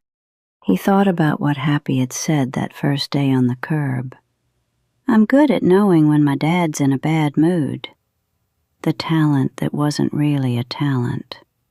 The skill no child should have to learn. Sometimes the talents come from pain, Alexis said quietly. Happy knows every shortcut because he needed places to escape to. He's good at reading danger because he had to be. Those are talents, but they grew out of something hard. Dooge nodded slowly. That's wise, Alexis. Talents and wounds can be the same thing, turned different ways. But the other talents, the fixing, the funny, those are just his. Those aren't from pain. Those are just happy. The real happy, under the meanness. And you found them. I looked, Alexis said. That's all. I just looked. Anything else? Dooge asked. Alexis thought about Red's visit, about standing in the driveway, watching the car drive away, not feeling sad, about lying in his clabber that night and realizing that the place on the corner had become home without him noticing. 3 points isn't a place, he said. Stretch made a small sound, almost like a breath catching. It's a feeling, Alexis continued. I thought I lost it when we moved. I thought 3 points was the only place I could feel like that, safe and happy and home. But it's not about the place. It's about the feeling. He paused, trying to find the right words for what he meant. You can carry it with you, he said. The feeling. When you leave somewhere, you don't have to leave the feeling behind. It comes with you, if you let it. He stopped. That wasn't quite right either. There was something more. Or maybe you can build it, he said slowly. Where you are. You don't have to wait for a place to feel like home. You can make it feel like home. By being there. By caring. By doing the work of living. He looked around the living room, the big blue carpet, the couch, the family scattered across the floor. His family. His home. That's what we did here, he said. We built it, all of us, without knowing we were building. Stretch had tears in her eyes. Alexis saw them, and for a moment he was worried. Had he said something wrong?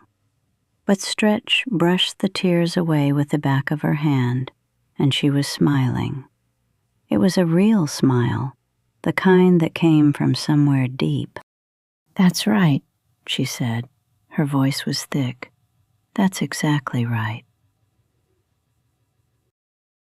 Dooge was quiet for a moment. Then his big eyes crinkled, and his face split into that warm, proud smile. Alexis the Great, he said. They don't call me that for nothing, Alexis said. Everyone laughed. Even Prissy Miss, who had been half asleep, woke up enough to giggle. Even Buckle Nen, who didn't fully understand what was happening, but knew that laughing was good. And then, as always, the tickling started. Dooge reached over and tickled Prissy Miss, who shrieked. Bucklenin dove onto Alexis and tried to tickle him back. Stretch grabbed Bucklenin's feet, and he collapsed in a heap of giggles. Fussy Boss woke up, startled, but then started laughing too, because laughing was contagious in this family. The nightly chaos. The ritual that said, "We are here, we are together, we are home." In the middle of it all, Alexis caught Stretch's eye. She was watching him. Her face was soft, her eyes still a little wet from the tears she'd brushed away. And she nodded, just barely, a small movement that no one else would have noticed. Alexis nodded back. Something had passed between them. He didn't fully understand what it was, not yet, but he felt it, a recognition, an acknowledgement, like Stretch was seeing something in him that she'd hoped would be there, and now that she'd found it, something had settled in her. He had received something that had been passed down through Lacey, through Pitter-Pop, through Stretch. The 7 aspects, the glass of water, the deciding to stop worrying and be nice again. All of it, flowing from one generation to the next, and now flowing into him. And someday he knew without being told, he would have to pass it on. To his own children, maybe, or to someone like Happy, someone who needed to learn that unhappy monks could become happy if someone would just take the time to look for their talents. That was how it kept going. Each generation learns, and then they teach. He didn't have to understand it all tonight. He just had to know it was there. And he did. Later, in his clabber, Alexis lay in the dark and thought about what had happened. The conversation on the carpet, the things he'd said, the tears in Stretch's eyes, the nod. Something big had happened tonight. He could feel it, even if he couldn't name it. Like a door had opened somewhere inside him, and light was coming through that hadn't been there before. Outside the night was quiet. No rain. The rain had stopped days ago, and the place on the corner had dried out, the pipes fixed properly now, everything working the way it should. Tomorrow he would play with Happy and Hef and Rammy. They would kick the ball and explore the shortcuts, and maybe go to the creek. Happy might be sharp sometimes. Old patterns didn't disappear overnight. But he was learning, and Alexis was learning to help him learn. Tonight, he belonged here. Not because someone had told him he belonged. Not because the house had always been his. But because he had built something here. Friendships, understanding, a place in the world. Because he had watched and learned and decided again and again to be the kind of monk who makes things better instead of worse. The 7 aspects were inside him now. He didn't have to recite them. He just had to live them.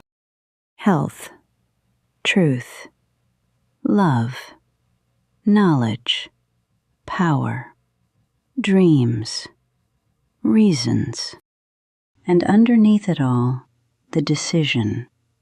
The choice to stop the chain of unhappiness. The glass of water, choosing stillness. The grace offered before the boundary drawn. Alexis closed his eyes. The place on the corner held him. His family was safe in their clabbers. His friends were up the street. Everything was exactly where it was supposed to be. He slept. Chapter 15. Poke's Goodbye. Poke was leaving. She had come to help with the move, and she had helped. The boxes were unpacked now, the rooms arranged, the pipes fixed and working. The place on the corner had become a home, and there was nothing left for Poke to do. Time to go back to her own life, wherever that was. Alexis had never quite understood where Poke lived when she wasn't here.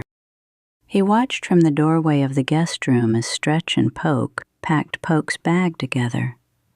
It wasn't much. Poke traveled light, always had, but they folded each item carefully, making the packing last longer than it needed to. Poke seemed different today, lighter somehow. The weeks of chaos, the broken pipes, the crying baby, the boxes everywhere, the constant questions of what should I do, all of that was behind her now. She had made it through. She had helped in her way. Even when her helping got in the way, she had been there. That counted for something. "That's everything," Stretch said, zipping the bag closed. "That's everything," Poke agreed. They stood there for a moment, the two sisters, looking at the packed bag like it meant something more than just clothes and toothbrush. Alexis remembered what Stretch had told him about them as young monks. Poke, quick to learn from Lacey, but lost after Lacey fell. Stretch, bouncy and flouncy, who had to learn to be careful. Two sisters, two different paths, standing together in a guest room at the place on the corner, saying goodbye. Stretch pulled Poke into a hug. It lasted a long time, longer than most hugs. Alexis watched them hold each other, and he understood, without anyone telling him, that this hug was about more than just goodbye. It was about everything. The camp they'd gone to together, the song about ash trees, the mother they'd lost, and the father who'd tried his best, and the years and years of one sister finding her way while the other kept asking what to do. When they finally pulled apart, both of them had wet eyes. "You're going to be okay here," Poke said. Stretch nodded. "I know." She paused. "So are you." Poke didn't say anything to that. She just smiled. A small smile, uncertain around the edges, and picked up her bag. Alexis stepped forward from the doorway. Poke turned to look at him. Her face softened the way it always did when she looked at the young monks, like they were the best part of being here, the reason she kept coming back, even when she wasn't sure what to do with herself. Alexis hugged her. She smelled like soap and something floral, the guest bathroom soap, the one Stretch put out for visitors. "Thank you for helping," he said. Poke's arms tightened around him for just a moment. "You're welcome, Alexis the Great." When she pulled back, she was smiling.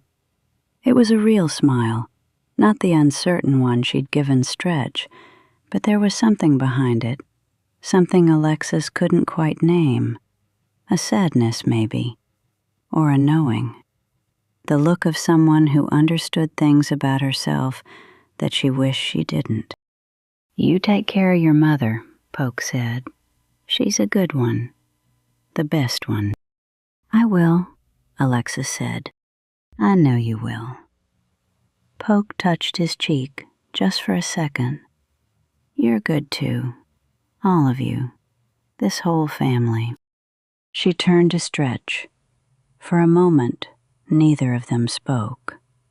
Then, softly, Poke began to sing. "Down in the valley, valley so low." Stretch joined in, her voice blending with Poke's, the way it must have blended when they were young monks at camp, before everything changed. "Hang your head over, hear the wind blow." Just those few bars. The ash trees, the green valley, the song from before. Then Poke picked up her bag, walked to the door, and was gone. Stretch stood at the window for a long time, watching the empty street. Polk's car had already turned the corner. There was nothing to see anymore, just the familiar view, the houses, the oak tree, the cul-de-sac where Alexis played with his friends. But Stretch kept standing there, her hand resting on the glass, looking at something only she could see. Alexis went to her. He didn't say anything at first. He just stood beside her, looking out the window, being there. That was something he'd learned. Sometimes people didn't need words. Sometimes they just needed someone to stand next to them while they felt what they were feeling. After a while he asked, "Are you okay?" Stretch was quiet for a moment. Her face was calm, but Alexis could see the work behind it, the effort of staying steady, of not letting the sadness pull her under. The glass of water, choosing stillness. "I'm going to decide to be," she said. She looked down at him. Her eyes were still a little wet, but she was smiling, that real smile, the one that meant she'd found her way back to herself. She put her hand on his head the way she always did. "That's what we do," she said. Alexis understood. It wasn't about being okay all the time. It wasn't about never feeling sad or worried or scratchy. It was about deciding, again and again, every time the hard feelings came, to be okay anyway, to stop worrying, to be nice again, to let the water settle. That's what made the family strong. Not that they never struggled, but that they always decided. "That's what we do," Alexis repeated, and Stretch smiled wider. The morning continued. Stretch went back to work, laundry to fold, lunch to prepare, fussy boss needing attention. The place on the corner continued the way it always continued, full of the small tasks and quiet moments that made up a life. The family was intact. Dooge would come home from fixing teeth. Prissy Miss and Buckle Nan would need wrangling. The big blue carpet would hold them all again tonight for tickling and stories and the nightly ritual that said, "We are here. We are together. We belong." Alexis went outside to find his friends. But as he walked down the driveway, he thought about what Stretch had said. "I'm going to decide to be." That's what we do. Not "I am okay," not "I feel fine," but I'm going to decide to be. The deciding was the thing. The deciding was what made it real. And you didn't decide once. You decided every day. Every time the hard thing came, every time the sadness rose, every time the worry tried to take over, you decided again, and again, and again. That's what made it powerful. That's what made it possible. Because anyone could make one decision, but to keep making it day after day, when things got hard and the old patterns tried to pull you back, that took something more. That took the 7 aspects working together. That took the glass of water, choosing stillness.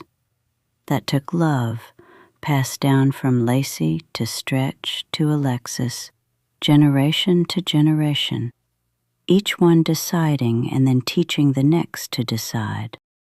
Alexis the Great. They didn't call him that for nothing.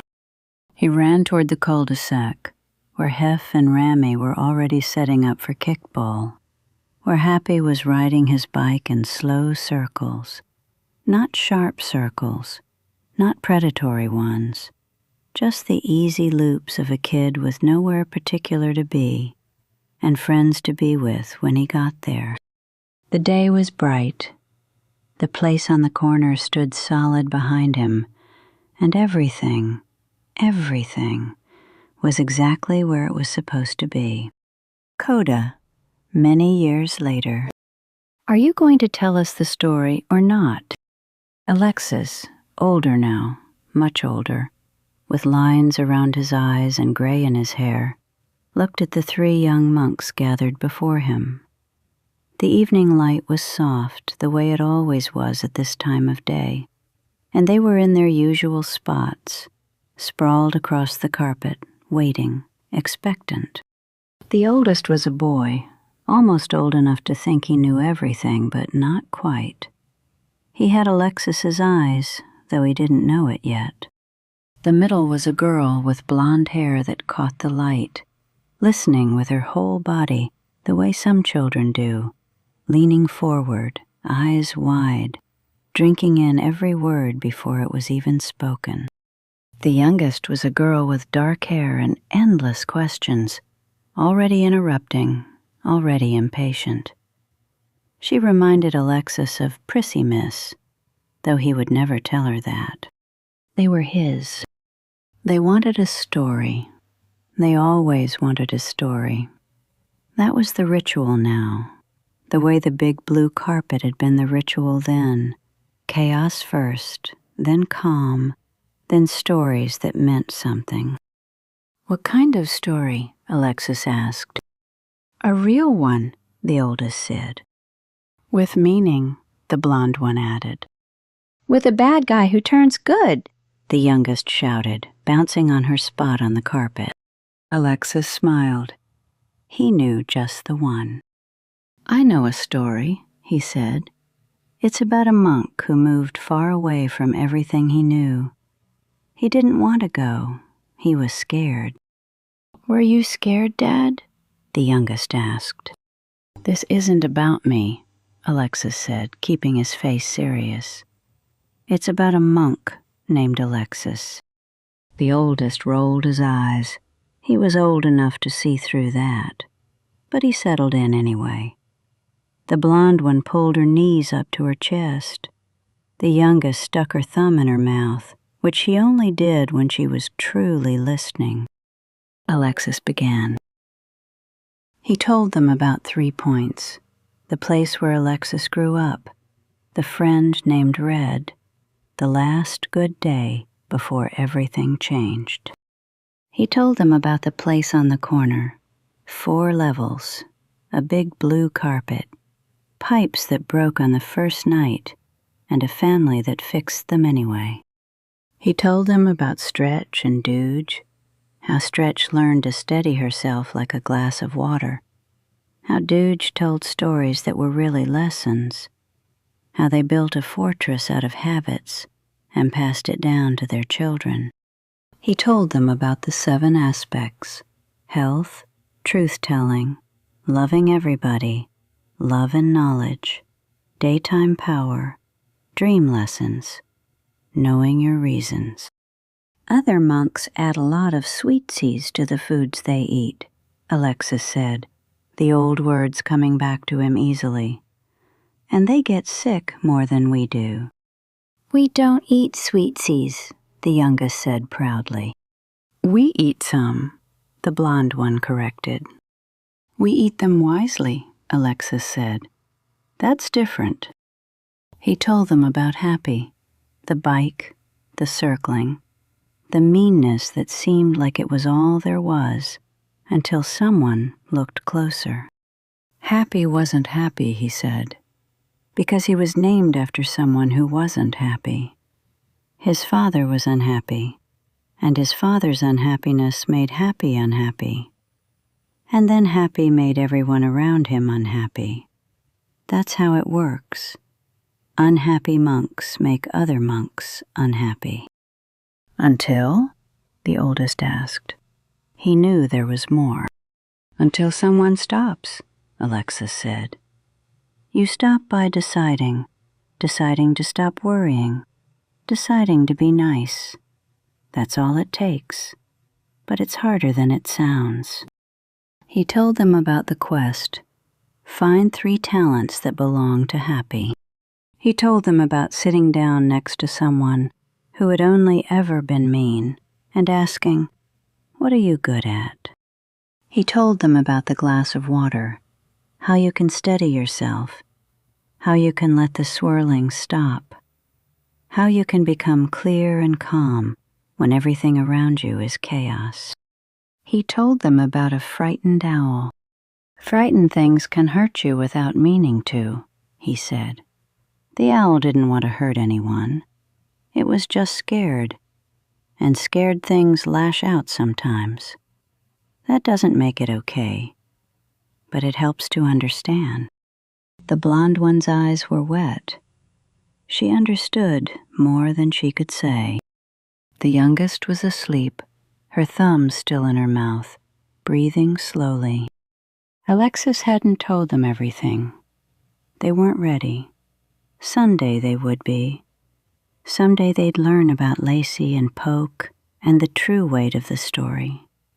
But not tonight. Tonight was for the version they could hold.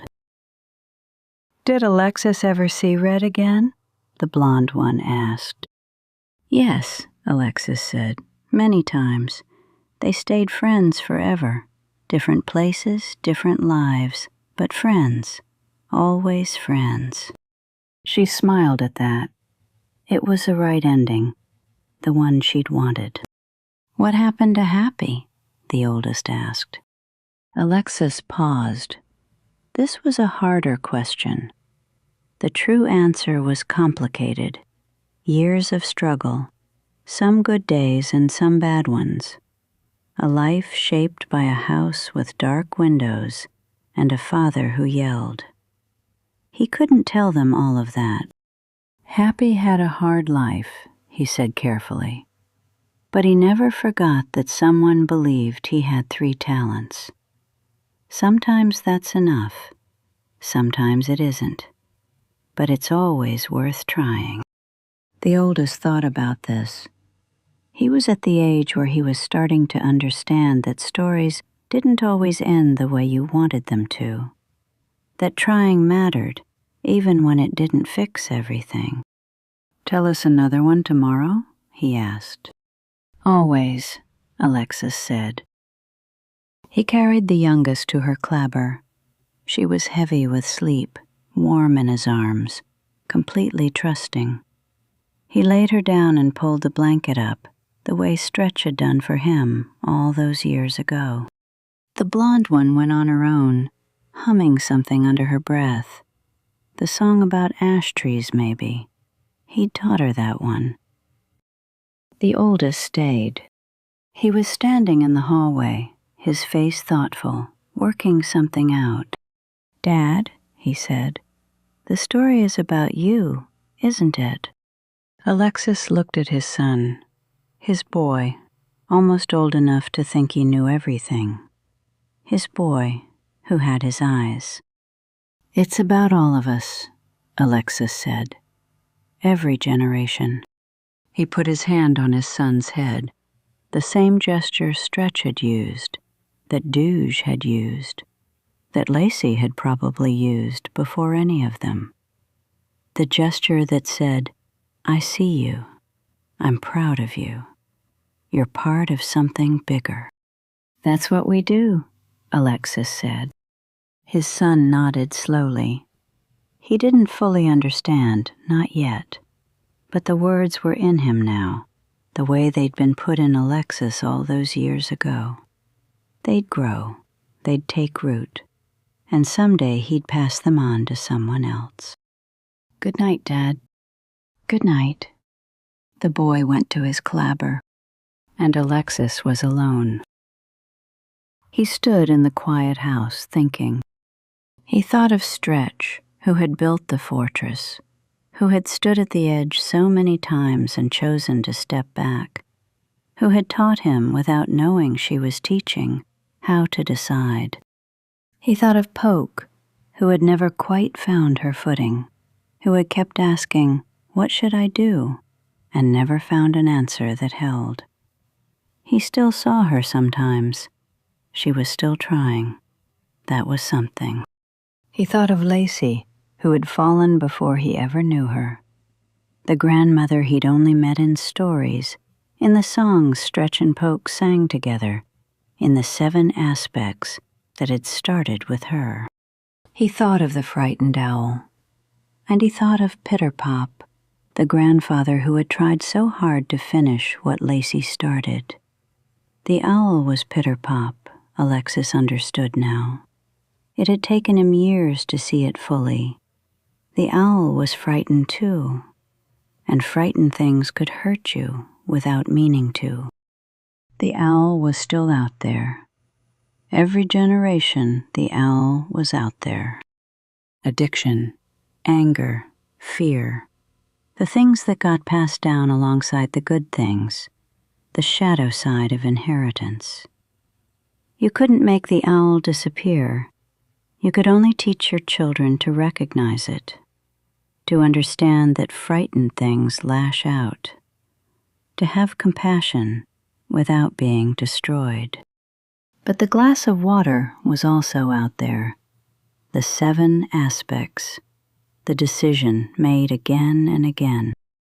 That was the inheritance too. That was what you passed down to fight the owl. Alexis stood in the quiet house and felt the weight of all of it, the pain and the healing, the wound and the fortress, the owl and the water. He decided again to stop worrying. He decided again to be okay. That's what we do. He walked down the hall to check on his children, sleeping in their clabbers. 3 of them, safe, warm, full of stories that would grow inside them.